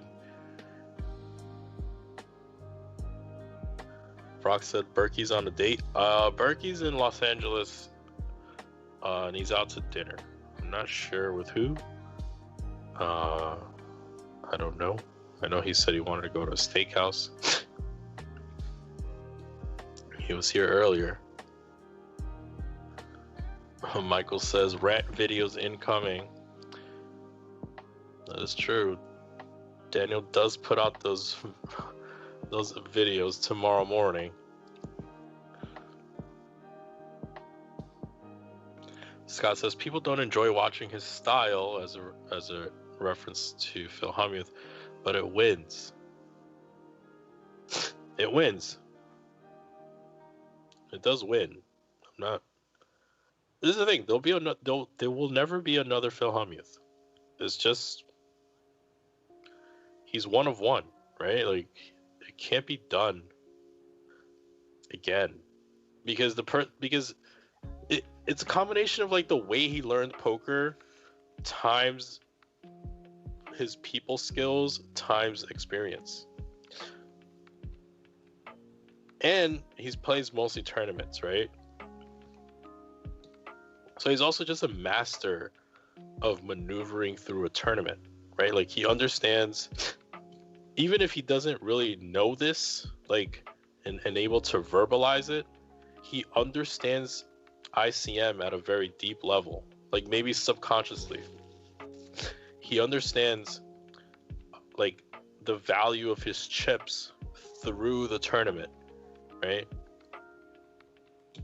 And he understands how to maneuver the tournament. So he might not be able to teach it, right? He might not be able to, like if I was like, hey, like Phil, can you do a course on ICM from the beginning of the tournament to the end of the tournament for Solve for Why? Like it'll probably be a fucking terrible course. Like it'll probably be like terrible. Like I'm not saying I don't know, right? But I take a guess that he wouldn't be good at teaching it, but he is good at executing it. He's good at it. And there's ICM from the first hand dealt in the tournament. A lot of people think ICM is only like a final table thing. Like it's not. First hand of the tournament, there's ICM. It's just the pressure of it is a lot less than it is at the final table. But ICM is present throughout the tournament, and Phil Hellmuth is a master at it.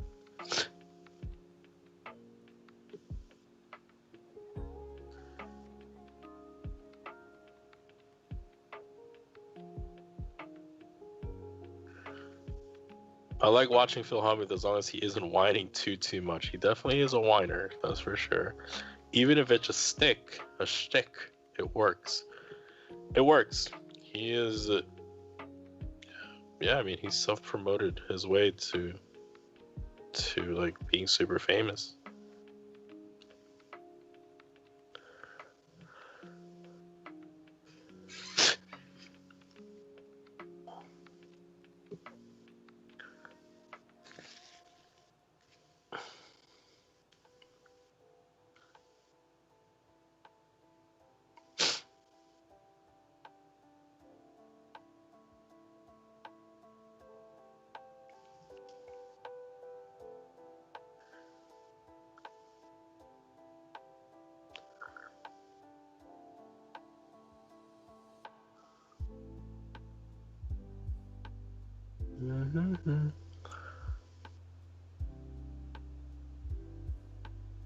I beat 1325, 25.50 cents and lower online last year for about 41K, but most of it went into fix my house, even though I really want to play higher. Was my decision plus EV or minus EV?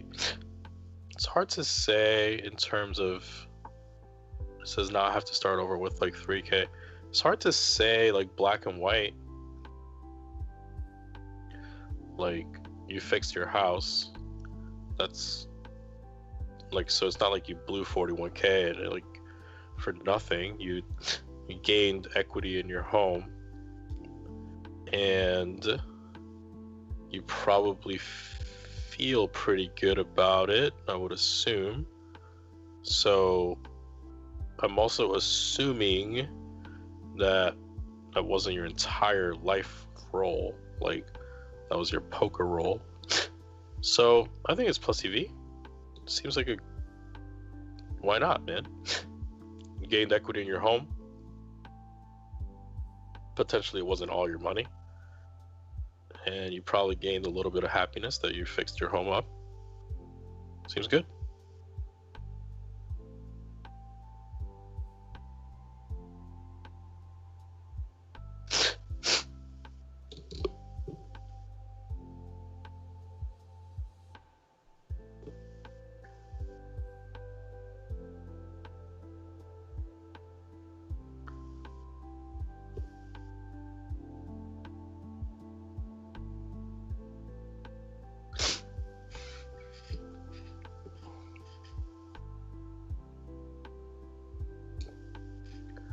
Set of sevens for Daniel.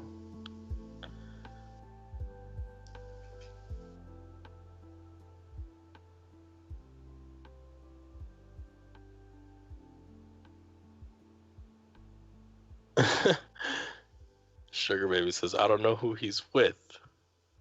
Yes, you were right about your inability to bluff. I mean, I could take a guess, but I don't know for certain who he's with.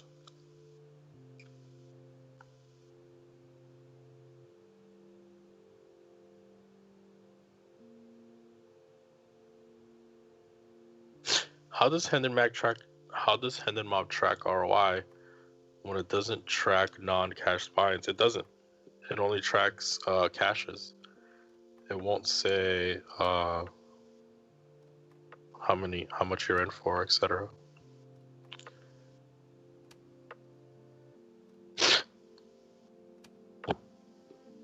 Alex asks, what percentage of your yearly earnings do you see yourself investing into crypto throughout the next 10 years? I don't know about the next 10 years, but I'll tell you, I am massively all in currently. So if Bitcoin goes to zero, I will need a job. Quick. Very quick. Or a stake that also pays for my rent and food. Yes, that is true. In terms of the next years, I don't know.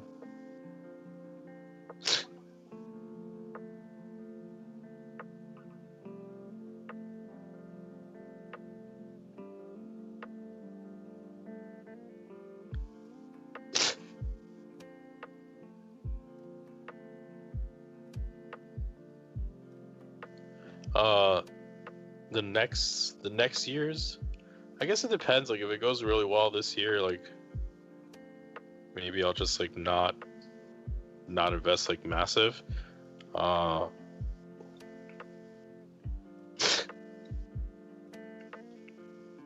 Maybe like 10% seems fair. I think like I put like a lot up front, like, and like hopefully that pays off. If not, then yeah.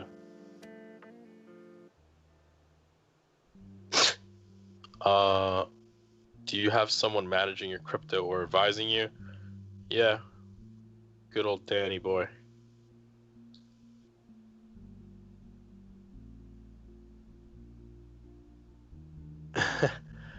Chin, I don't think you'll ever need a regular job unless you quit poker, get shunned, or Berkey rats you for robbing a bank. I mean, there's nothing wrong with a regular job. I mean, there are some things I would like to do, like that I don't mind starting from scratch in. Like I do like the whole kind of like VC culture. I don't mind starting from the bottom in that area. Slimmer says not diversifying into anything else. Not currently, man. It's literally just all in. Good luck. All in, good luck us. That's it.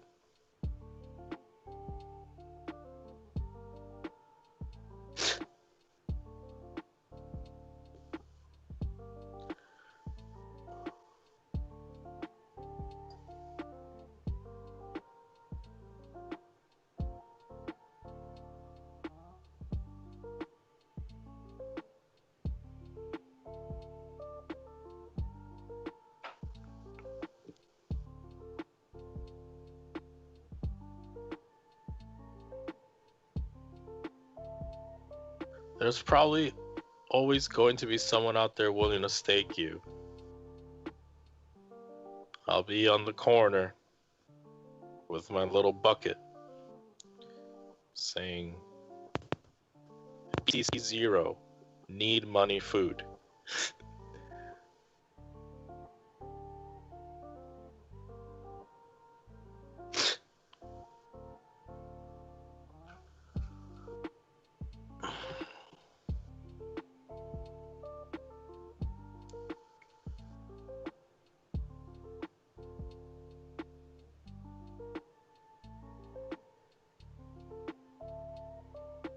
Just going through the chat. I am curious of that YouTube that you guys directed me to of the isolation video.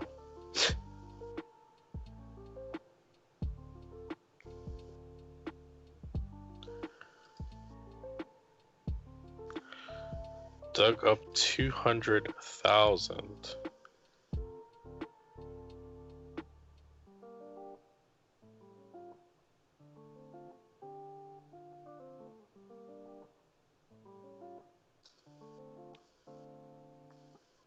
We'll 3-bet for food.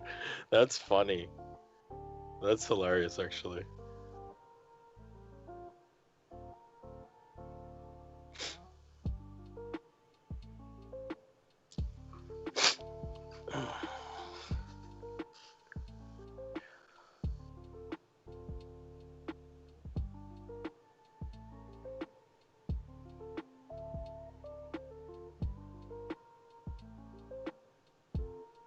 $205K. That's a lot of money.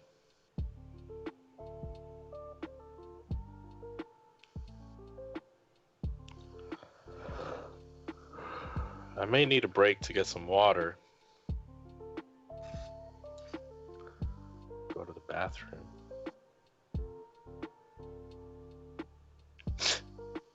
Okay, I will take a small break. Give me 2 minutes. I'll get some water, go to the bathroom. I'll be right back. Hopefully nothing crazy happens and Doug's up 300K when I get back.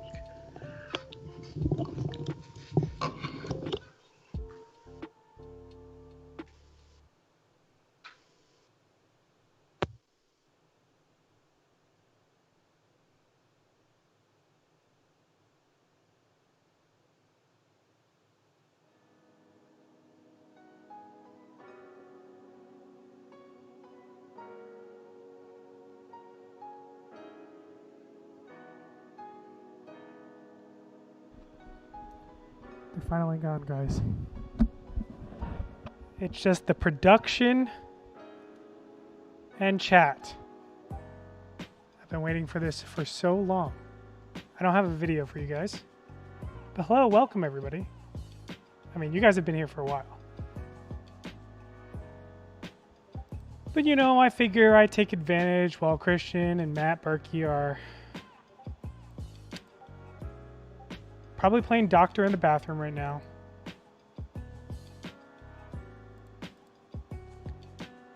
Daniel is down heaps. Feels like GameStop holders right now.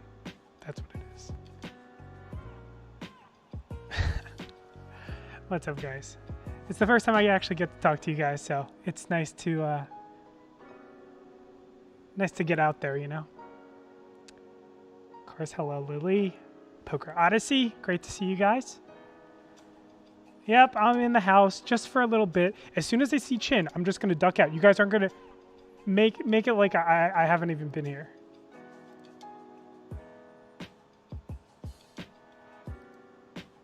Yeah, what's up, Slander Alexander? I am in here, Sugar Dubby. Good to see you guys. We're just chilling. Kind of sad. Obviously, Daniel just...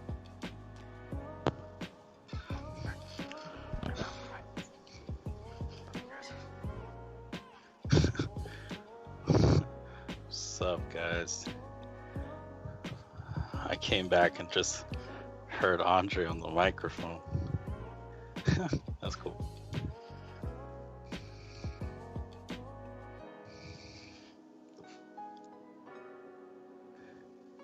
Andre in the house.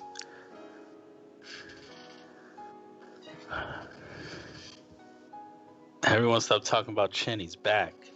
That's true. I am back.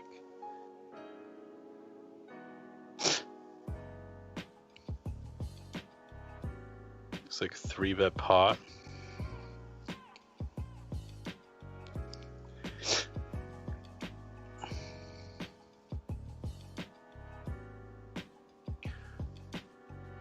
Just 3-bet and then check. Doug's mostly gonna bet range a fair amount, third pot or quarter pot on the flop, but not this time. Maybe has like he does like nothing or like some semblance of showdown value, right? So like the check call means he probably has some showdown value. King Jack is a hand that he'll sometimes check on the flop because like he can never get a better hand to fold. Also has a little bit of showdown value, so he's not void of that hand. He could also have like Queen X, Ace Dust.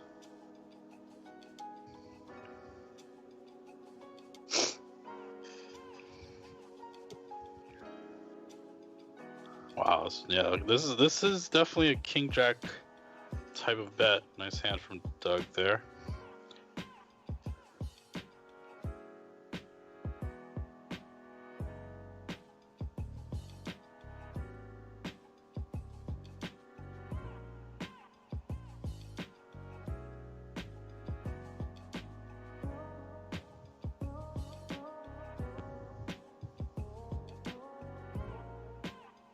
Nice music in the background.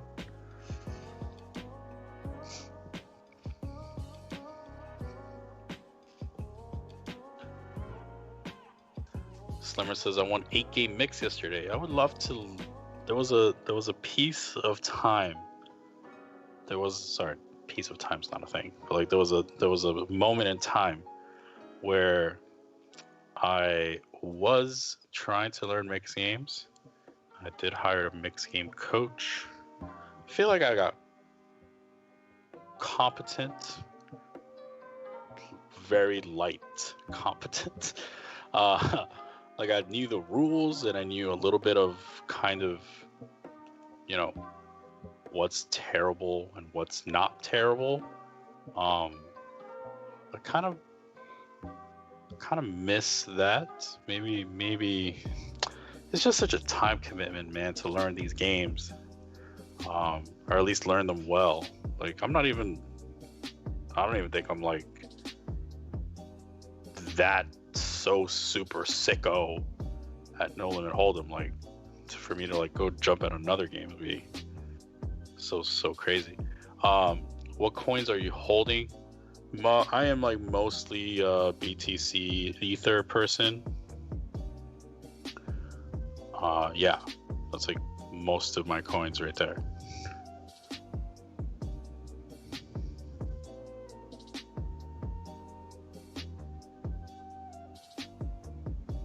I am from New Jersey. Berkey is from Pennsylvania.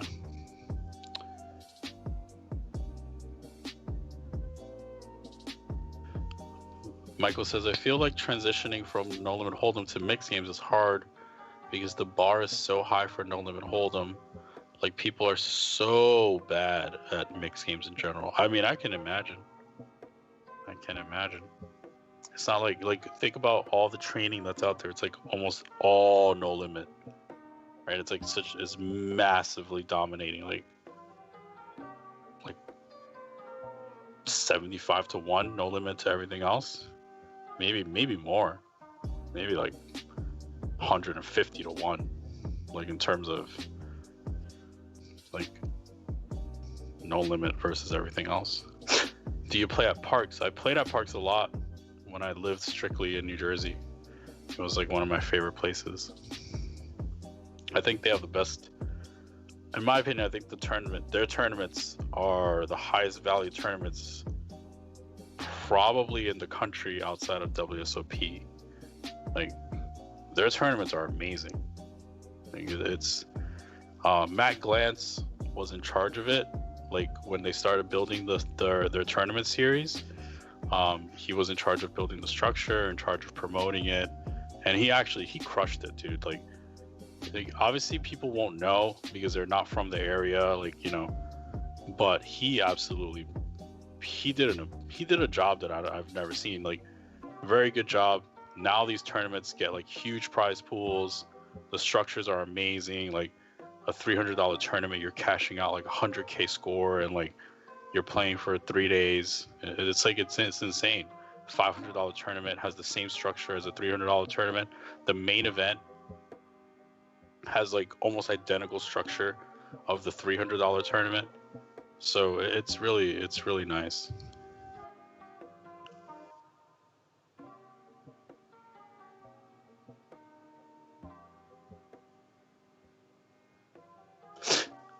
Oh, Slimmer was asking somebody else if they lived in PA. Sorry.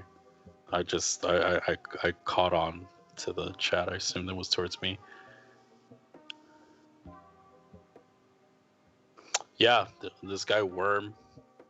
The second final table I made at Parks was like it was either an 1100 or 1500, and it was an 8 max, right? It was like their main event. I played it, got to the final table, was with Worm, of course, because he makes every final table. And unfortunately, I raised under the gun with kings. 2 people called, and Worm 3-bet from the big blind, and I shoved it in, and he just had aces. And I ended up in 5th or some shit. And I thought that was going to be the one. I was like, I'm going to win this tournament because I am due, so to speak. You know, whatever bullshit people tell themselves, you know?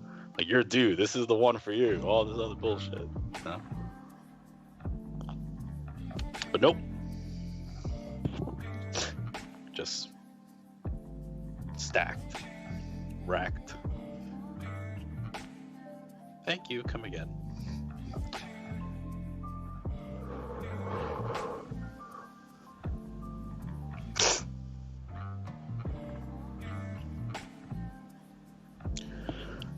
I never had the memory for stud variants. You do have to remember those down cards. Or up cards, rather.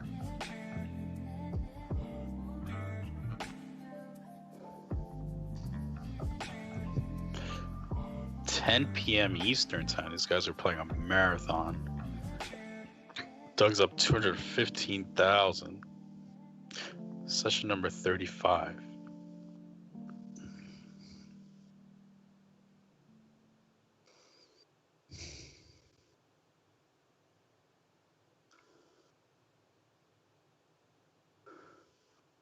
Vaughn says, do you trust ACR?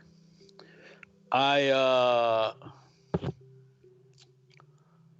like ACR more than most people do ish. I definitely trust ACR more than Berkey trusts ACR. I think it's fine. Like I think that I don't think they're gonna go insolvent anytime. I think that there have been issues with bots before, but I also have. I mean, this might sound dumb, but like I've also have played. Like I know for sure I've played against bots. I was actually on one of those lists, like you know where they like refund you because you played against a bot or something, and then they like send you money back. So I know for sure I played against some bots. And I don't think, obviously, I also have played against. I know for sure I've played against some bots in some tournaments, and sometimes they do some really dumb shit. Like they fold off like 3 big blinds from the big blind. They just fold. Like it's just like they don't play like a human being. So I know for sure that they're a bot because there's no way that a human folds off like that kind of a stack, and then like they only get it in with like the best hands, etc. So like clearly like that was a bot, and that was like a pretty bad fucking bot too. So sometimes you like run into these bots that are just like terrible. Like they don't play like human in a bad way. So I'm not that concerned with the bots, mostly because the bots I've played against are a bit trash. Sorry.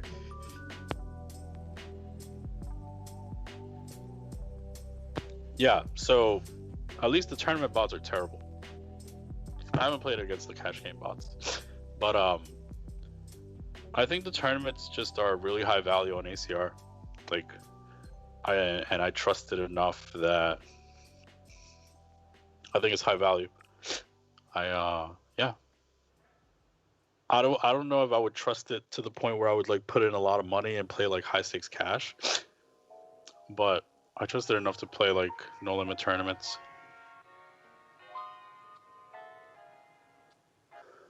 How much do you think RTA is an issue day in and day out for an average grinder online? I personally think that it is a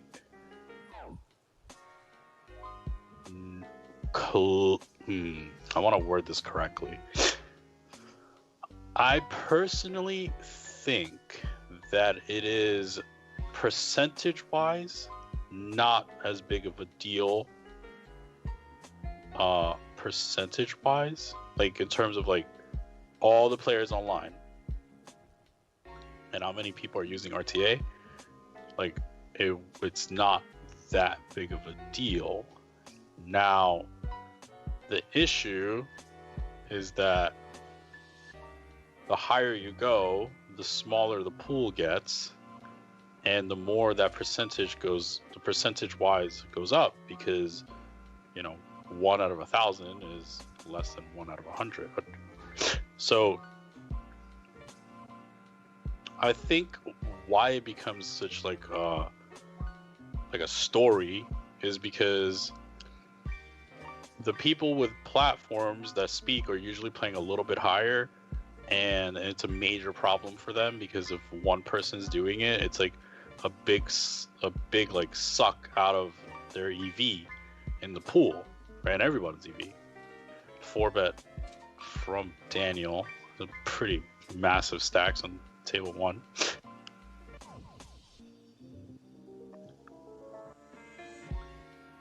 Ten 5-3.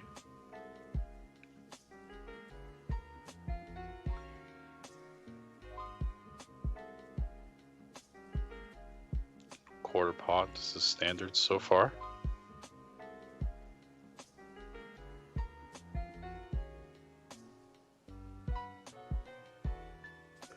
Eight of clubs is...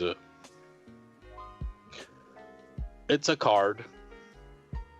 It's a card. It's generally going to be slightly better for Doug because he has more suited hands. Daniel has like more paired hands and offsuit hands like ace king and ace queen. So he checks back, turns river's a queen. This is still kind of better for Doug because he's gonna have floats like queen jack of diamonds and stuff like that. Pocket sevens versus king 10 makes sense. Both hands played well. It's a slightly lower frequency 4-bet from Daniel with that combo. Probably like a 10%er. Although this deep, I'm not sure. Yeah, this deep, I'm not sure. 100 big blinds, probably 10%. Fucking 250 big blinds. I don't know. Ain't no book for that.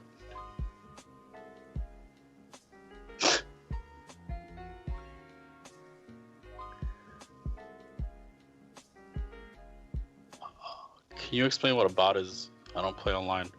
A bot is, let's say, for example, you take some guy, right, from Russia, right? They're almost always from fucking Russia for some reason, right?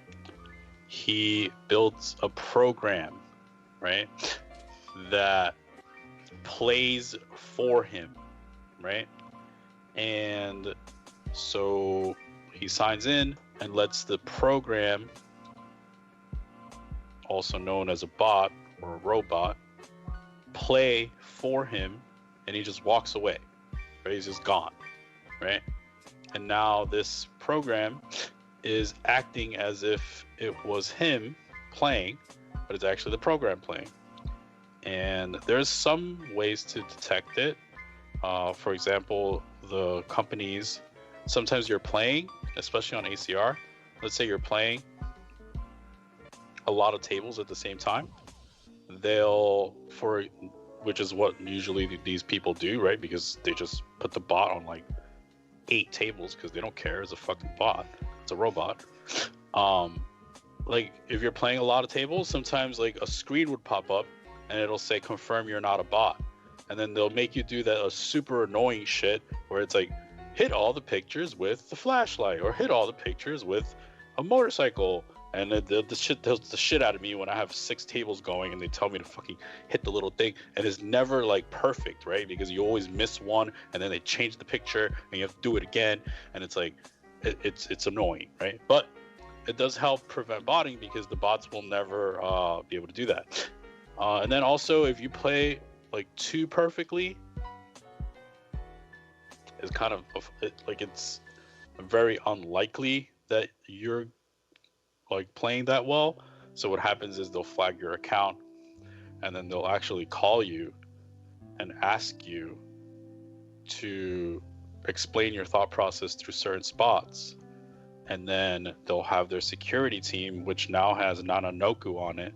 So for those of you that don't know, Randy Liu, Nananoku, like very known poker pro for a very long time, and he'll be able to assess if you are good enough to perform at that level, right? And then, you know, we'll have discussions, and then maybe they'll close your account, maybe they won't. But that's kind of the state we're in right now.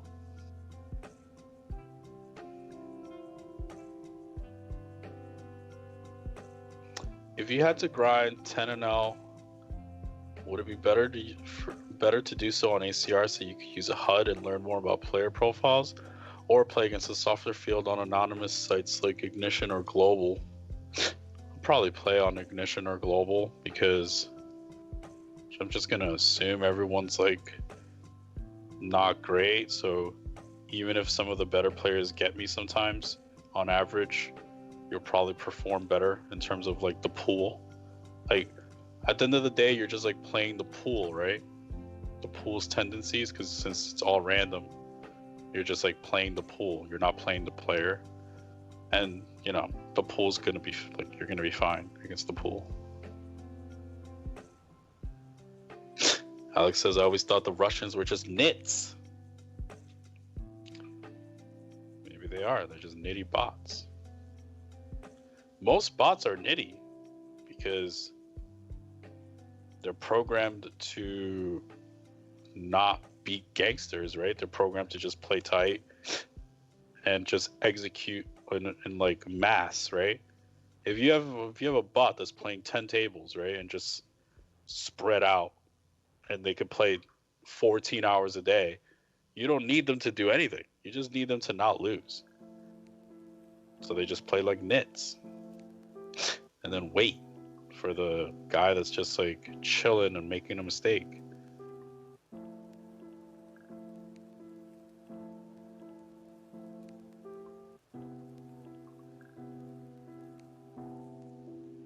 Playing 200 and out and listening. Everyone is from Russia. Do I switch tables? Depends how nitty they are. Dominic says bots grind out a very small win rate. Yeah, they do. They're not built. They're not built to crush. They're just built to put in a lot of volume.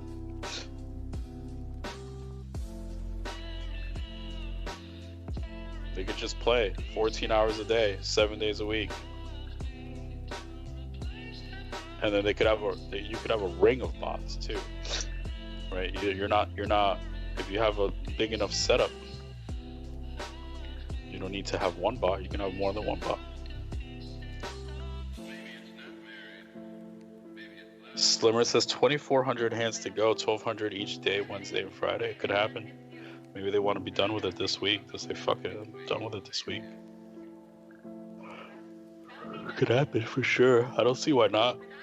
Maybe they just do a couple more marathon sessions and they're done.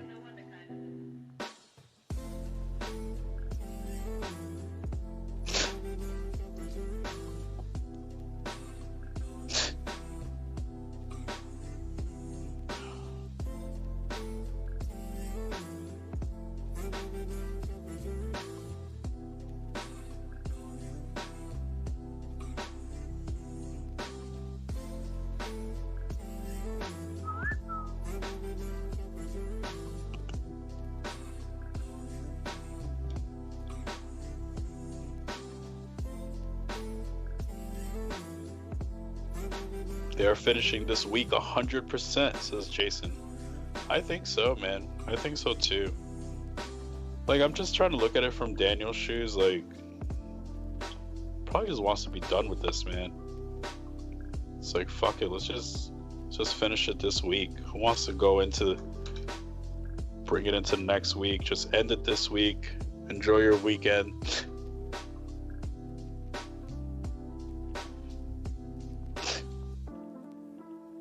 Plan for Valentine's Day with his wife. Seems nice.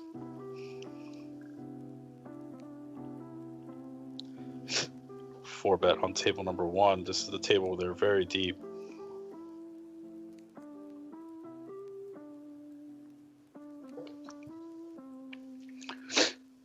Decent board for Daniel. Don't think Doug has high frequency fives or deuces. So mostly only one set. Check back from Daniel is a little bit,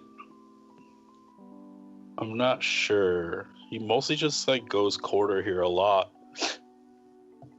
So this is new territory. Curious. I guess like a hand like eights, maybe aces with a diamond. Ace king of diamonds? I don't know. Jam? I don't know what this is anymore, guys. What is this hand? Oh, this is very tricky. I don't know. The check back on the flop.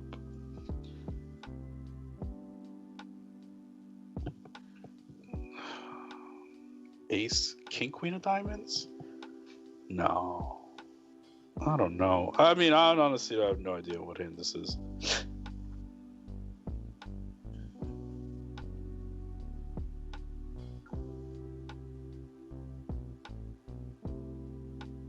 The thing is, like, he's not supposed to check back a lot on the flop. Like, ace jack. Wow. Oh, shit. That's a huge pot.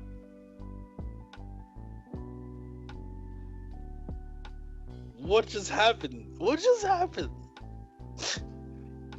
Holy God.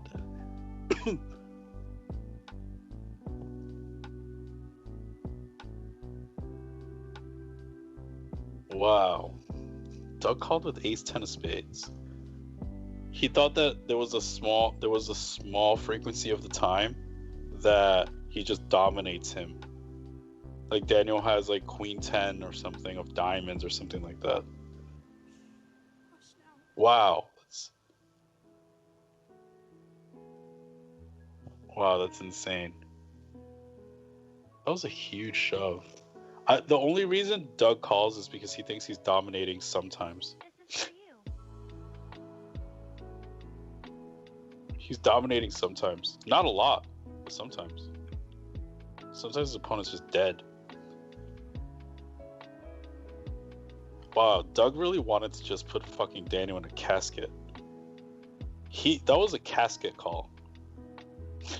I call those the casket calls, where it's like if like you're playing with house money, and if you just win here, it's called bridge equity. Your opponent's just like liable to jump off the bridge that night. I have called people withdraws for the bridge equity. Sometimes it gets there, and they really just, that's it. They might just quit the game. Slimmer says Doug called with ace high, right? He called with the ace high flush draw. He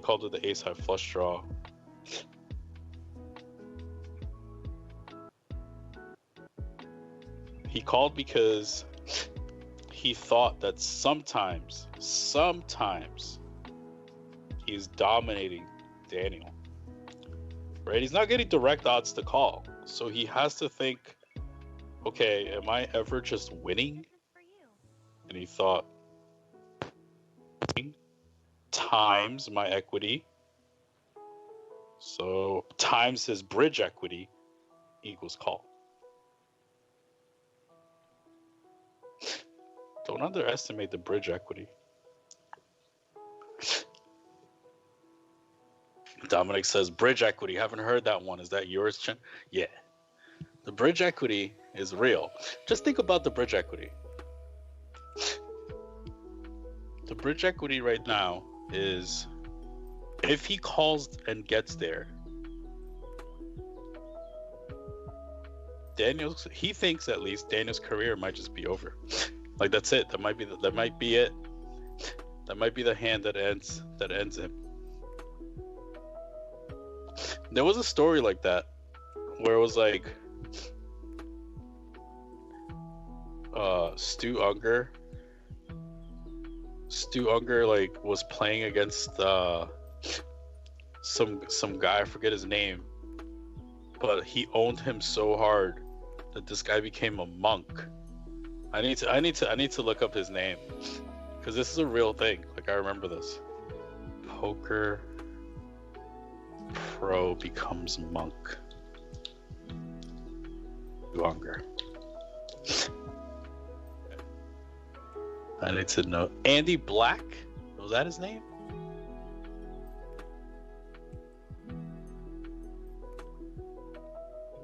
Okay, hold on. I'm gonna find this person because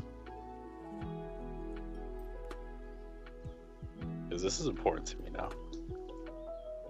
Wait, it could have been Andy Black though. I think.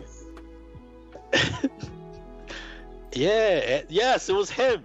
So Andy Black, like, he got owned by Stu Unger so bad that he became a monk, dude. Like, he like left the game and then like eventually came back, but he couldn't take it. He had, like, Stu Unger put him in the absolute bridge equity. Like, it was like Stu Unger wrecked him, and he became a monk. like Doug was trying to have Daniel become a monk today. Like, that's what that call was right there.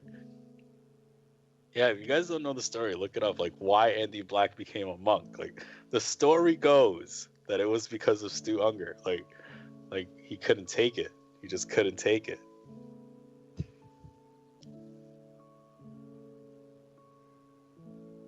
That was the story.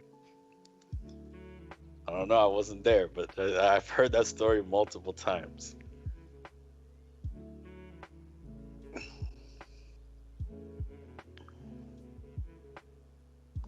Chop chop.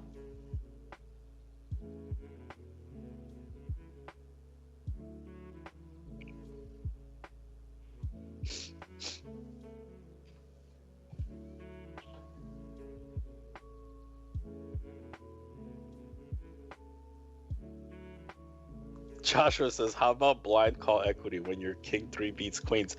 That happened, or like, I called someone blind and recently. I was like, "I'm gonna call you blind." I don't know. I'm trying to remember what. I think that was in Texas. I called someone blind because he was such a fucking nit. Like, he had no money left, and I wanted him to leave. And I was like, "I'm gonna call you blind." And the flop came, and I hit a king. It was king 3. He had queens. That was funny. But then he reloaded. I thought he was gonna leave. Like, I literally only called blind because I thought if I stacked him, he would just leave. Instead, he rebought for the fucking minimum.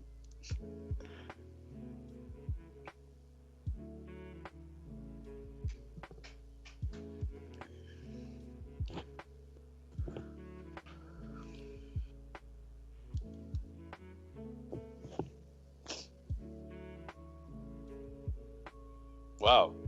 You know, I don't know how I'm going to do this. I'm supposed to record Poker Out Loud this week. I'm hoping I get better tomorrow. Just fly to Vegas.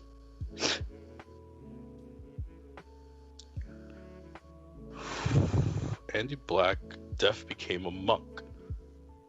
Definitely did. He was a monk. Monk equity.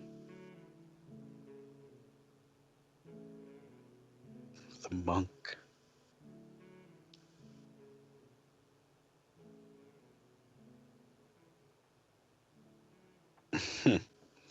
So apparently Doug went on a call during the live stream with the commentators and was talking about his hands. That's funny.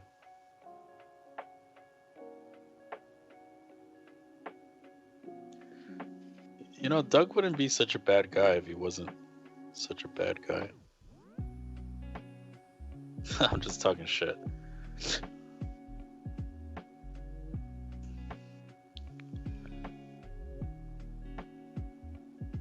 Thank you for all of you tuning in to Marathon Session. We're now approaching hour number 5. It's been a wild day. James says, have nits ever made you rage quit a game and protest? No. This is a thing, like, I kind of like nits because they don't really do anything. They just fold. It's kind of great. Like, you just bet until they raise, and when they raise, you just fold. Like, I kind of like nit games, like, because I get to just bluff and like I finally get to bluff in spots where it's not hard. Like when you're playing somebody good, they're like not always gonna fold. Like, and when they raise, it's not always value. And when they 3-bet, it's not always value. So it's kind of nice when you just play nits. You just see bet the flop, they fold. If they call, they just have something. If they 3-bet you, they just have queens. Like, it's just like, it's kind of nice. Like, so I don't really mind playing against nits. You just see bet the flop, they call you with top pair, and then you just get to turn 2 pair, and then they never fold because they have top pair and they're not gonna fold to the one guy that's giving a little bit of action. So they're kind of nice. I kind of like playing against them sometimes. Like, it's gonna be slower. Like, they're not just gonna dump you a stack, but you get to just win. Like, very, very low volatility win. And most of the time where you're gonna get them is like, you raise, they call, you see bet the flop, they call, and then you just get there. And when you get there, they never fold. Like, I know I just said that, but it really is the key.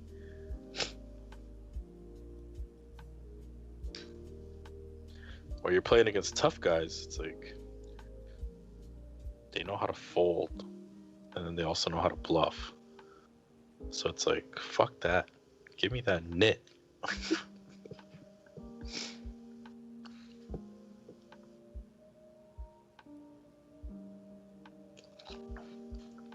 I did rage quit one time when two people, I think we're playing six-handed, and two guys were taking fucking forever. Forever. And they don't talk.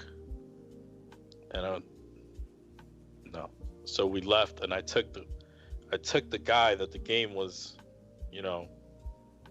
I took the guy that they wanted to play with. I took him with me to breakfast.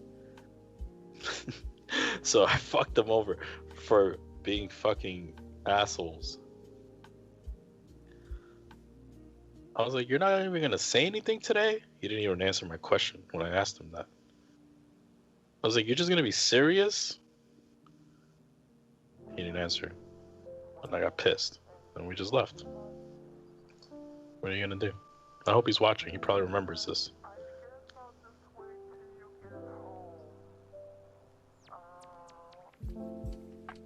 That was a wild day too. So this is what happened. We're at Bellagio, and as I'm leaving, okay, this is what really happened. I was at Bellagio, then something, I was up in a Bellagio suite, something, came back downstairs, right? Then I walk in the room, and I say hi to some girl that I was like talking to, whatever.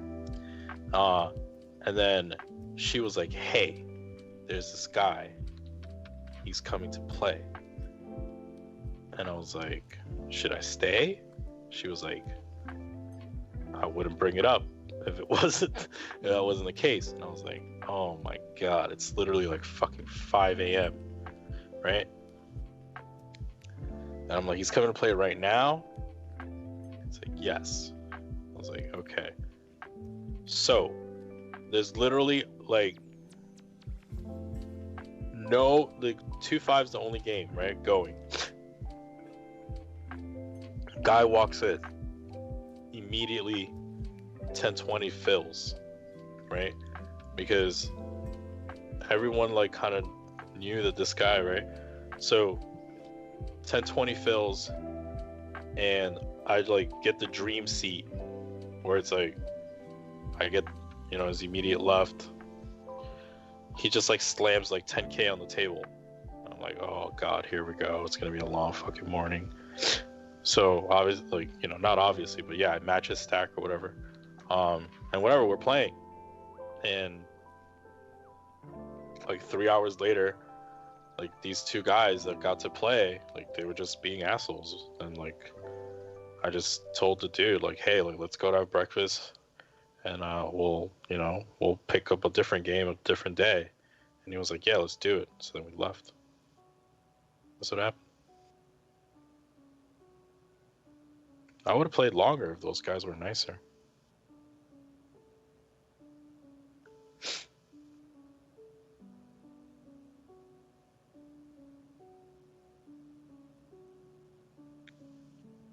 He's a 3-betting monk. This monk shit's gonna stick. I have a feeling it's gonna stick. Like, it's just kind of funny.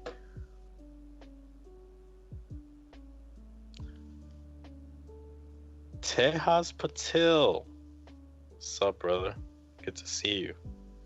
Back in the chat.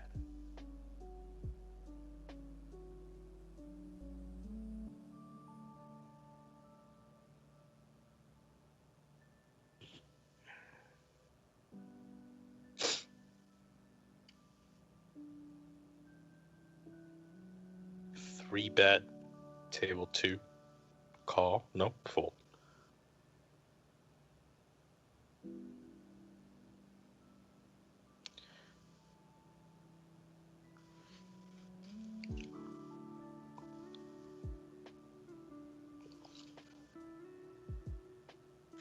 $170K in the plus. Doug Polk.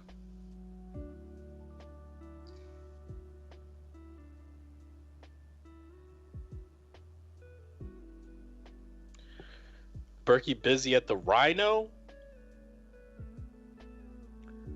I think Berkey is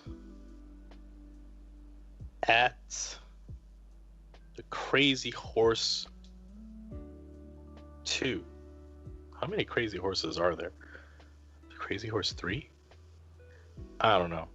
He's at the Crazy Horse. In the back room. No mask.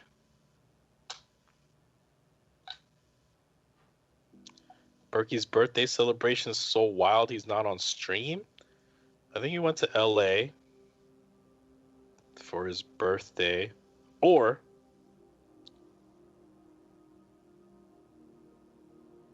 he's at the Crazy Horse in the back room getting a lap dance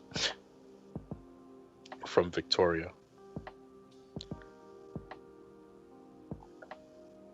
Spencer says, Chin, you about that Jose Tejas life? Dude, Jose Tejas is the shit, bro. Central Jersey. Best Mexican food in Jersey, probably.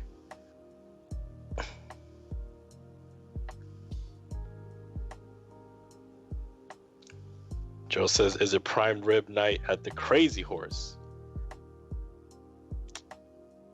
I don't know. I call them. See what's up.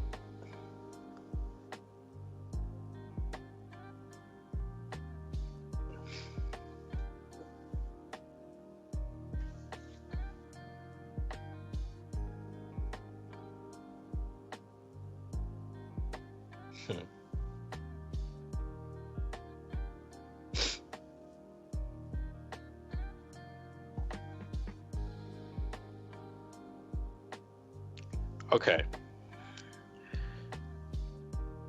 How long are these guys going to play for? If they play... Okay. I will end the stream at 12 a.m. Eastern. There's no way I'm going past that. Impossible. 90 more minutes. That's it. I'm calling it. I'm not streaming past 12 a.m. There's just no fucking way.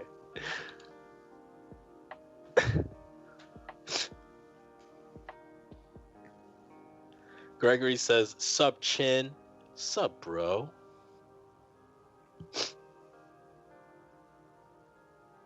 But we'll see. 90 minutes is a long time.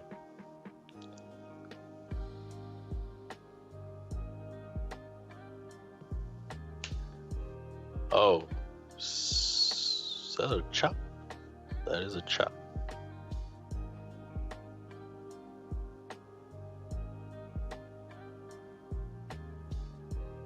Tejas Patil says, Berkey seems like the type of dude to never go out to such a place. And even if he did end up going, can totally see Berkey giving life and career advice to the girls instead of getting dances. Captain Save-A-Ho over there. Is that still acceptable? Can people still say that? I feel like that's not like politically correct anymore. I might just get canceled for that one. Can people say that? Save-A-Ho? I don't know. I don't know.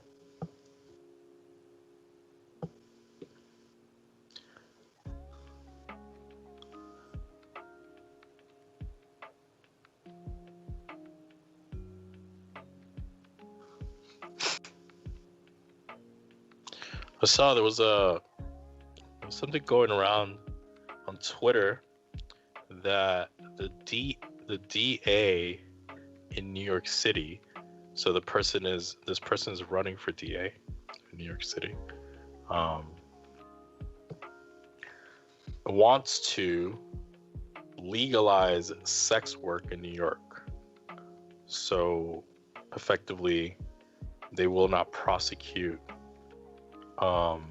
any like prostitutes or anything like that. Adelbaum said, Chin, it wasn't a straight. Douglas shoved River with busted clubs. Dnegs made an 8 high straight. Oh, so he doubled? I must have missed that. My apologies. Oh, maybe it wasn't straight. He retracted it.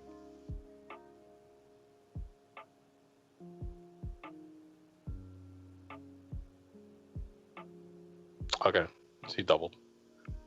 Good catch, guys. Sorry about that.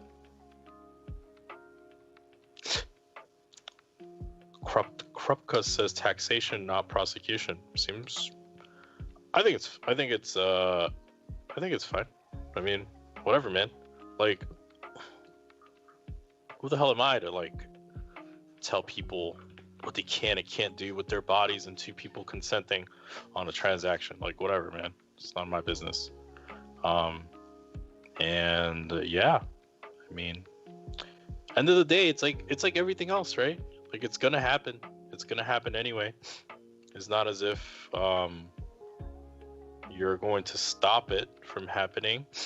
Maybe just like putting it above ground is better, safer for everyone.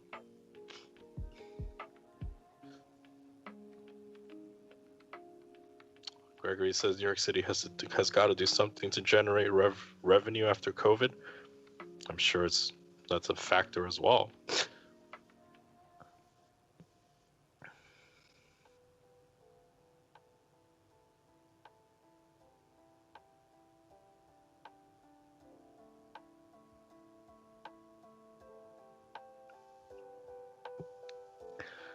Alex says, if I want to sell my body, I should be able to. If I want to put a drug in my body, I should be able to.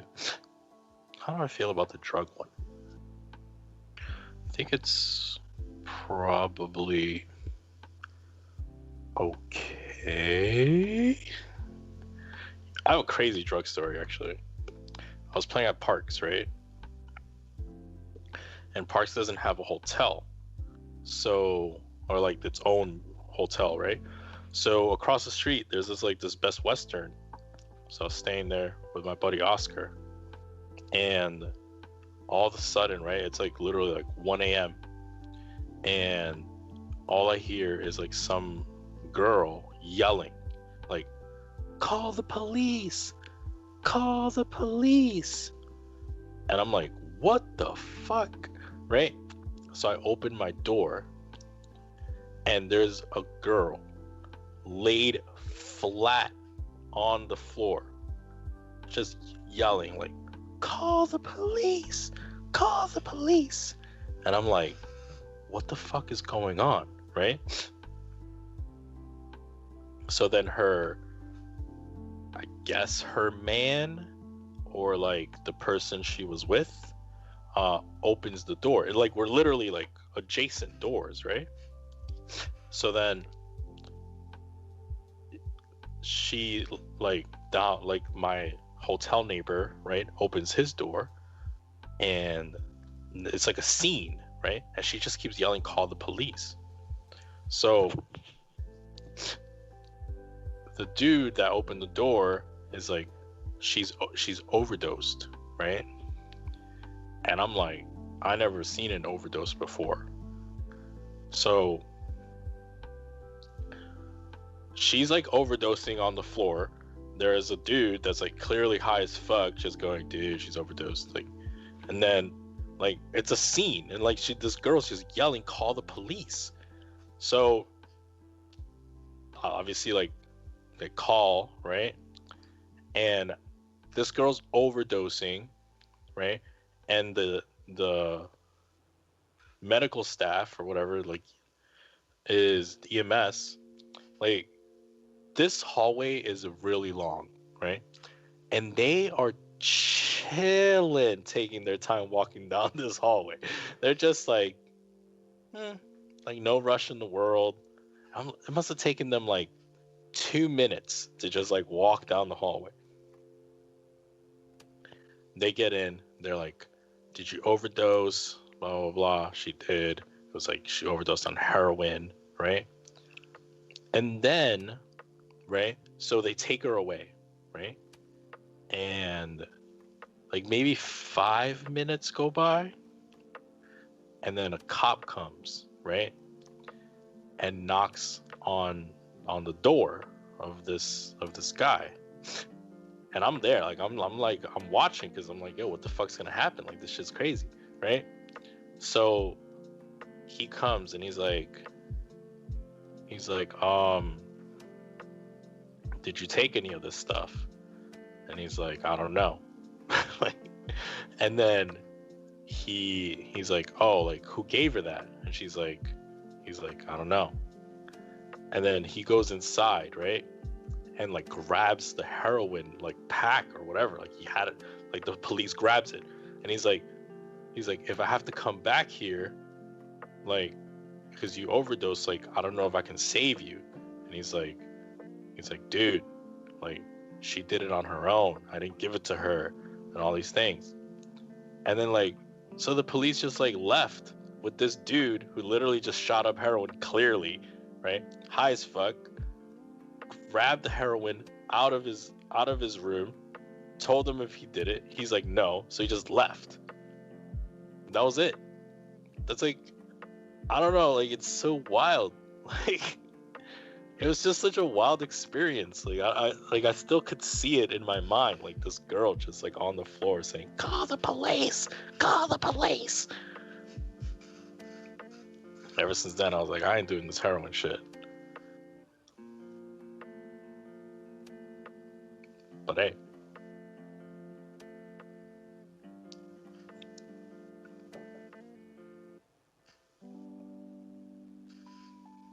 Them white folk and PA, they be getting it in.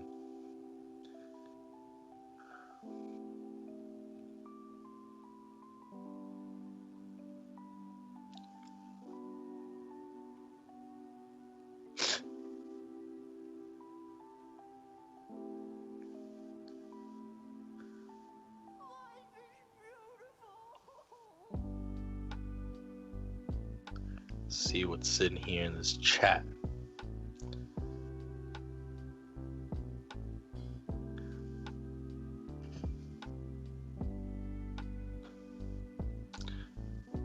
People still say Navajo. What is that? What is Navajo? I'm not sure. Captain is disrespectful to military, not PC. LOL.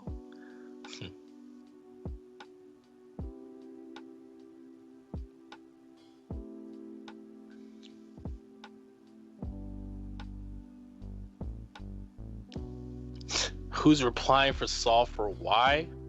That'll be Andre, man. He's always behind there somewhere. He's in, we don't know, but he's around. He's always there. I can't tell you exactly where, but he's there.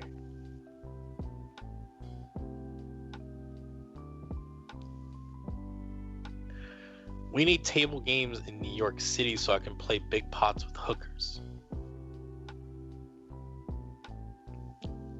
Bro, there's a game. There's always a game. New York City has so many poker games, man. Like, every 2-3 blocks, there's a game. Like, there's a game everywhere. 7 days a week. It's one of the most insane things, actually. New York City has a lot of games.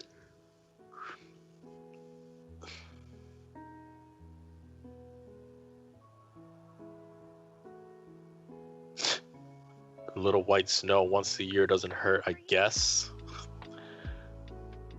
There is that type of snow too. New York City's getting hit by a fucking storm right now, bro. It's like over a foot. All in a call. That's a brick draw. That's a good call by Doug. He snapped that.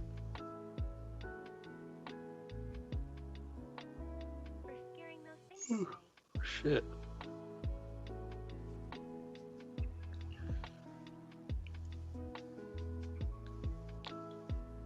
Single raise, ace 6-4.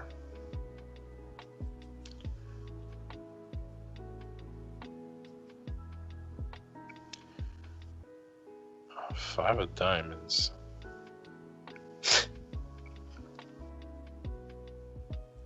Slender says snow day today and tomorrow here. Where are you? Are you in Northeast too?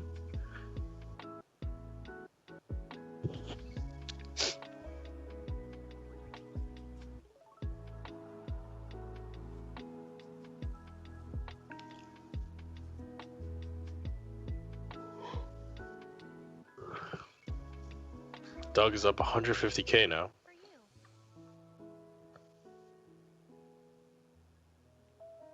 Gregory says the snow has put a hard stop to any street walking.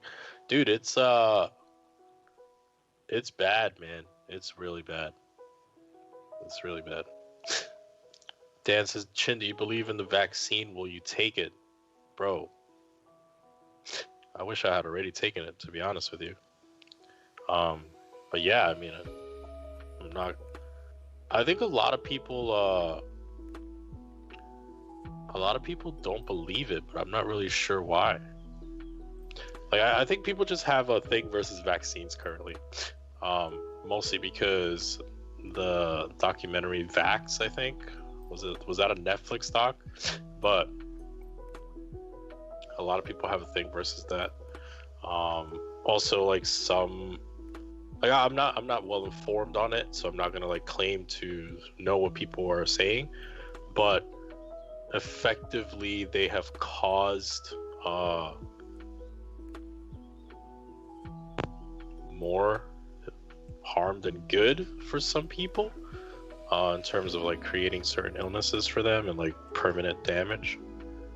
So I think that's the thing. So people don't trust it, and other people think that it's like big pharma, you know? So that's where we're at with that. But I think that in this kind of a crisis, like, I don't think that they would just like shoot up the fucking president of the United States with some trash. So maybe it's just it's okay this time. But yeah, I'm not claiming to know anything about that. Just think that documentary did a lot of kind of mental, like, put a mental block on people, like not wanting to do vaccines. It's a huge pop brewing. It's 80K in the middle.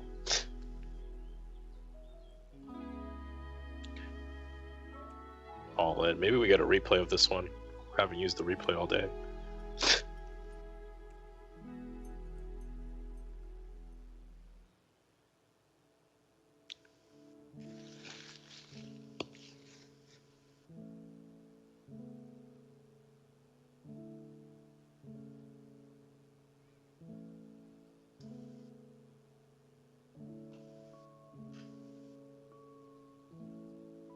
Call Queens versus Nines. Huge pot.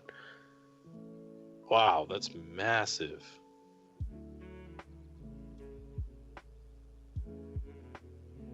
All right, here we go. This is gonna be 160K pot. Raise 3-bet, call. 8-7-6 deuce, check raise, strong, call. 3 is a nice card to see. Big bet, call. 8 is an okay card. Call. Nice hand. Especially when the 8 rolls off, there's only half pot left. Very nice hand. Very nice hand. Sick.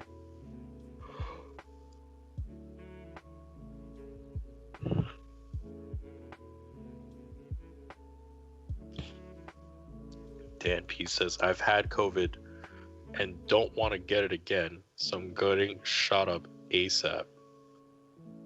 Don't blame you, brother. I don't blame you. Professor says, hey, one double up on each table and Dnegs goes into the lead, follows up by saying, there's one of those double ups. That's true. Vax is a pseudoscience propaganda documentary. Dude, this is the thing with these docs, right? Like, I feel like documentaries have the allure and pull and sway that, or sorry, the allure and pull and like mental kind of idea that if it's a documentary, it has to be true, right? At least that's how I've kind of always felt, right? It's like it's a documentary, so that means it's true because they're making a documentary about it. But maybe that's not true, right? Maybe they just like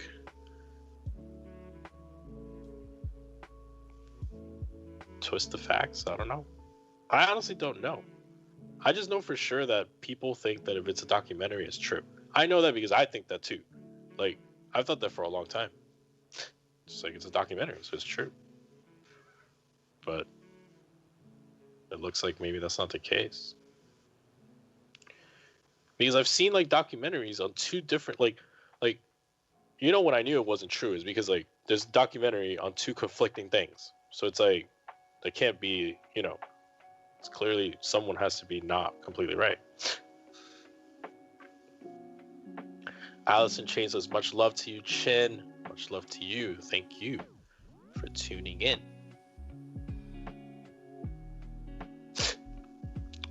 Gruppa says, just look at who funded the doc, then you know. That's true. A lot of the stuff is like following the money trail, right? When they said sugar wasn't bad, most of those studies came funded by the sugar companies, right? That's kind of how it works.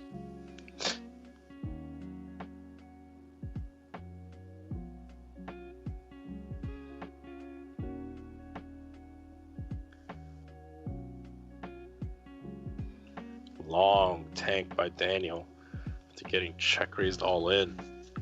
Fold. Documentaries basically twist facts to manipulate whatever their thesis argues. The end product is a piece of content that grafts a very persuasive argument for whatever that person believes in. Yeah, sounds like good lawyering and shit, right? It's like you have this you start with the conclusion, which is always a mistake, right? You never want to start with the conclusion. You start with the conclusion and build from there.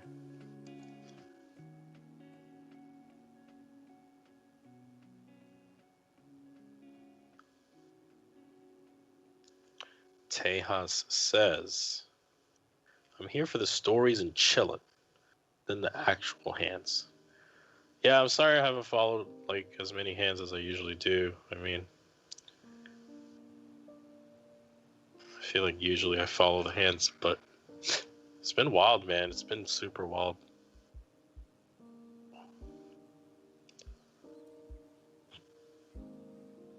Sugar's not bad, it's delicious. Sugar is definitely made for you to want more sugar.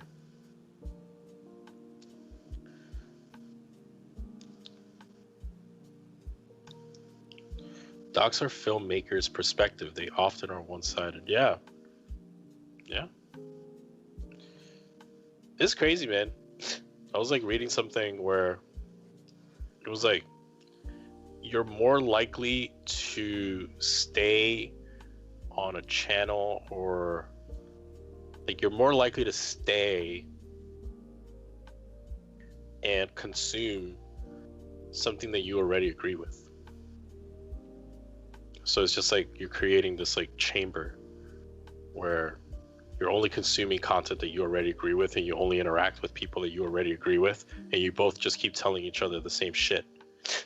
So then you just end up like in this like bubble of just people that think very similar to you, and then the other bubble does the same thing. And then, but it's just like we're just programmed to want to just consume things that we like, and we already agree. I don't even know how to fix that.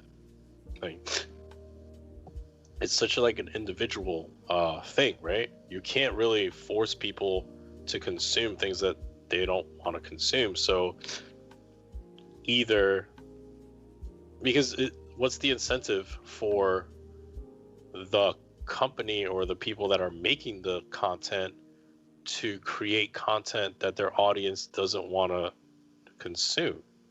because then they just lose their audience. So it's really tough, man. It's like, if you go out on a limb, create content that maybe is not great for your audience, then you lose your audience. And if you don't, then you're just kind of biased, right? This kind of happens sometimes in the, like, when we do some political talks, like, no, not maybe political talks, but like current events that leads into politics. Sometimes I, like, myself and Berkey would lose the audience because we would sometimes lean a little bit left, but most of poker, like the general audience, are mostly, you know, males between the ages of 30 and 60 from red states, right? That's the big poker audience, right? So those people don't fucking want to hear my fucking left-wing fucking Dominican from Jersey talk. Like, they're like, what the fuck is this kid talking about? Like so sometimes, you know, they don't want to hear it, and it's okay. Like, I'm gonna talk anyway. But yeah, like, if I was worried about that stuff, I would say, like, hey, I'm not going to talk about this stuff because our audience doesn't want to hear me talk about that. So sometimes you go out on a limb, but if I was worried about, like, only the bottom line, like, I would never do that. I'd be like, fuck no. Like, I'm not going to get my audience mad, or, like, maybe they won't like me tomorrow. So when you're talking about big business, though, maybe you just don't do it. Just keep collecting that check. So yeah, I don't know if there's a solution besides just being individual, like looking at both sides and try to, like, be open-minded and stuff. You know, I debate with my friends. I try to always look at why the other side thinks the way they think. Even if I don't agree with them, I try to say, okay, but the reason why they're saying that is because this, and that. And sometimes they have some points, right? Like, there was a lot of talk about, you know, Republicans are this and that or whatever. But there are some things, like, at least for me, like, I don't lean right. I think I'm, like, pretty libertarian, honestly. But there are some things that are somewhat like, okay, well, they don't like all the spending in the world, all the spending that's happening. I think that's kind of reasonable. It's like, yeah, I mean, it's reasonable to me. So there are some things.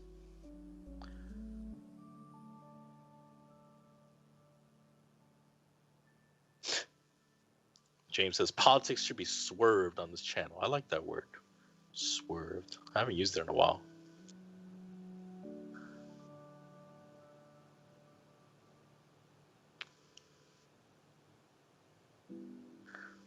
Kruppa says you must change the education system to teach kids to think instead of indoctrinating kids like they do now. It's a tough system. I don't disagree with you. I'm also just unsure how, like, that's such a tall task, because imagine educating all these kids in the United States. Like, how do you measure? How do you measure? Do we just leave it up to the teacher? What if the teacher sucks? Trip Kings, 67K. It's a nice hand for Doug. Yeah, I mean, yeah, I mean, I don't have the answer. I'm just gonna give you my thoughts. So, I do agree that standardized testing is very flawed, right? Like, extremely flawed. Some kids are not good at standardized testing. Some kids excel in other areas. But how do you measure then, right? I guess that's my biggest question. Is I also agree that like teacher salaries should not be correlated to standardized tests. That's crazy. right? Because now they're just teaching towards the test instead of teaching education, right? So that I think is not the way to go. But still, like we don't know what other way how do we measure how the kids are doing, how the teachers are doing, how the school system in your district is doing. That's hard without the standardized tests. But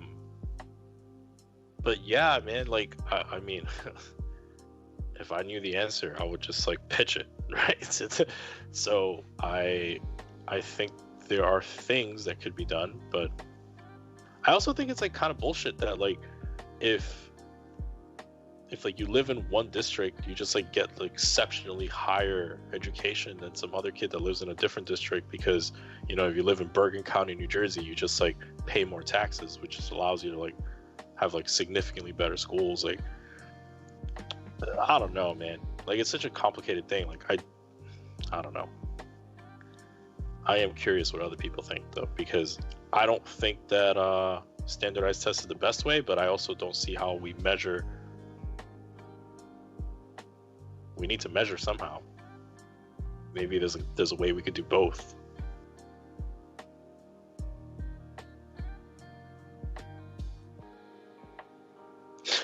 Increase the value of teachers. I do think that this is what I'll say, right? When I went to high school, right? We had like fucking 7 vice presidents, and the mayor was also the mayor, the senator, the state senator, and he was the assistant superintendent of the Board of Education. And his son was another vice president of the school. And like they all had like crazy salaries. Like, fuck it, I'm gonna look it up. I'm gonna look up this guy's salary right now because it's public record, right? Mayor Sacco salary. Board of Education. All right, we got it. Okay, so his salary for the Board of Education is $261,700, right? That's fucking a lot of money, right? So that's one person, right? And he's the assistant, right? So you still have the director and you have all the vice presidents, right? That there's like a bunch of them. There was literally a vice president for every grade, right? So there was a freshman, sophomore, senior, and junior, and then also like other vice presidents for other things, right? So I think what's happening, and I think this happens also in university, is that the administration is just significantly eating up all the costs to run the show instead of the show, right? Like the back scenes and like all the administrative stuff and the red tape and all that stuff is just eating up like pile of money, and the actual people putting on the show, which is the teachers and all the necessities that they need, are just like being cut. And I think that's unfortunate when you have people that are just making $261,000 as an assistant of something, right? It's like, yeah, sure, like I don't know if he deserves it or if he doesn't. I don't know. All I know is that that's a big number, and he's not the only one. And from what I'm seeing, it seems that the administrative side of the universities and education continues to increase those costs and like those salaries, and the salaries of the teachers and the professors and all that side of it doesn't seem to be maintaining the same rate of increase. And that to me is very unfortunate in terms of providing more actual value to the students, both through their teachers and through their ability to have more things besides teaching towards a test. That's my side.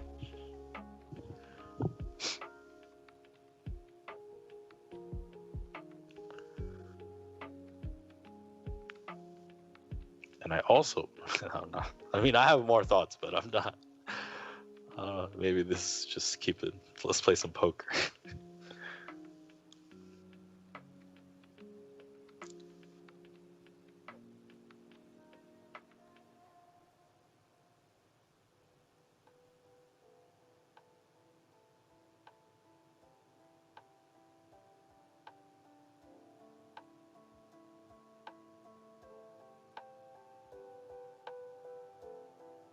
Hmm.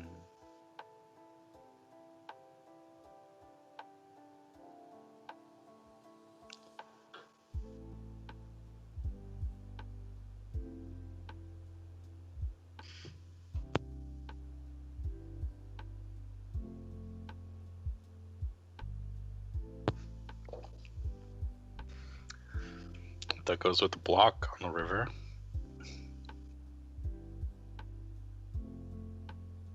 All of it. It's a huge shove. Literally repping nuts, second nuts.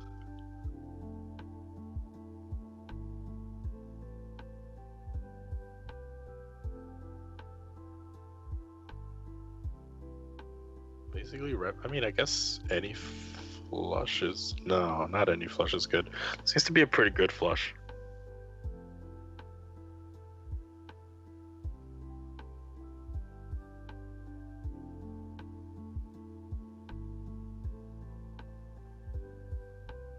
Fold. Nice hand. Nice hand, Daniel. Some major stacks on this table, these tables, man. Especially the right table, right? 115k, 270k.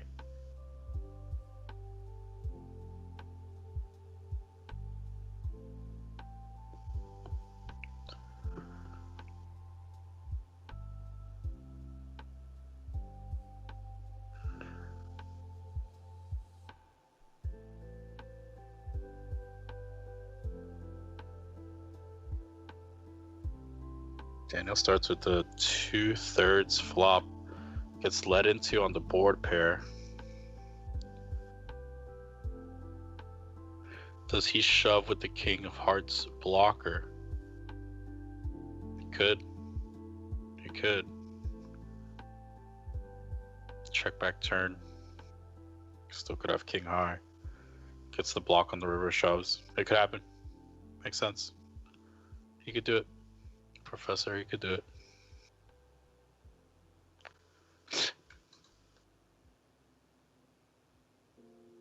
Jason says, Knight can't take it any longer. Thanks, Chin. Feel better. Thank you for tuning in to this marathon tonight.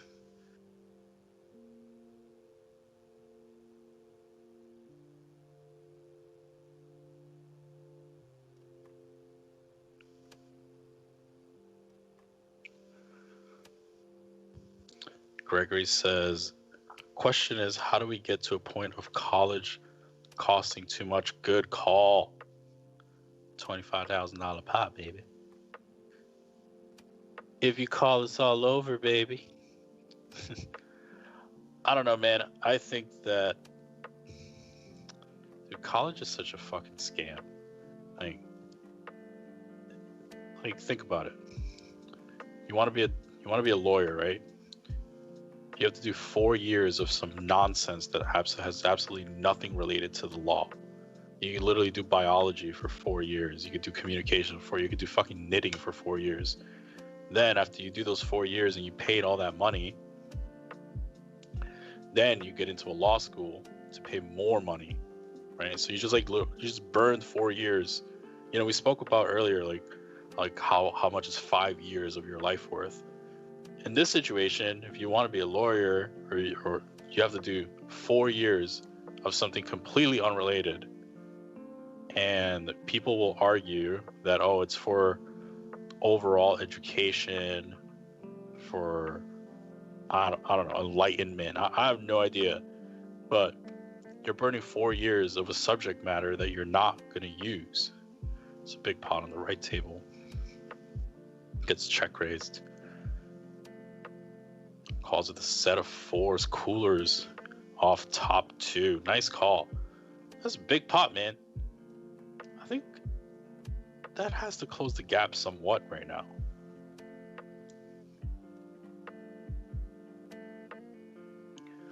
We'll wait until Andre updates, but that's definitely gonna bring a big debt to Doug.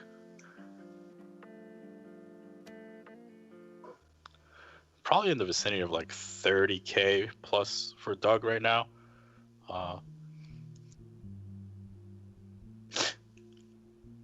Yeah. So, they're like about even. This is crazy. This is crazy. What a ride, man. Daniel was stuck 200,000.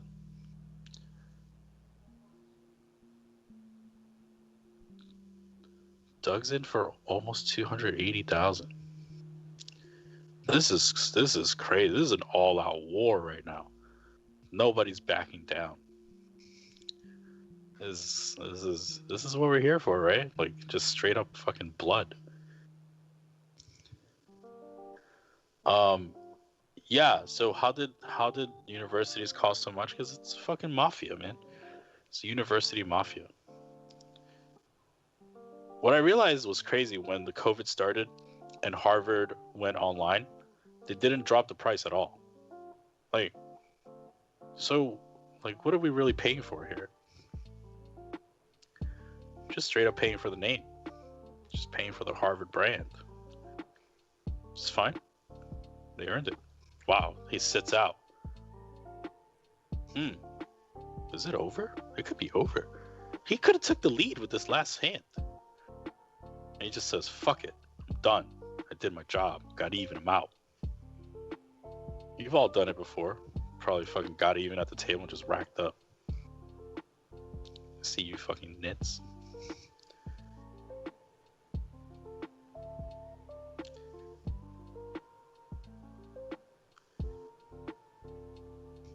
Gregory says, no, it's not completely unrelated. Undergrad is learning about human behavior and general knowledge. Yeah, trust me, Gregory, I've heard that argument many times, man. I don't completely disagree with you, but I do think that the cost of this general knowledge of human behavior is not worth $200,000. Tejas says, where did you go to university? I went to Seton Hall University, private Catholic college university in South Orange, New Jersey.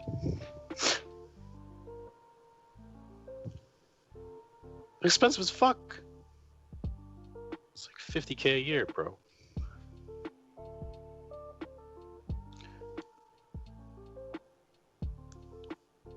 Yeah, I mean, I don't know.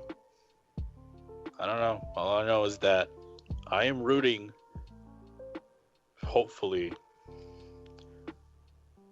if I have kids and they want to go to college or university, I am rooting for one of these major companies to be a disruptor, like Google. You know, they launched some education platform. I just think there's an opening, man, in this education game. Professor says, I teach at a community college. Agree that 4-year institutions are too expensive. Community college, great place to start. I don't disagree, man. I don't disagree. Cynosis says, you guys pay $200K for college? That's mad lol. Dude. I mean, people do it every fucking day, man. Like these private universities are not cheap. Not cheap. Not saying everybody does it. You could also go to public school. Like, I think the public school system is pretty good. Like if you go to Rutgers in New Jersey, you're probably getting a pretty good deal. If you're going to, like, you know, some of the good public schools. private school game is crazy.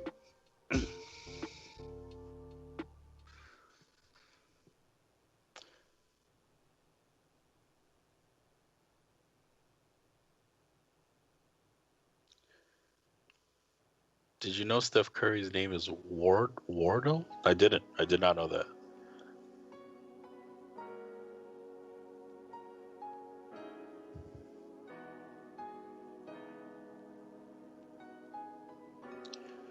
Yeah, I don't know about the argument about the undergrad being for like logic and behavior. I mean, I don't know, man. I don't know. I'm not saying it's a bad argument. I've heard the argument many times. It's just I'm not convinced. I'm just not convinced with that argument. It's like telling me, okay, let's say even if we cut it in half, it's 100K and 4 years. Like that's worth that much? I could just watch some YouTube videos and like order some books. I don't know. It's just I don't know. I'm not sure. I am excited about the other. Like, what's good about me, and like I have many flaws, but one of the flaws I don't have is I am very open to listening to the other side of the argument because I am curious about it, like genuinely curious about it. Dnegs is fucking winning. There is less love. Yes, God, yes. I mean, I'll tell you what, man. That makes me feel better. Makes me feel better. He is winning? How? How did he do it? What a legend.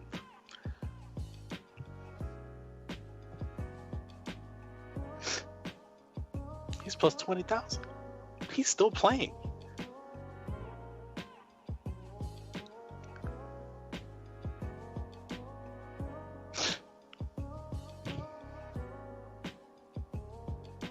Max says UMass is paying me $2.4K a semester to attend, with all my friends also having their aid surpassing the cost. Yeah, man, I think that's good. I think that you getting a small stipend and all that, I think that's the way to do it, man. Yeah, do it. He says public is greater than private. I'm not disagreeing with you, man. I think there are some good, like if you're going to a private school or one of these like Ivy League schools, maybe you like are paying for the brand, the connections or something. Maybe there's an argument for that. I have no idea because I didn't go to Ivy League school. But maybe there's something there. Maybe it's worth it. I don't know. If any of you guys went to Ivy League school, let me know. I'm curious.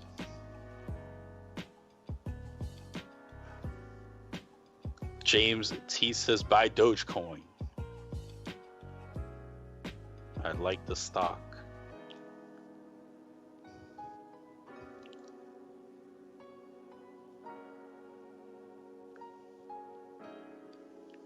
Sid says kind of funny after Doug started clowning on his Instagram story with bluffs when he was up 200K. Serves him right. Protect yourself at all times, man. You don't start laughing and walking away from a fight unless you know the guy's down for sure. Get your fucking head clocked off.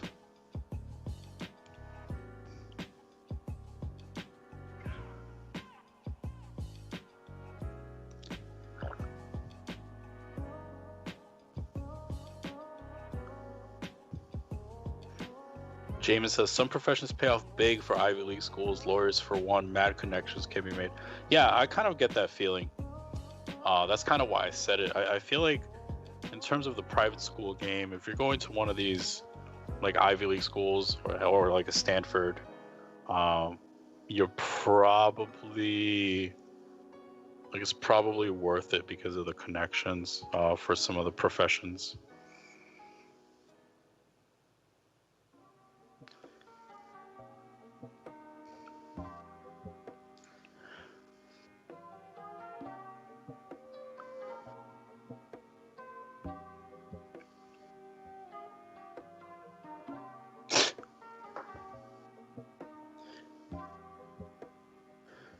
Jerry Garcia says Daniel has played much better than I imagined he would. I think everyone is a little bit unanimous on the fact that they are impressed with the acceleration of Daniel's skill. And that's credit to Daniel, that's credit to the work he's put in, credit to his team, you know. Regardless of the result, man. Like at the end of the day, like he was a big dog coming into this.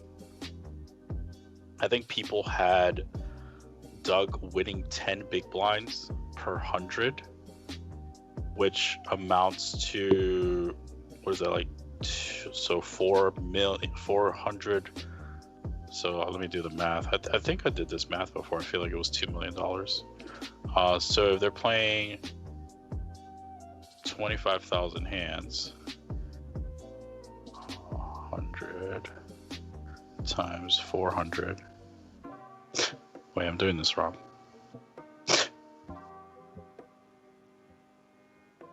Hold on. How does this math go? So if he's winning 10 big blinds per 100 hands, so that is 25,000 divided by 100. Wait, I don't know, man. It's fucking 11:30. Somebody do this math for me. If he's winning 10 big blinds per 100 out of 25,000 hands, how much is he supposed to win? I did this math so many times, and now I'm just like dust. 11:30. I didn't go to Ivy League school. Yeah, he's supposed to win $1 million.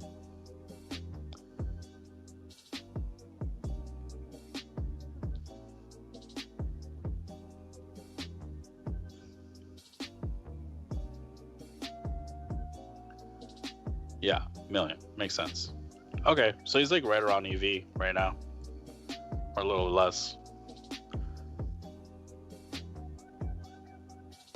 Some people said he was winning way more than 10 big blinds, though. There were big numbers being thrown out there. Like some of the people were saying, like in the beginning of this, like he was winning like 15 bigs, something crazy.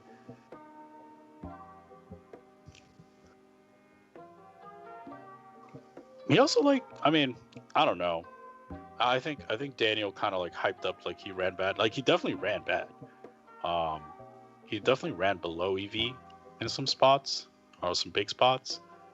So maybe the true number he's losing is probably closer to 5 big blinds.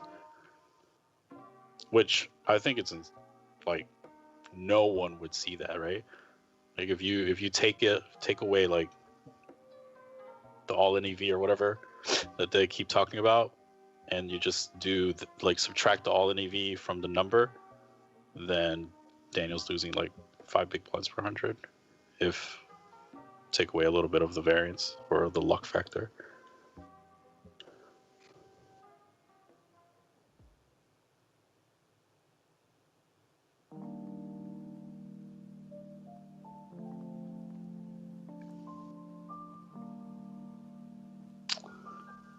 Maybe they're aiming to play to 23,000 hands today, and then do like 1,000. That seems reasonable. Dude, I also feel like Daniel could just play till 12 a.m. Pacific time. I don't know. I just feel as if I've been there, man. Like I'm old school in some ways. Like I've put in like 24-hour sessions before on the table. Maybe like Daniel's just ready to go. Daniel's just ready to say, let's go.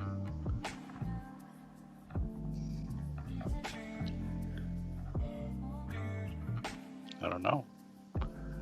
What's the longest session you guys ever played? I remember my longest session. It was 53 hours. It's the longest session I ever played. I'll never do that again. I was also like 23 and it didn't matter. Like I was like, what do you mean? Like, dude, I'm fine. I remember I had 2 of those like 5-hour energy drinks, the black ones, right? Like the real shits. And I was like, I played for 53 hours at Caesars in Atlantic City. 1-2 no limit. The dealer started his shift, went home, went to bed, came back and ended the next shift. And I was there like a degenerate. At that time, I didn't even know Atlantic City had a boardwalk. I straight up was just playing every day. Like, I just go to the casino and then leave. Never saw the boardwalk.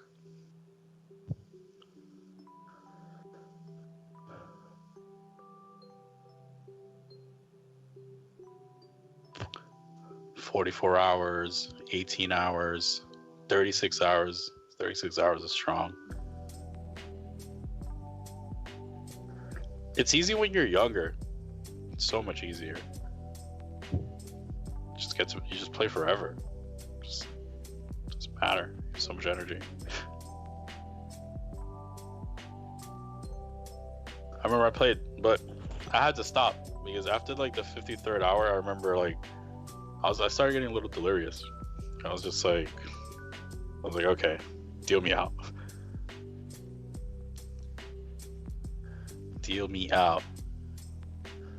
Jagger says the Twitter announces between Lon McCarran, Norman, Chad, and the GG. I'm not sure what happened, man. Like, I kind of saw a little bit of that the controversy, or so to speak, back and forth on Twitter. I just kind of saw what Lon McCarran was saying.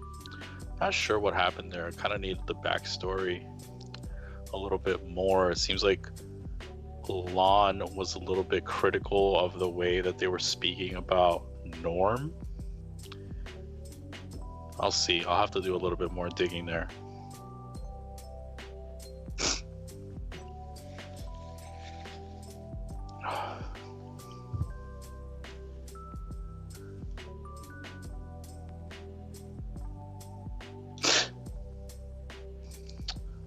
There's a love discussion going on in the chat, it seems. Not sure where that came from, but you know, if you all want to fall in love in the chat, it's fine by me. Just invite us to the wedding and I'll do whatever we can to get you a nice wedding gift. Nice blender. It's a straight for Doug Polk, 100K pot going that way. Not what I want to see, man.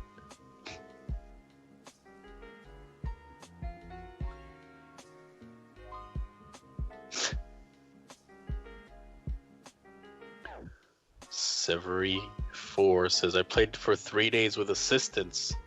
Got a free room at Foxwoods because I was asleep at 1-2 for 12 hours. Everyone wanted me gone.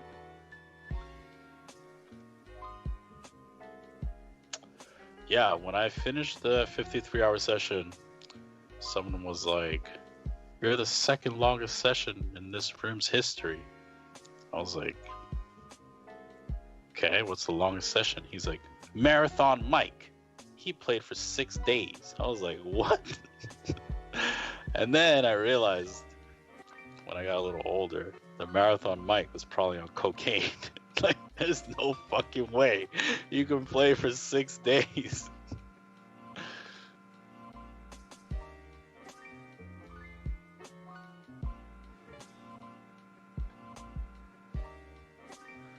Marathon Mike.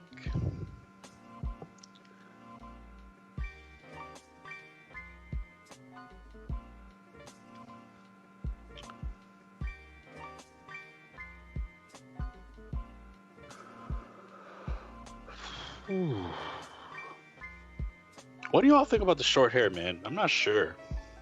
Feels like it fits. Not sure if I should keep it. I kind of think I'm gonna keep it though. I don't know.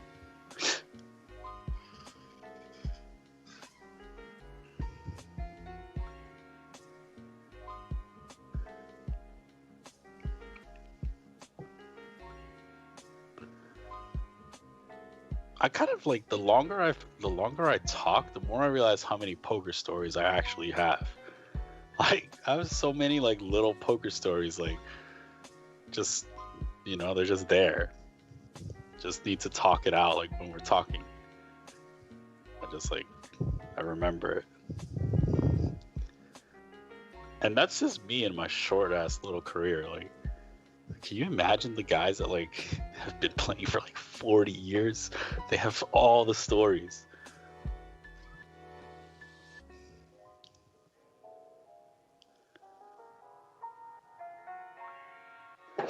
Ooh. Let's drop some.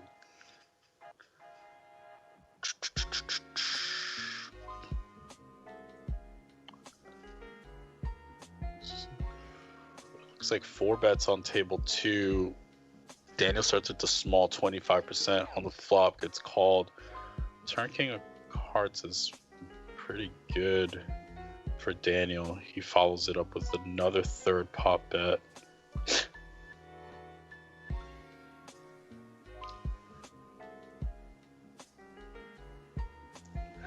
Backdoor flush fills.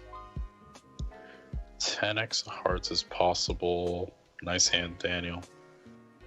Nice. Very well played.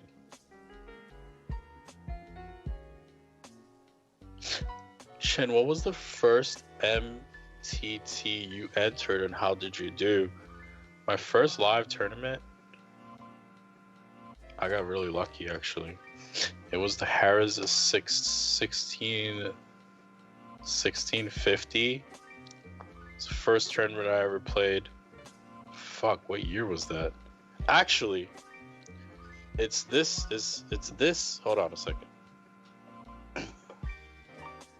I'll show you. My parents made this for me. This, can you guys see this? The fuck? Hold on a second. I gotta take off this background thing. Can you guys see this? You can't see it. It just disappears into the light. Oh, there it is. The fuck? Alright, never mind. How did I put it here? Okay, you guys can see it now. Okay. So my parents, yeah, it's too hard to see. Alright, never mind. But they made a little they took a photo of it. Well, the WSOP took a photo of it, and they framed it. It was the first tournament I ever played. It was the Harris like 1650. I don't know what year it was. Super long time ago, actually. It was my first cash on my Hendon mob, like forever ago. Let me see what year it is.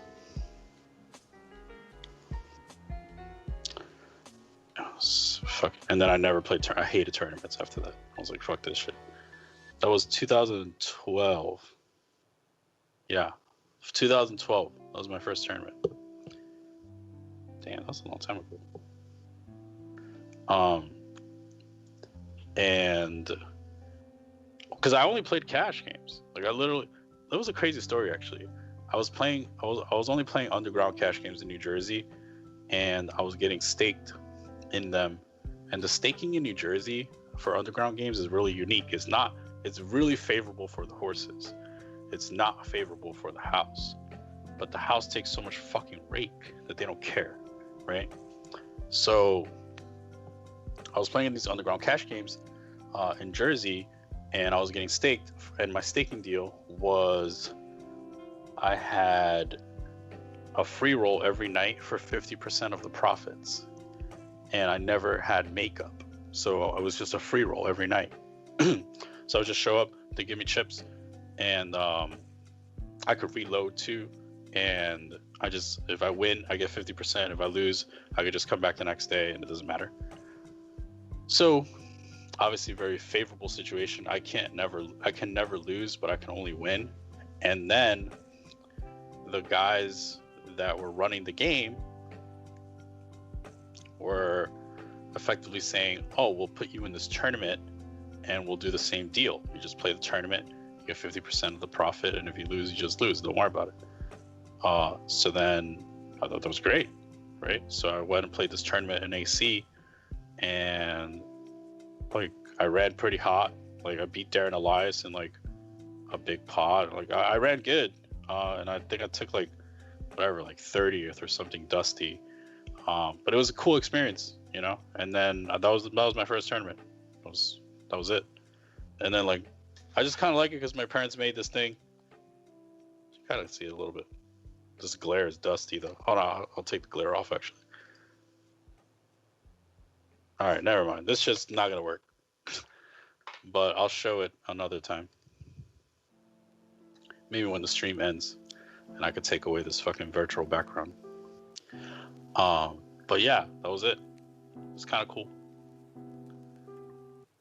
Sid says pretty sick deal. Yeah, I mean the deals here are very favorable for the horse. In terms of underground. And yeah, I mean there's not that many horses, but you know, if you're considered like one of the better players or whatever, you can ask for a stake and that usually works out.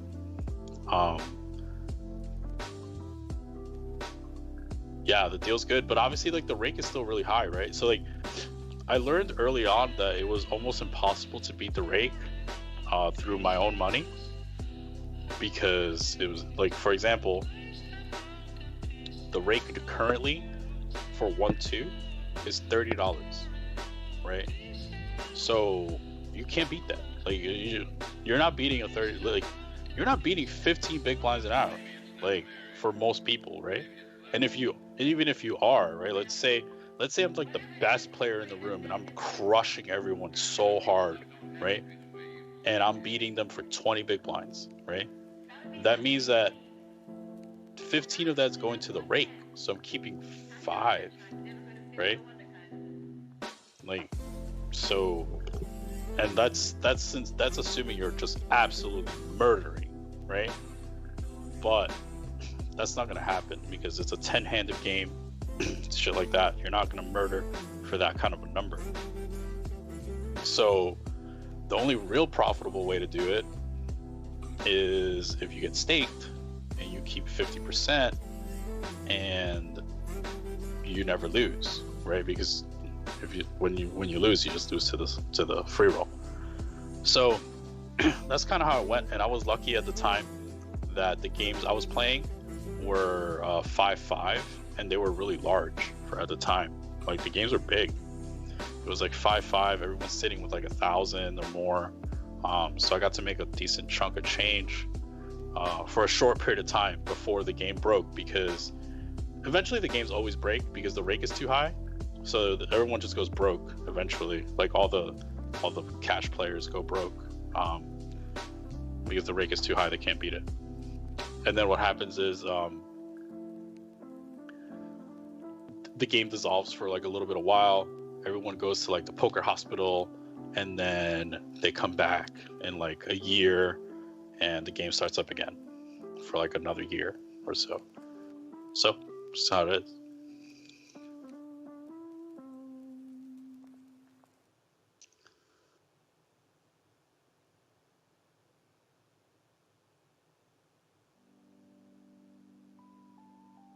Taz says, what's the longest session you ever put in live and what were the results? It was 53 hours in Atlantic City, 1-2, no limit hold'em. And I won a lot for 1-2. I think I won like 2K, which is insane. Like,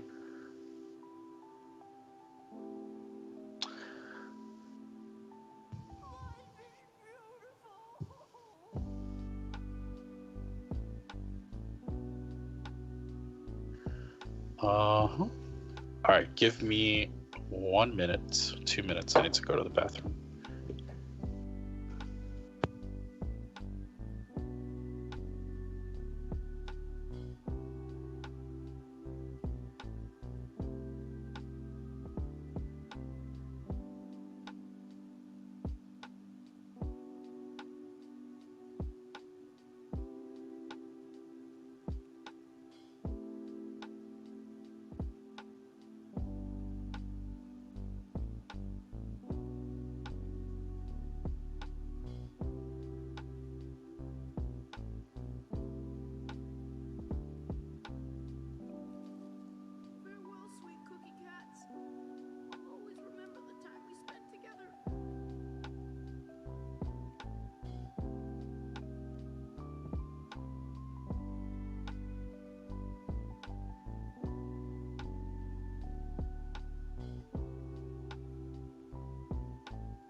seems like the play is used to crazy volatile style. Ride the variance for big wins. If you lose, not your money. Yeah. That was the play. It is the play still. Is yeah. That's the optimal strategy. The games I was playing at the time were like you shouldn't bluff because they're not gonna fold anything. Effectively, it was like a 5-5 game where if you open to like, which I've played these kind of hands, you just open to like 80, you still go like 4 ways to the flop, and it's like doesn't matter. You just play like a nit and just win all the money, because it was that kind of game. But that was back then. I think today that's the optimal play is exactly what you were saying. Exactly what you're saying. Just try to spin as hard as you can, and if you lose, you lose. It doesn't matter. The house is still gonna make their money because they rake so much money.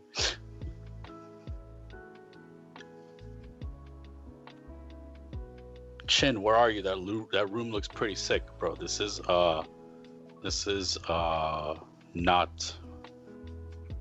green screen. This isn't a real room.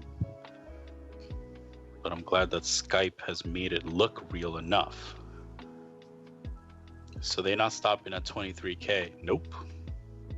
Maybe, I'm telling you, man, there's a little piece of me that understands Daniel. He's old school, man. He's like, fuck it.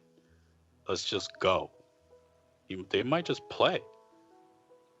They might just play, man. Maybe he has a dinner on Friday. You don't want to fucking play. He's like, fuck it. I'm taking Amanda to dinner on Friday. I ain't gonna be playing this punk on Friday anymore. I'm done. Play today and on Wednesday and that's it. Can't blame the dude. I wouldn't want to look at this guy's face.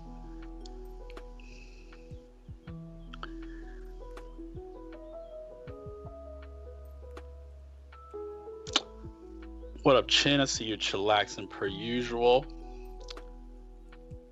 I am something right now. Yeah, I mean, yeah, I'm trying to push through this as best I can and give you guys a good show, and that's it. Talk about different topics today. So we've spoken about a lot of stuff today. Spoken about education. We've spoken about hookers being legal in New York City. We've spoken about divorce. We've spoken about getting hit in the face if you turn around too quickly in a fight. What else we spoke about? Chin, did you have any action on GameStop? No, I didn't, unfortunately. Sad face.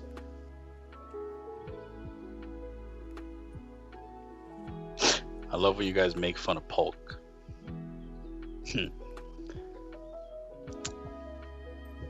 Some of the things are true. Some of them are a little exaggerated. You decide which one they are.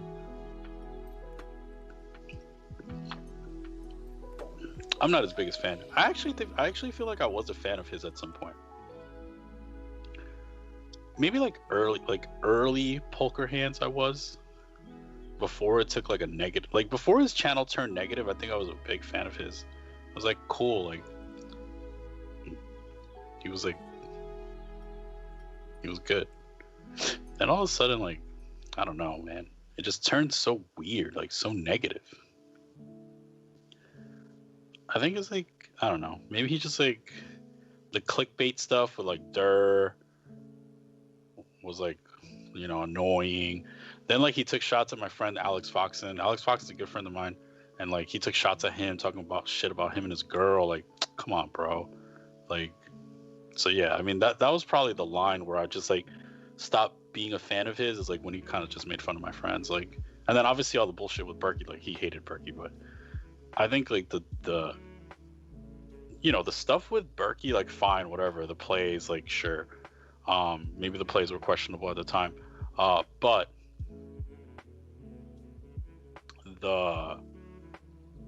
the stuff with Foxen and Chrissy, I thought was way out of line, dude. Like, way out of line. So that stuff I thought bothered me, I think. Oh yeah, we talked about the bridge equity and the monk equity. What's the last MTT you played, Chin? Wow, what is the last MTT I played? I played a bunch of online MTTs like during COVID early. Live MTT. What was the last live MTT? Probably like Parks. Maybe Parks, man. I try to avoid live MTTs like the fucking plague. Like, I just love cash games. Live MTTs. Oh man. If I was like super mega, like, not super mega, but if I was wealthier, I would play one MTT a year and that would be the main event. That's it.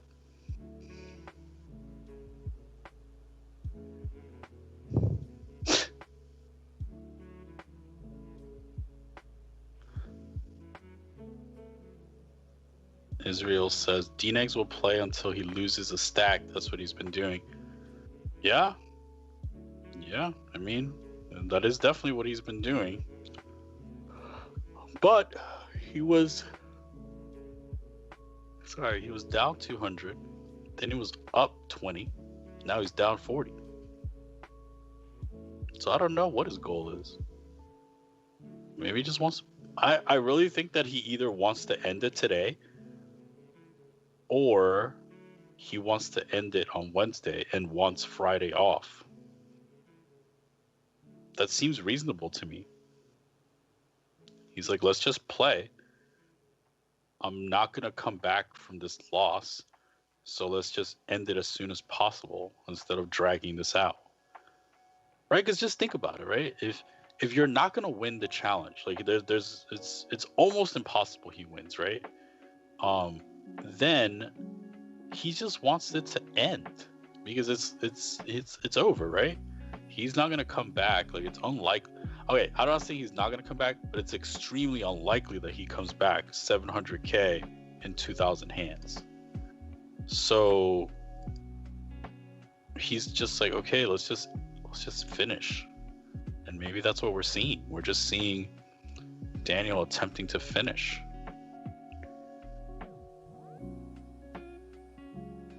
Lauren Wax says, Chin, what's your biggest cash game take home? 100 and 115? Was it one? Yeah. 115k. Was very fortunate that day. Some people were tilting.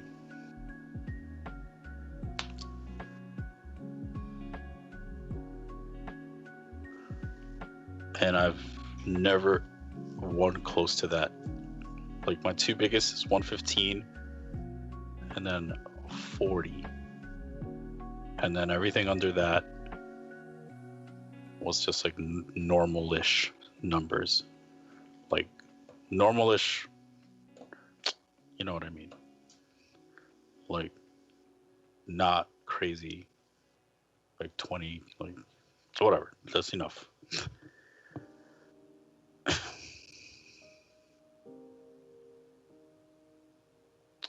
Do they usually just pay out in cash that big? Yeah. Yeah, like in reputable cash games. Like, obviously, if you're playing the casino, yes, for sure. And if you're playing private, then just you need to make sure that you are in a game that has a lot of people that vouch for the game. That way, you get paid. So, luckily, I've mostly played in games with good reputations. Chin, you ever played Stud 7? I've played it. I'm probably terrible, but I've played the game. Do you get a tax form when you win 120k and cash out? Allegedly, sometimes they don't give cash forms in the private cash games. But sometimes you report it voluntarily to the IRS because that's what you're supposed to do. But it's not facilitated by the cash game runner. But if you want to claim it because you're a good American citizen with a blue passport, then you're welcome to do that.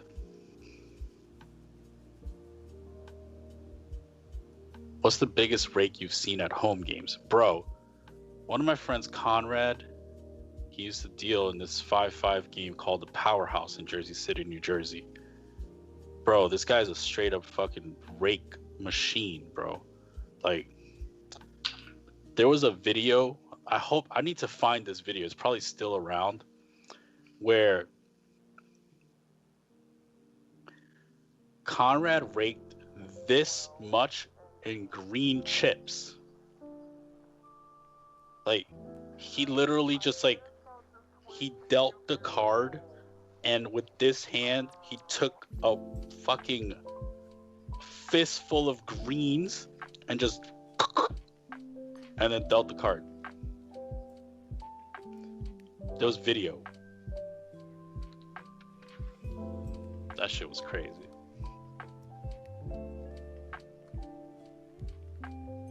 What about the public table? Say you win 50K at 1020. If you win 50K at 1020, oh man, I just shouldn't say this stuff on live stream though. I don't want to be on record saying stuff. If you win 50K at 1020, you should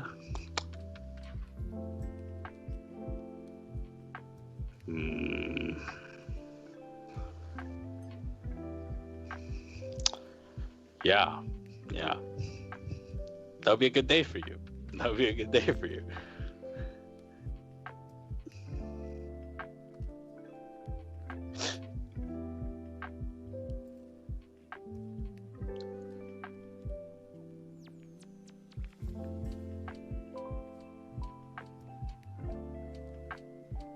Yeah, if you win big numbers at the casino,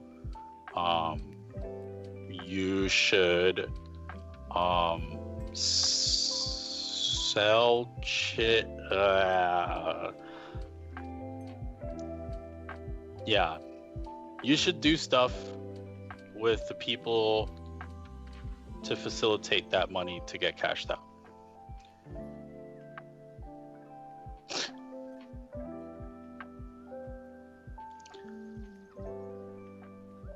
Teja says, will you get a tax form from the establishment? If you go to the cage with 50K, they're going to give you a form. If you go to the cage, like, so say, but not if you bought it for 50K and you cash out 50K, then no. But if you bought it for like 5K and you go back to the cage with 50K and you ask for cash, they're going to give you a form. Now, what that form actually does is very debatable, and like you're going to get like certain people saying one thing and certain people saying another thing.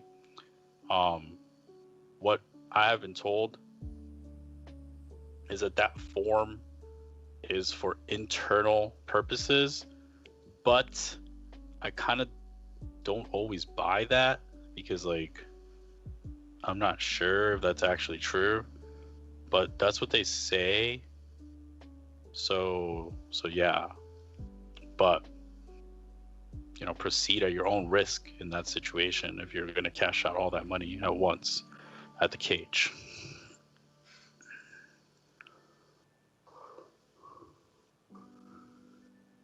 What about if you win online? If you win on ACR, there's definitely no taxes, from what I've heard, allegedly. I never seen them send any tax forms, so allegedly there's no taxes. But as a citizen of the United States or whatever other country you form, if you have tax obligations, then you should consider doing the best to keep good records and filing your appropriate taxes.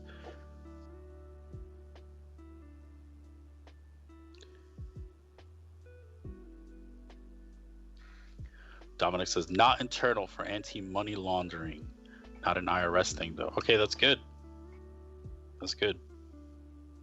I don't know, man. I just never go. I'd rather not take any chances, or I just go to the cage. Like, I like 50K and hundreds, please. And they're like, how'd you get all this money? And I'm gonna be like, I grind here every day. 1020 Bellagio. And then they're gonna be like, oh,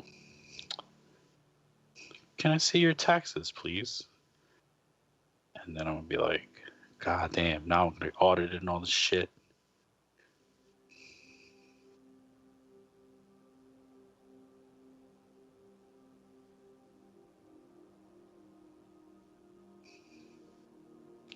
$300,000 on the left table for Daniel Negreanu.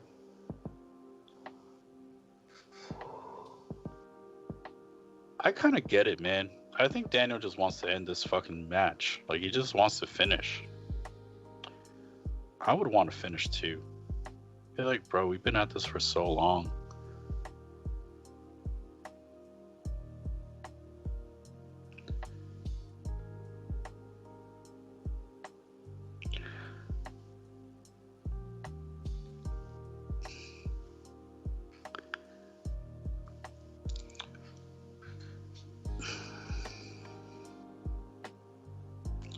Are we entering hour 7 today? We start at 5:30. It's 12 a.m. So, nah, not yet. Close though. We are hour 6:30.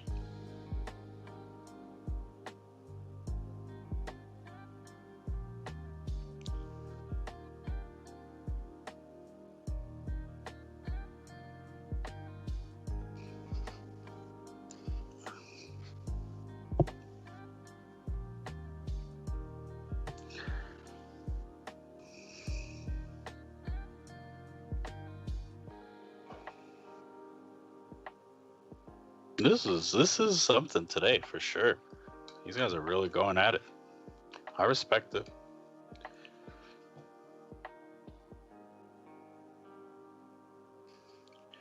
I respect it, bro.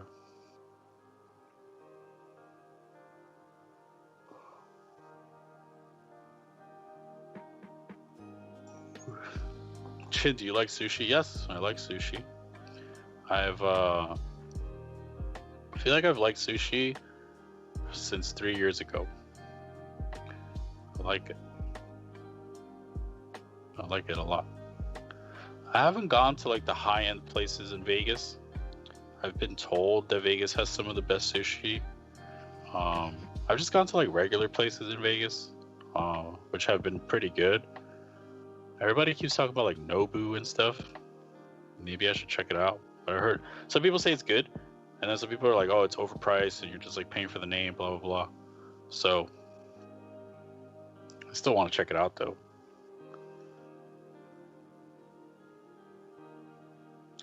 Miguel B says, couldn't they have ended it at 12,500 hands? Yes, the loser had the, no wait.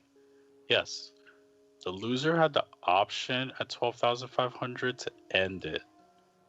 I believe though that at 12,500, Daniel was down more than this or less. I'm not sure. I forget now, but I know at some point Daniel was down like almost $1 million.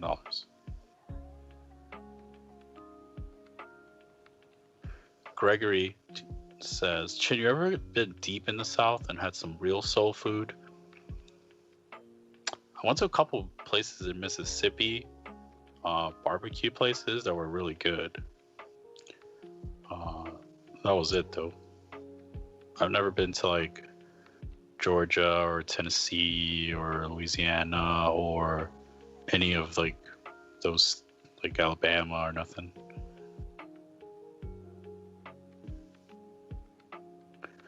Chin, when did you know you were gonna make it in poker? I don't know, man. I try to like stay away from those terms like make it in poker. I think like did I make it? I don't know. Just I just try to play and I don't know. When did I think I could actually do it and like sustain myself? Dude, I've been like just really like I have this conversation all the time with people. I don't think I think I got picked. I personally think I got picked by variance. I think that I ran super hot in like big like stretches of time and just got a little like got good, but mostly just got lucky. Like I remember playing like I would play like so in that underground game that I was telling you guys, right? I think I made like I got robbed for like not robbed, but like I didn't get paid out for like 10K because the game broke and the backers couldn't afford to pay me, but I had made like 10K, right? So I had the 10K and I would like play like 1-2, but at Borgata 1-2 was 300 cap, and at the time 2-5 was 500 cap, and then 5-10 was 1500 cap. So in my mind I was like, okay, well, like what's the difference between like 10K or 8500, right? So I was like, whatever, it's the same shit. Like the utility of the money is the same. So I would just like play 1-2 and then I would like win a little bit and then I would just like go play 5-10 and I just like I would win, right? So I had a little bit more money and then I would just keep doing that and I would just like kind of run hot a little bit. So then I went from like 10K to like 25K and then I like played at Parks a lot and like ran hot, and then I would play like the 10-10 game at Parks and like run hot, and then like before you know it I had like 50K, but mostly just like running hot, right? And then I played 25-50 at Aria and I was playing with like Philham Youth and Hank and Berkey and DGAF and Jake Schindler and Tom Marchese. So I'm like a fucking dog. Like there's no way like I'm a dog in the game, right? But I just like get ace king and like like I 4-bet and the board comes like deuce 3-4 and the guy just like bet calls it off because I checked, he bet, I shoved all in, he called with ace queen and I held, right? So boom, like huge pot, right?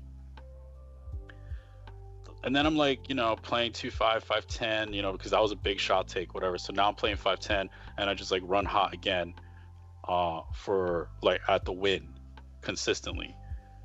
Then at the win, this Chinese guy comes in and it's a 50-100 game, right?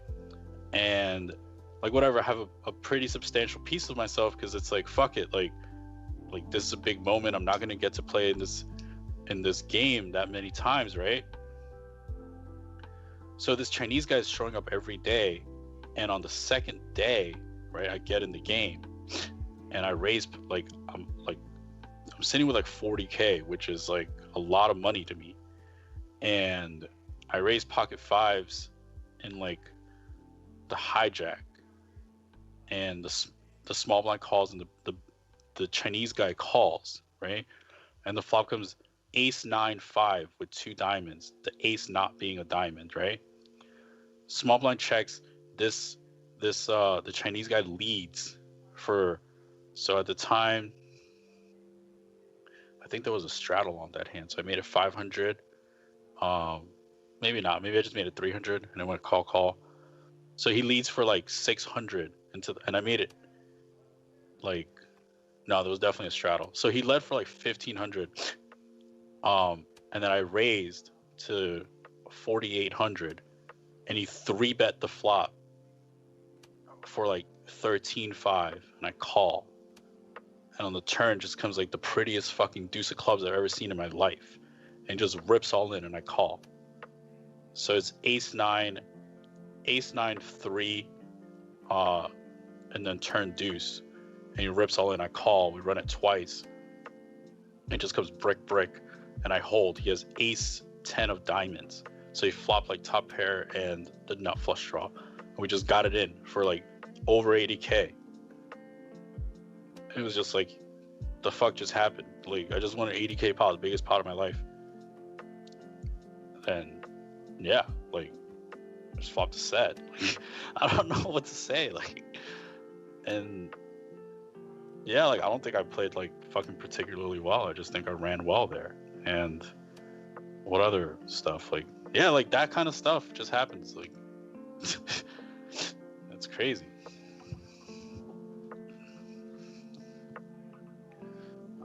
Yeah, I mean,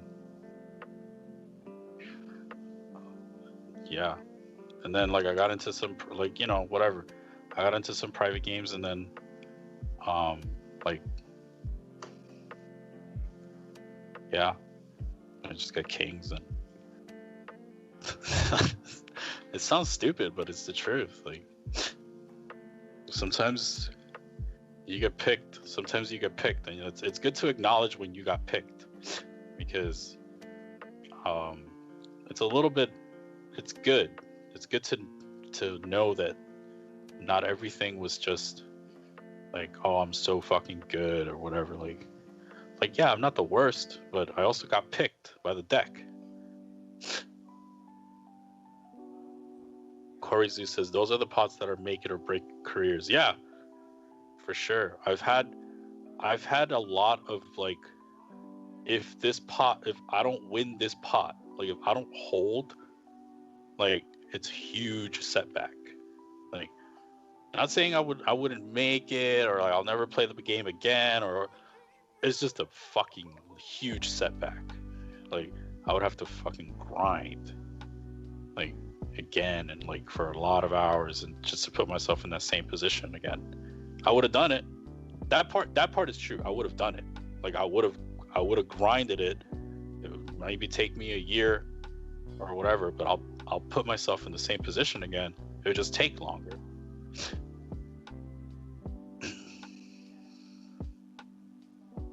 Like, it would just take longer. So I've had a lot of those like make it like if I hold here, like it's huge, like life-wise huge. And I've held a disproportional amount of the time. Like that's the part that like that is lucky. You know, it's like, damn, you just always fucking hold there. Like, you know, so it's like holding in spots where you need to hold is huge. Hasn't happened to me in tournaments though. Like, I've had like, there were big tournament spots where like if I held, like the EV of the tournament goes way up, you know, but that you could never know, right? Because it's like, oh, okay, yeah, there's 14 people left. If you would have held, like maybe you're like top 5 or something, but you don't know what's gonna happen the rest of the way. You could still just bust the next hand. So, but in cash games, you know for sure, like this is a big moment, and yeah, I mean, because I've looked back on it and I'm like, damn, I just like, sometimes you know, right? Like, you know that you're not the best player in the game at the time, but it's still a good game because there's certain people in the game that are like making it good for you to be there. And when it's your turn to like win the pot versus that person, and you hold, and all the other fucking sicko regs are just like jealous of you because like you're playing tight and like they're fucking banging it out against each other, and you just collected a huge pot from the one guy that is like the person that everyone's trying to get. For scaring those things away. It's a little bit lucky to be you that night.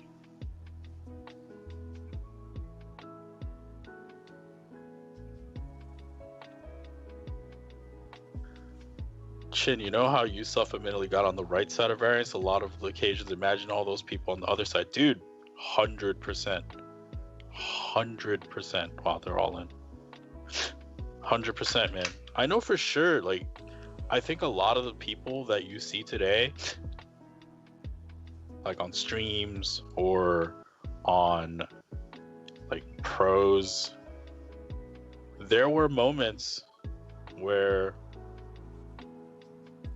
there were big moments where if they didn't win, it's not the same. I think a lot of people, especially in the beginning, like if you lose in the beginning, especially if you play live, man, like if you're a live player, because I was a live player, I wasn't even playing online like that. If I lost early on, like went on a sick downswing, I would not be a professional poker player.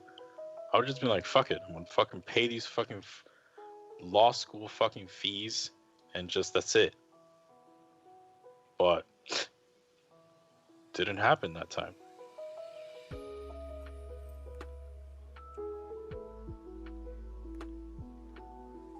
You know. Chin, do you have a girl?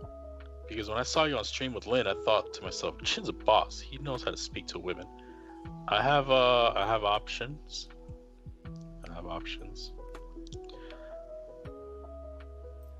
Yeah, I do feel like I feel for them, man. Like the people that got unlucky early on. Just think about it. If you're say you're on the path to greatness, say you actually are one of the sickest, like you're gonna be one of the sickest players in the game, but the first 3 years you just run like absolute dog trash, right? And you're just like, fuck it, man. Like I can't win, and you just leave. You just leave the game because you're broke. You're fucking grinding 40 hours a week at a casino by yourself. You're broke and around like men all the time. You're probably single, broke, grinding at the casino 40 hours a week, like not getting any younger. You're just like, fuck it, I'm done. Right? That happens all the time.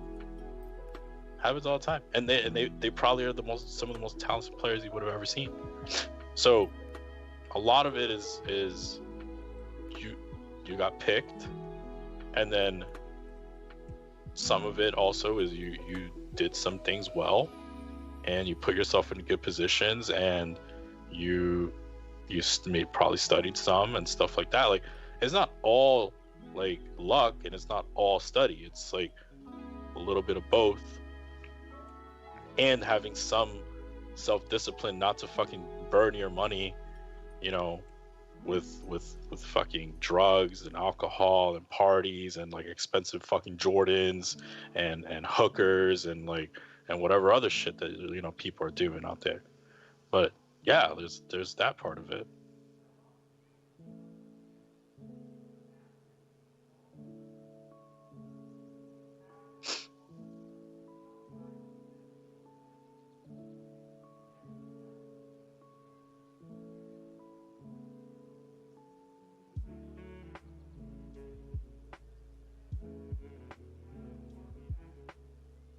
Pork Odyssey says, I run better when I'm studying. Is that a coincidence? I think not.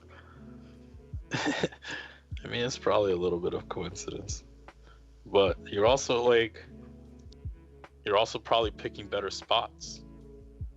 Like, so you're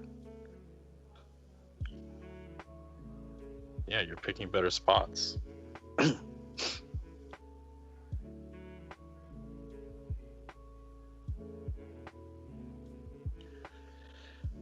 Richie says, how do I get some one-on-one coaching to fix my game's leaks?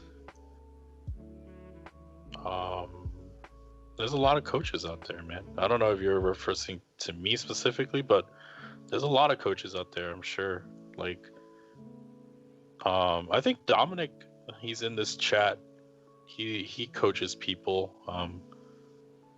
I think he's fucking way too cheap, to be honest with you. I saw the rates he was charging. I was like, what the fuck? I was like, this shit's free. But yeah, Dominic is in the chat. He'll definitely coach people. He's probably charging not enough. So while those rates still exist, you probably should scoop him up. Where is Landon? Landon, I believe, is in. I think he just got into Vegas. He is going to be on Poker Out Loud this season. Filming that this week.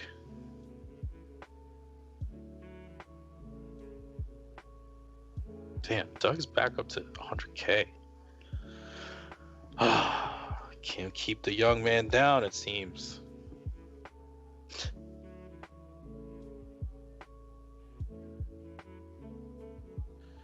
Poker Odyssey he put the coaching marketplace of the Software Y community in our Slack channel. Thank you for of our Slack channel in the chat.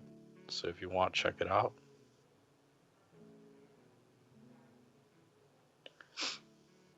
I hope to join the Cash Game Academy one day. It's fun. 3 days of both lecture and gameplay. And for those of you that have been to the academy, I hold no punches during the gameplay. Pot size all-in bet from Daniel on table number 2. Yeah, man, I hold no punches. I'll straight up say it. I'll be like, you folded because you scared. I hold no punches, man. If you're in the academy, I say it. Oh, all in, 60K. Fold. I say it in the day 1 of the academy. I'm like, listen, I'm gonna say how it is. Don't take offense to it. Don't let your mom watch the stream. Just know that I'm just gonna be 100% blunt with you, and you'll love me more for it later. But it's gonna hurt, and that's it. It's all love anyway. If I didn't give a fuck, I shouldn't curse like that. If I didn't care, I would be like, nah, man, you played great. What can you do? You gotta call, right? How can you fold there? I mean, it's just a cooler. It's just a cooler. That's what I said. That's what I said to everybody else.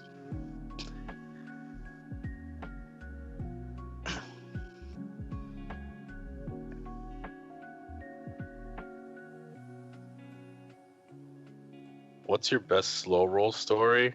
I mean, when I slow rolled Daniel, it was pretty good. I slow rolled Daniel. That was funny. It was on Poker Go. We were playing a televised game, or the stream game, and I turned the straight, and then I went check. I think I went check on the turn, and then on the river, I make a bet, and he tanks, and he's like, "Oh, you got some bullshit." And then he calls, and I'm like, "You win." And he celebrates. He's like, "Yeah." He literally made this gesture, right?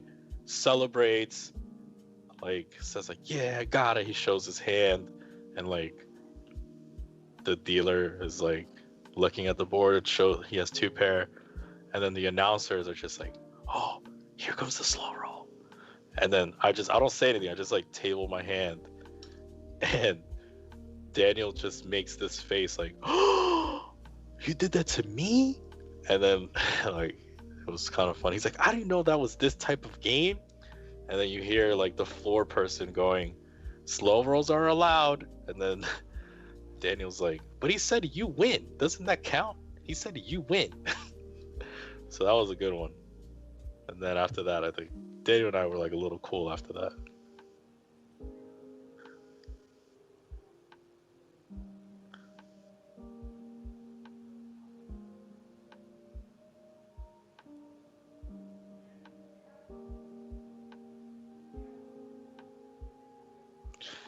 Corey says, "I would hope that you'd be honest if we're paying you for it." Yeah, for sure. I mean, I'm definitely honest. I'm just saying, I'm brutally honest. If I think you're folding because you're scared, or you're not bluffing because you're scared, or if you're just you just don't know what the fuck you're doing in certain spots, I'm just gonna say you don't know what the fuck you're doing here, and I'm not gonna hold, I'm not gonna mince words and say like you're nice about it or whatever. Because like there's certain things like if I say it like bluntly and you don't take offense to it because you know I'm saying it because I care, that you'll remember that moment. Like, oh, I really don't understand this specific spot. If I say like super politically correct, you're just gonna pass by it and like be like, oh yeah, like I played okay. Like I made a couple mistakes, but I played okay. But if I tell you you don't know what the fuck you're doing in this spot right now, you're not gonna forget that. You're not gonna forget that hand. There's no way you're gonna forget that spot. You're gonna remember that spot. You're gonna study that spot, and you're not gonna want to hear that shit again. Everyone has their own little strategy, but I try to make sure that you know I'm not saying it with any bad intention. I'm saying it so you know that this is it right here.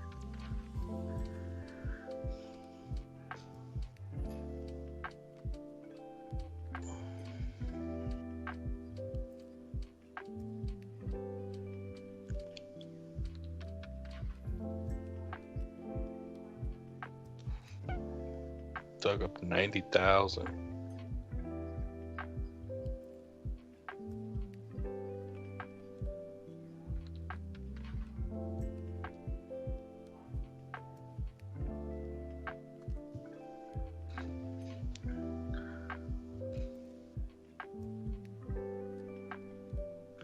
Let's see what the chat has to say.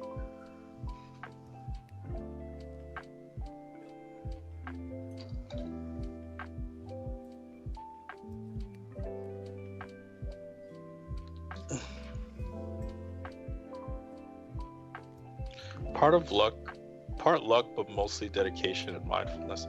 I was having this conversation the other day. One of my friends was effectively saying, if you gave me, not me, but he was talking about himself. He's like, if you gave me 400K, I could beat that high stakes lineup, the high stakes poker lineup, right? And my rebuttal was, the issue is that you have to have the access to the 400K, and you only get the access to the 400K if you show up every day and put in the work. So all right, pretty much this is what happened, right? One of my friends was really judgmental about Lynn on high stakes poker, right? And basically he was like, oh, she's not good. She did this crazy wild play with Queen 10. Like, if you give me 400K, like I would beat that lineup, right? I was like, okay, bro. Like, my friend's like a low stakes player, right? And I was like, okay, but for you to have 400K, or someone handing you 400K to, to invest in you in this game, you have to show up and put in the work every day. Like, one of the things that Lynn does well, is that she shows up. She's playing. Like, she's playing. Like, if you go to the Bellagio, she's gonna be in the game. And if you go to the private games, she's gonna be in the game. She's in the game. She's there. Like, you're not gonna play Las Vegas poker, and not run into her. It's just how it is, right? So she's showing up, and that's a big part of it. She shows up, she plays, and you're gonna have to battle with her because she's not gonna back down. And does she have holes in her game? I think she does. She probably thinks I do too. But she's gonna battle, and she's gonna show up every day. You're there. You're gonna have to battle her, and she's not gonna back down. And you're gonna have to keep working, or else she's gonna like surpass you or just beat you through sheer will, right? So you have to show up, right? And that's the thing that kind of kind of differentiates some people is like she, not saying she deserved it or doesn't deserve it or is entitled to it or whatever. She got the opportunity because she shows up, right? She shows up to work a lot, right? You're not gonna, if you're playing Bellagio, you're not gonna miss her. If you're playing private games, you're not gonna miss her. She's gonna be there. If you don't show up every single day and put in the work, then you're not gonna get those opportunities. So kind of like how I feel about it. It's like, yeah, man, like maybe if you did get 400K, you would do well in that game because there's some people in the game that maybe you're better than, right? Maybe you're better than the couple of recreational players in there. But who's gonna hand you 100? Who's gonna hand you 400K when you haven't put in the work? That's the real question, right? Like, who's gonna trust you with your decisions if you haven't shown up to work every day? That's the problem. So, like, people have that entitlement of you know, like, if I had this, then I would get this.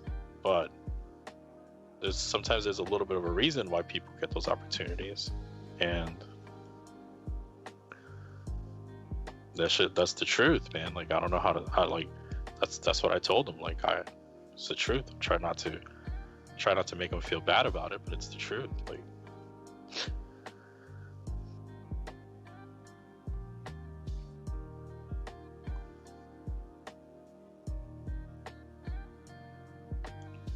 yeah, Corey says, like, she's also great for the game and gets opportunities from people hosting games. Yeah, absolutely. She does a lot of what she's supposed to do, right? She's in the game, and when she gets in the game, she gives action and she plays fast and she talks and she drinks and she does the things that you're supposed to do to keep the game as a fun environment, and she doesn't complain. Like, she does complain when she loses, but it's kind of funny because she tilts hard, but it's funny. so she's like an entertaining tilter. so it's kind of so that's okay. But yeah, I mean, it is what it is, man.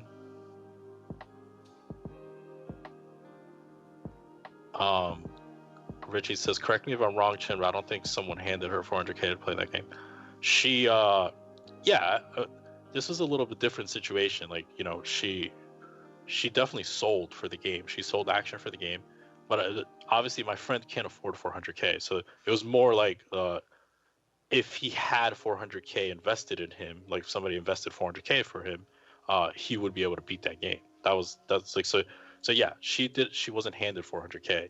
She sold action, I'm sure, for, like, you know, probably a couple hundred or whatever.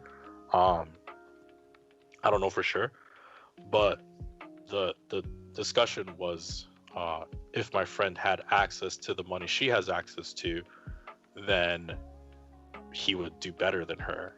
Effectively was the major gist of what he was trying to say. And I said, maybe, but you won't get that opportunity because she shows up to work every day. You don't. That's pretty much what happened. Tejas says, do you think she was backed, or did she have all of her action on high stakes poker? I think she said it on stream here that she didn't have all her action. She sold it. She's not back. She didn't say she was back. She said she sold action. So she probably had, you know, somewhere between a quarter to half of the action, and still a pretty large game, right? Like, she's probably playing on her own. Maybe how big was those games, right? 400, 800. So she's probably playing like somewhere between you know, 100, 200, 200, 400, something like that on her own, which is still huge.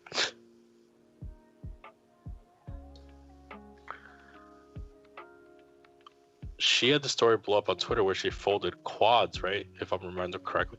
That was not Lynn. That was, wow, why is her name?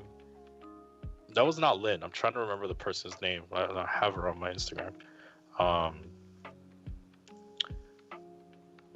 Man, how am I forgetting this person? That's insane, actually. Oh, that was Kim. Kim Lim. Kim Lim. Kim spends like half her time in Vegas and half her time in like Vancouver. Yeah, she folded quads at Bellagio. At like Bellagio 1020. She had like quad queens, I think. She folded it. She put the guy on a straight flush. From rumor is she was right. Rumor is she was right. Miguel B says, what's the biggest game you have ever played in? With straddles or with no straddles? So I've played with straddles for like a round or two. Fucking stupid straddles. I put it on my Instagram. Like, I think the straddle got up to like 60, was it 6,400 on the straddle? It was something ridiculous. Hold on a second. Let me I'll check it on my Instagram. Yeah, it was 50, 100, 200, 400, 800, 1600, 3200, 6400. So we did that. But that does, I don't know if that count, like a couple of hands of those. Like I've played a couple of like those type of hands. So that was ridiculous, obviously. I've played, so officially the biggest game I've ever played was 100. So we just took off the small one was the same as the big one. So I guess you can say like the biggest game I ever played was 50-100. But unofficially, I would say the biggest game I ever played was 200-400 no limit hold'em, because every hand was 50-100, 200-400. So slightly bigger than 200-400, but that was every hand. So it was like mandatory. So that was the biggest game I ever played.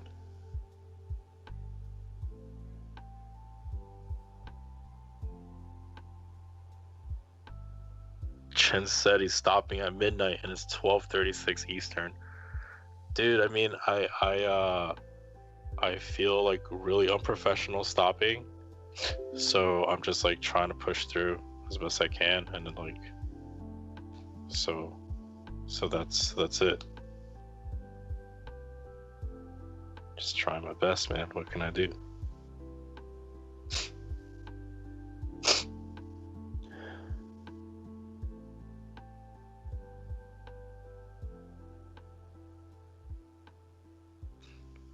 I appreciate you guys for sticking around.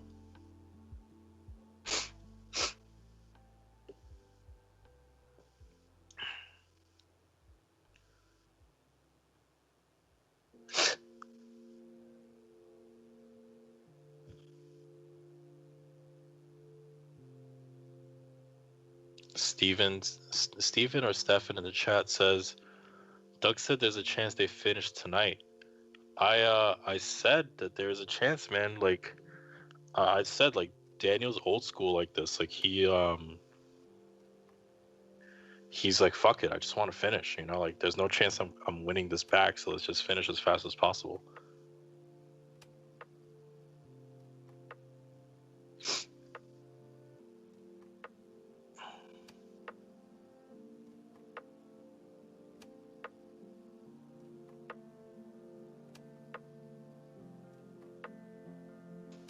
Yeah, this is crazy. Doug's sitting with 366. This was crazy like an hour ago. Daniel was up 20,000 after being stuck 200K. Now he's stuck 145. It's like Daniel's gonna get a fucking heart attack, man. This is crazy, bro.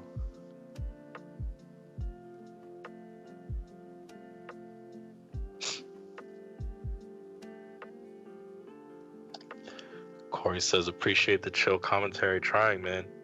We're in here. We're in here.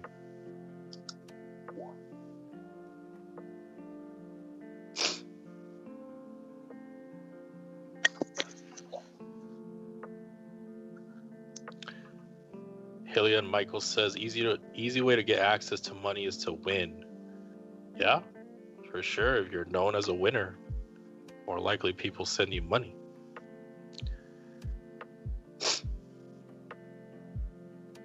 Can you guys hear me? I hear you, Berkey. Go ahead and bring me in. Let me tap out the sick man. I'll take it home. It looks like the stream is over, Berkey. Oh. No way. No way. Wow. My timing is impeccable. I appreciate you for trying, though. Yo, I'm so sorry. I came home and Andy's like, the stream is still live. I'm like, no fucking way is it still live. And I pull it up and you guys are still going. I mean, what are you gonna do, man? The show must go. I'm not gonna fucking pull out. Let's see. Wow. Oh my god. I'm so sorry for specifically you and Andre more than anybody else. I mean, it's all good, bro. How was your dinner? It was great, man. I had steak. Nice. I literally had nothing but steak and sparkling water. It was fantastic. Nothing else?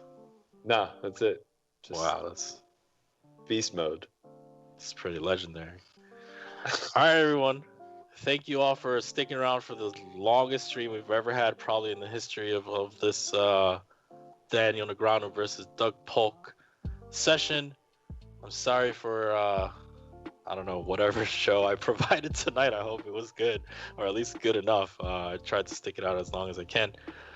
Thank you, Berkey, for trying to save me, but at